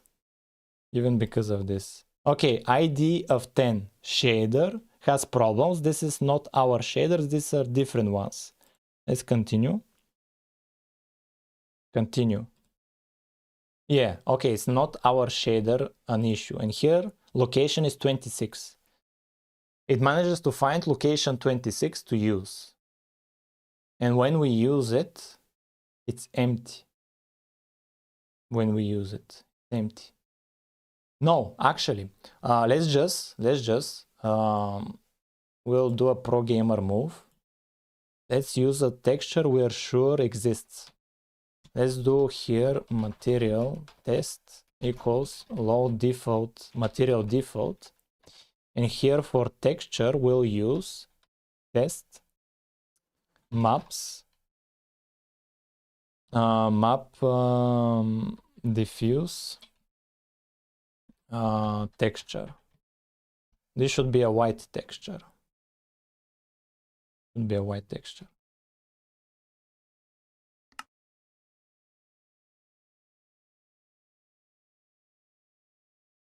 Yeah, it's issue with the location. Lighting. Let's see. Raylib, can we do the layout binding? Can we do it? Dynamic layouts.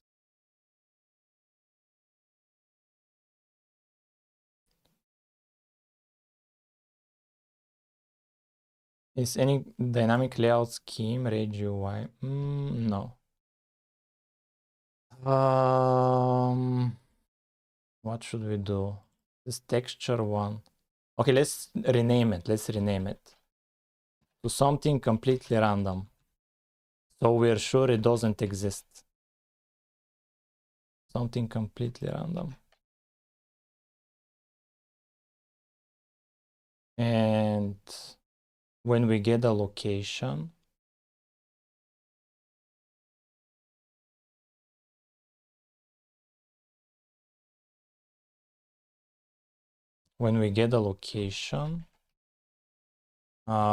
here we'll be using this new name. And let's see even what does it find. And we'll do something else as well. We'll do a name that doesn't exist. Okay. Does it find here console? ID of 10 is the last one now. Any errors? No. Location 25. 25 is the location. It's a different one. Before it was 26. Before it was 26. I'm not sure if it's finding it. Let's change to our light map. Let's change here this to be light maps. Get light map. Get light map. Let's see. And we'll test it in RenderDoc as well. Let's open in RenderDoc.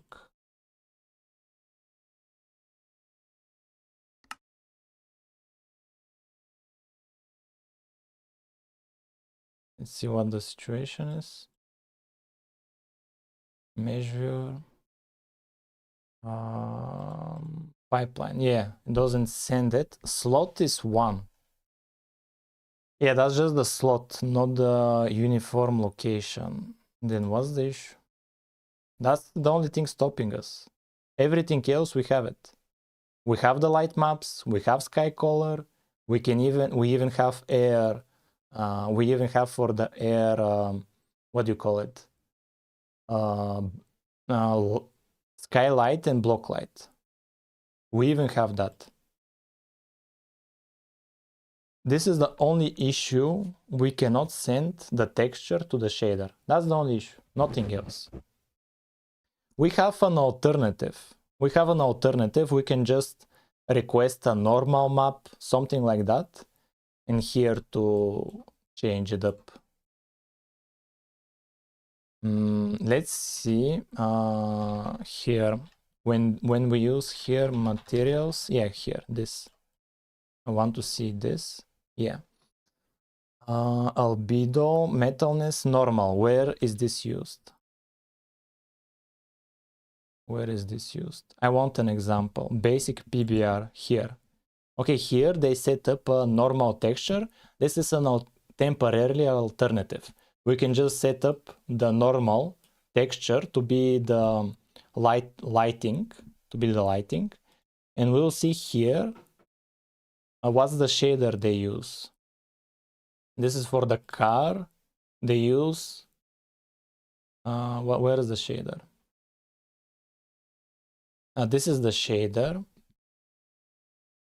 They even give a GLSL version. Do we need to give a GLSL version? Shader locations. Oh no. Do we need to set up here anything? Do we need to do this for our stuff? Shader location? That shader value? Hopefully not. The texture is 16 by 16. Oh, no. I'm not going to do that. We'll just have it as a texture, but here, chat. Here, we'll do it. Oh, okay. Get shader location. Yeah, this is what we'll do. Let's see this shader, PBR, vertex and fragment. Yeah. And yeah, okay, I have a plan. Let's go in shaders. This is for shader. Let's say here, PBR. And do we do it for both the vertex and fragment? Where is PBR here? PBR. This is the vertex. This is the vertex. They don't have here samplers. Maybe there's a limit where they don't allow textures in the vertex. Look at it. They have them in the here. They have them here. Okay. Okay, we'll try this, chat. We'll try this. Here. Shader location normal. This is what we're going to reuse. This is what we are using. So terrain here. We'll do like this. Shader world get shader, and we need terrain shader. We need terrain shader, and here we'll have this to be light map. To be the light map. We'll have it here be light map. Light map. Light map. We don't need this. I need to stand up, chat.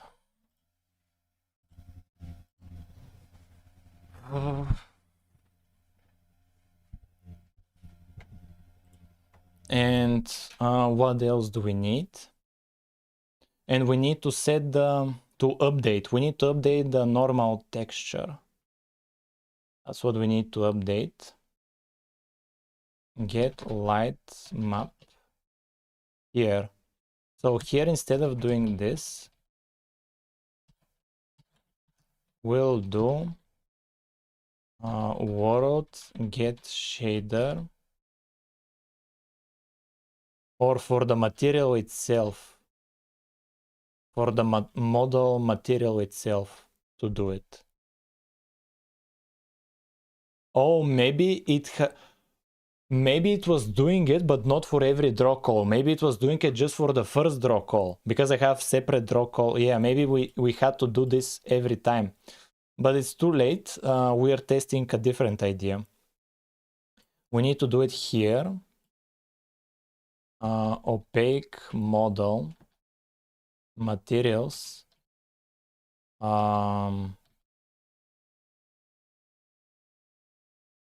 Material map normal texture.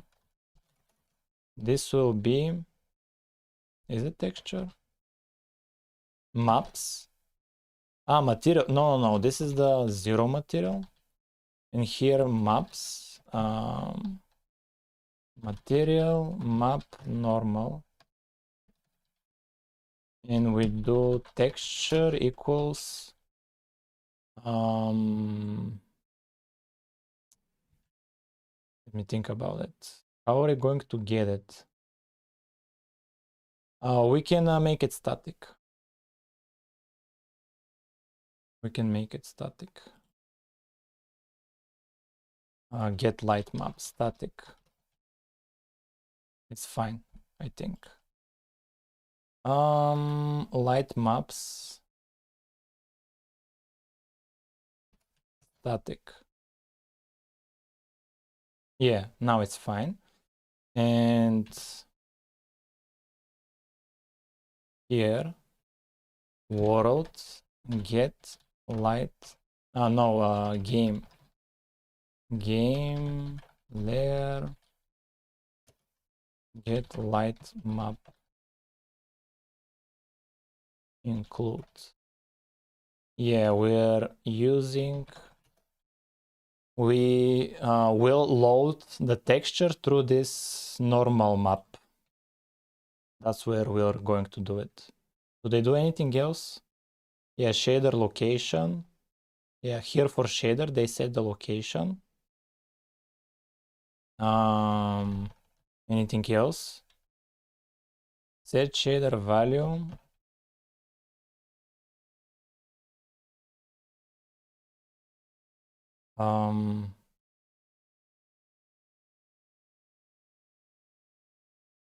Set shader value? No. Set shader value. Camera position? No. The normal. The map? Normal. Yeah, here. Material map. They do it once, we'll be doing it multiple times. Let's see if it compiles. Let's see if it compiles. What's the issue? Oh.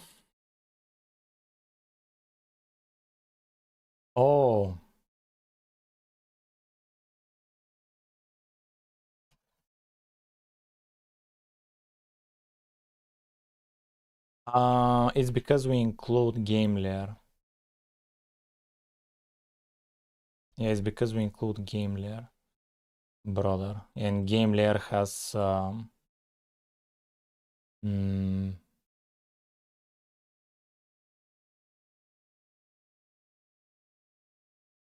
where was the error here? What's this? Top is 1. Let's just set it to be 1. Not that big of a deal. We want to do a check. And here 1. Not that big of a deal.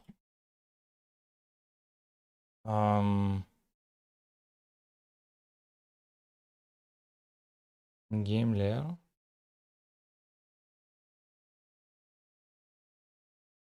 Okay.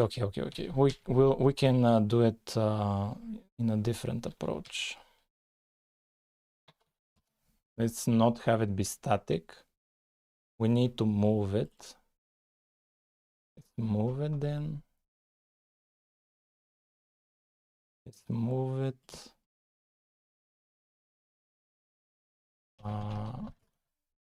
We will move it in the world CPP. Here in the data. We'll move it here. 24. The count will be 24.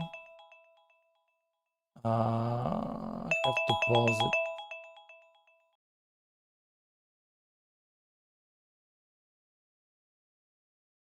Chat, any questions? Can we see the game currently? In after the 5 minutes and after maybe 3 minutes. So let's say after 7 minutes, we should have something rendering. Got any questions?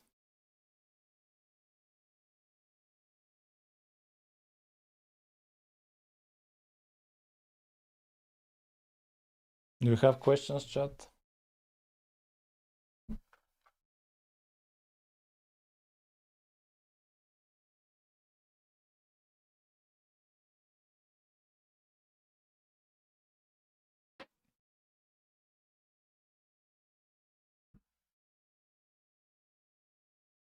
We lock in after 5 minutes, after 4 minutes, and we're pretty close. I have an idea on how to solve the current problem. The problem is that the shader is not receiving a texture, but I have an idea on how to solve the problem. We'll just use the normal map. The normal map should be working perfectly fine. If that doesn't work out, probably the problem will be that they just don't support having textures in the vertex shader, which I don't believe because I've used them in my Java clone, textures in the vertex shader. So in theory, it should be fine. Hopefully, it's not only for fragment shader. If I want to start my own clone C++, would you recommend Relip or Vulkan? I will use Relip, not Vulkan, if you're a single developer.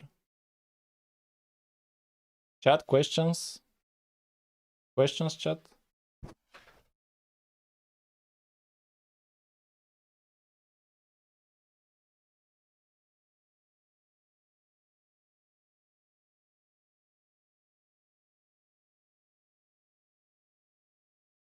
Any questions?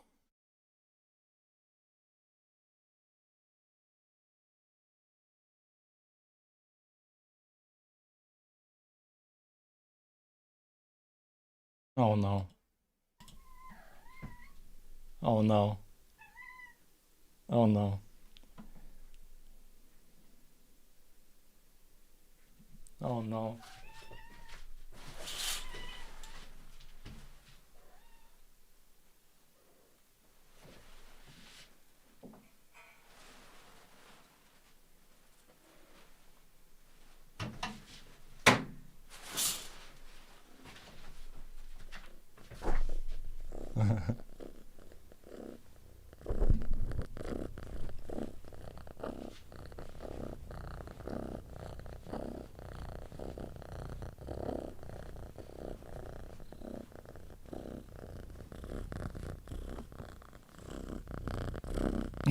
Peccat.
Oh no.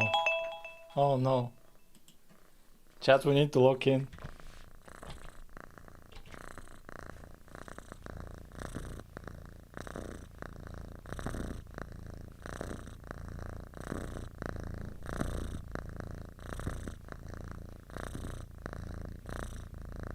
Don't rush Peccat.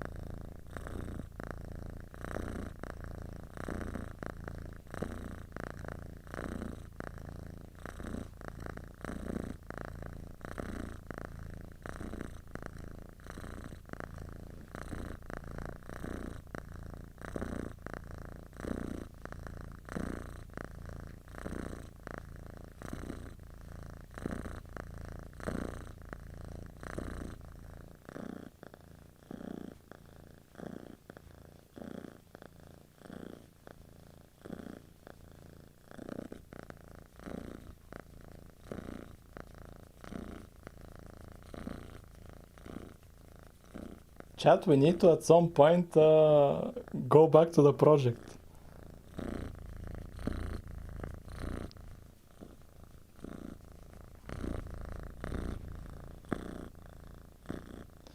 Chat, we need to go back to project.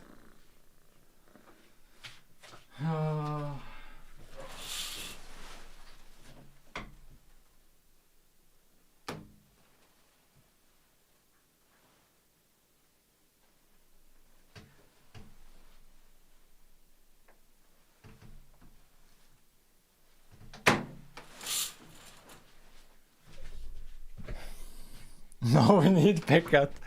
I need Peccat as well, chat. It's not only you guys. I need Peccat as well. But I'm sure we're pretty close. I'm sure we're pretty close. Was this? Oh yeah, we're moving the textures. Yeah, this was the last step. And yeah, these were for the light map. Yeah. And we need to move the function as well. This function, we need to move it. Let's have it be in the world. In the world.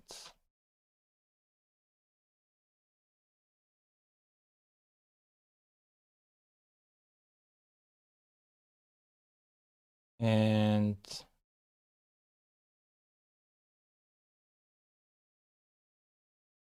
in the world here.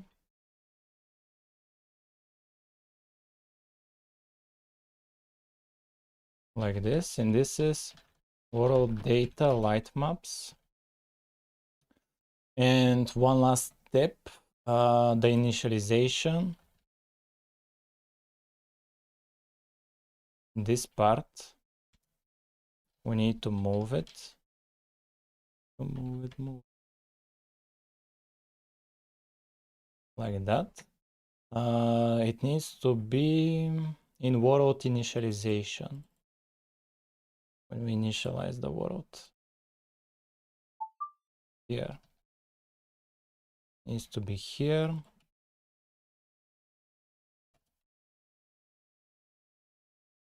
And here this.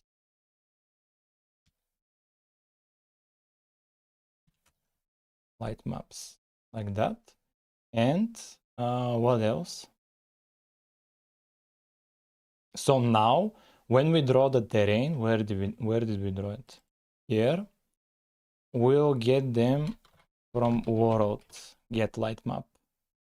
Okay, finally we can test some code. Sit now.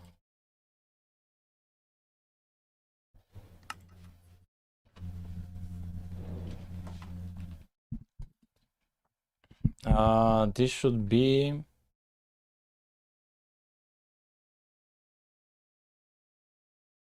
we'll do two experiments just in case. In render doc, our own game we'll test out to see what's happening, and we'll also launch Minecraft to see what's their resolution. Should be the same resolution actually, because we downloaded it through render doc.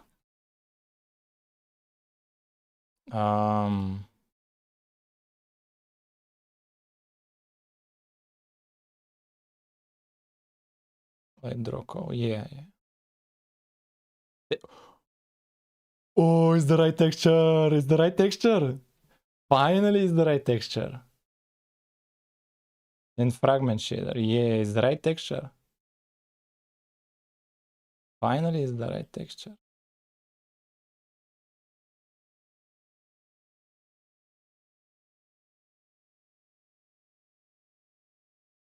And yeah, it's the right texture.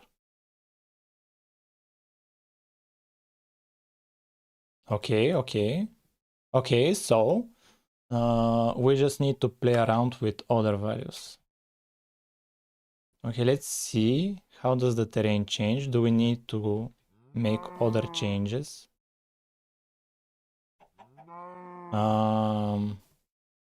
Okay, we're just not probably using the right values. Let's see what values we're using. I suspect probably the way, one more thing I could have tried in the previous attempt was to, for every draw call, to set the texture. For every draw call to set it. We were setting it only once and then drawing all of the subchunks. That's one thing we could have done. But it's fine. So here we're using the light map with coordinates of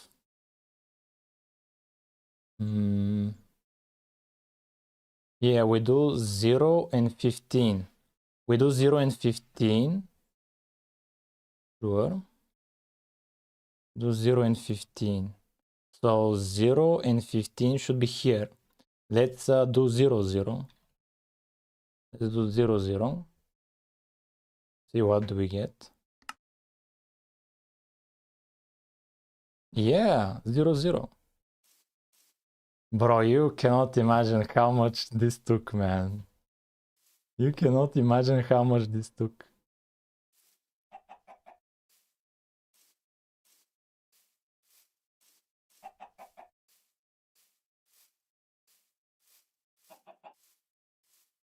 Bro, this took so much time.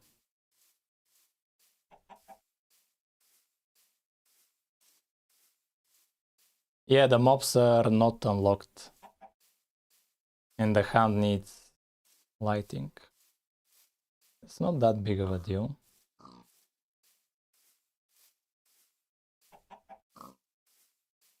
Hmm.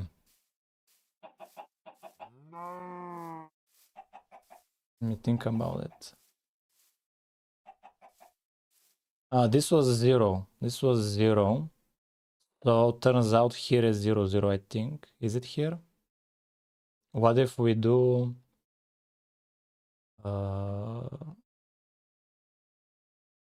on the Y, if we do... Yeah, here is 0, here is 15.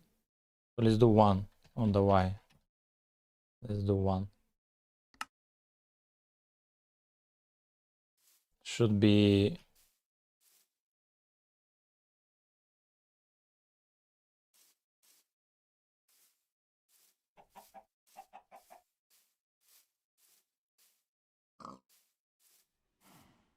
to stay the entire day, the entire time the same colors. We could do it like that, but let's fix the mobs. Let's fix the mobs. Let's fix the mobs. Where do we draw the mobs? Here we'll do the same. This is semi-transparent. Where do we draw the mobs?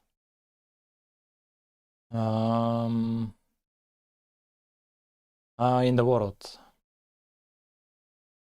In the world. In the world. Yeah, world draw. Where is draw? Draw here. Yeah, here. So here we just do that. We don't need this. We don't need this. Here we need to do it for the model itself. So entity and mob. Entity and mob. Draw model here.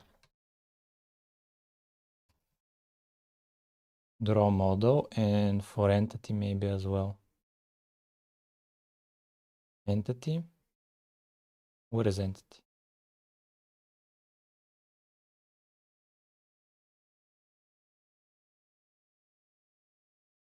Do I have draw here? Probably not. Yeah, I don't. See if the mobs are using the light map as well.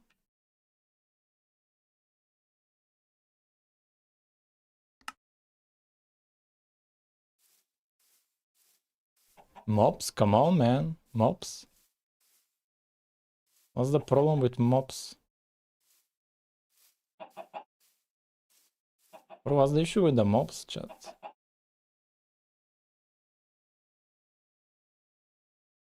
Yeah, I'm updating the material. Oh, it's the material of 1. It's the next material. Yeah, because we're using GLB. My bad.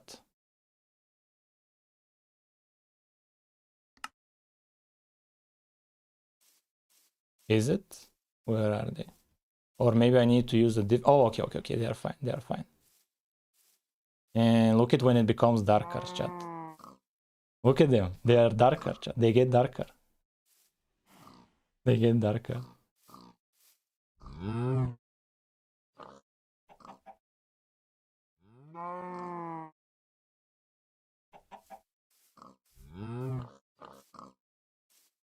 That's pretty cool. Day-night chat.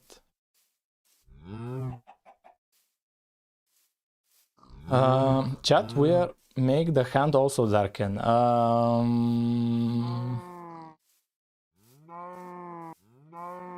It's fine, it's not that big of a deal. The hand should not use this because it will be too blocky. It needs to be smoother. I think they use something else. And even for the entities. We'll see what we'll do. But chat, we're 2 hours over the limit of 3 hours. I usually have 3-hour limit. So the goal was to have lighting. And we implemented lighting where every block has a block light of 0 and skylight of 15. So everywhere the skylight is the maximum. So we don't have shadows under trees and we don't have shadows in caves. And torches do not work, but we are pretty close at least to doing torches. So I think next stream we can do torches easily. For skylight, I would off stream, I would need to convert from subchunks to chunks in order to have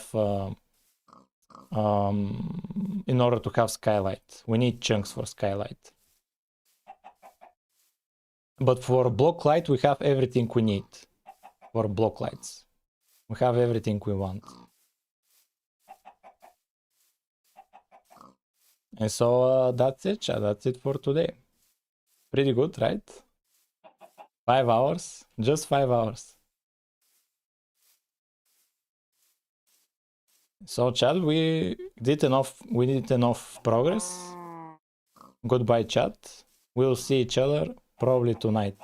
Probably tomorrow if I don't burn out. Man, I'll need to after stream ends I need to read a book to chill out, to not be thinking so much. Yeah, bye chat.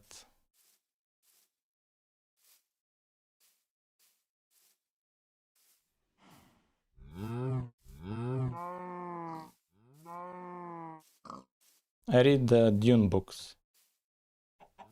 Just science fiction, not anything, not productivity books, just chill out books. Just to chill out and not be thinking of anything. Yeah, bye chat.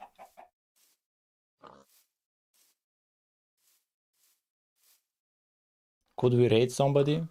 We have 7 people in Twitch. Could we raid somebody? Twitch, TV. Let's raid somebody. But almost nobody is live.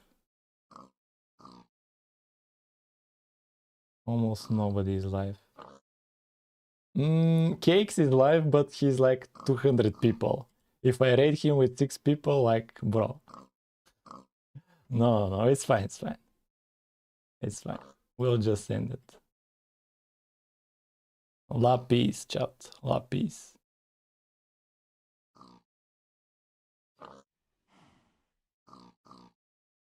It's not the longest. We have a longer stream for sure. Yeah, bye guys. La peace, bro.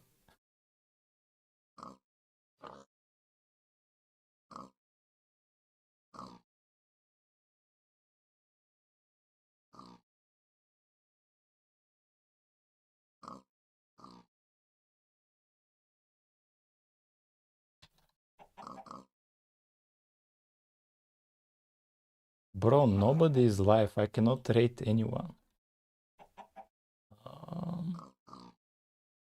Yeah.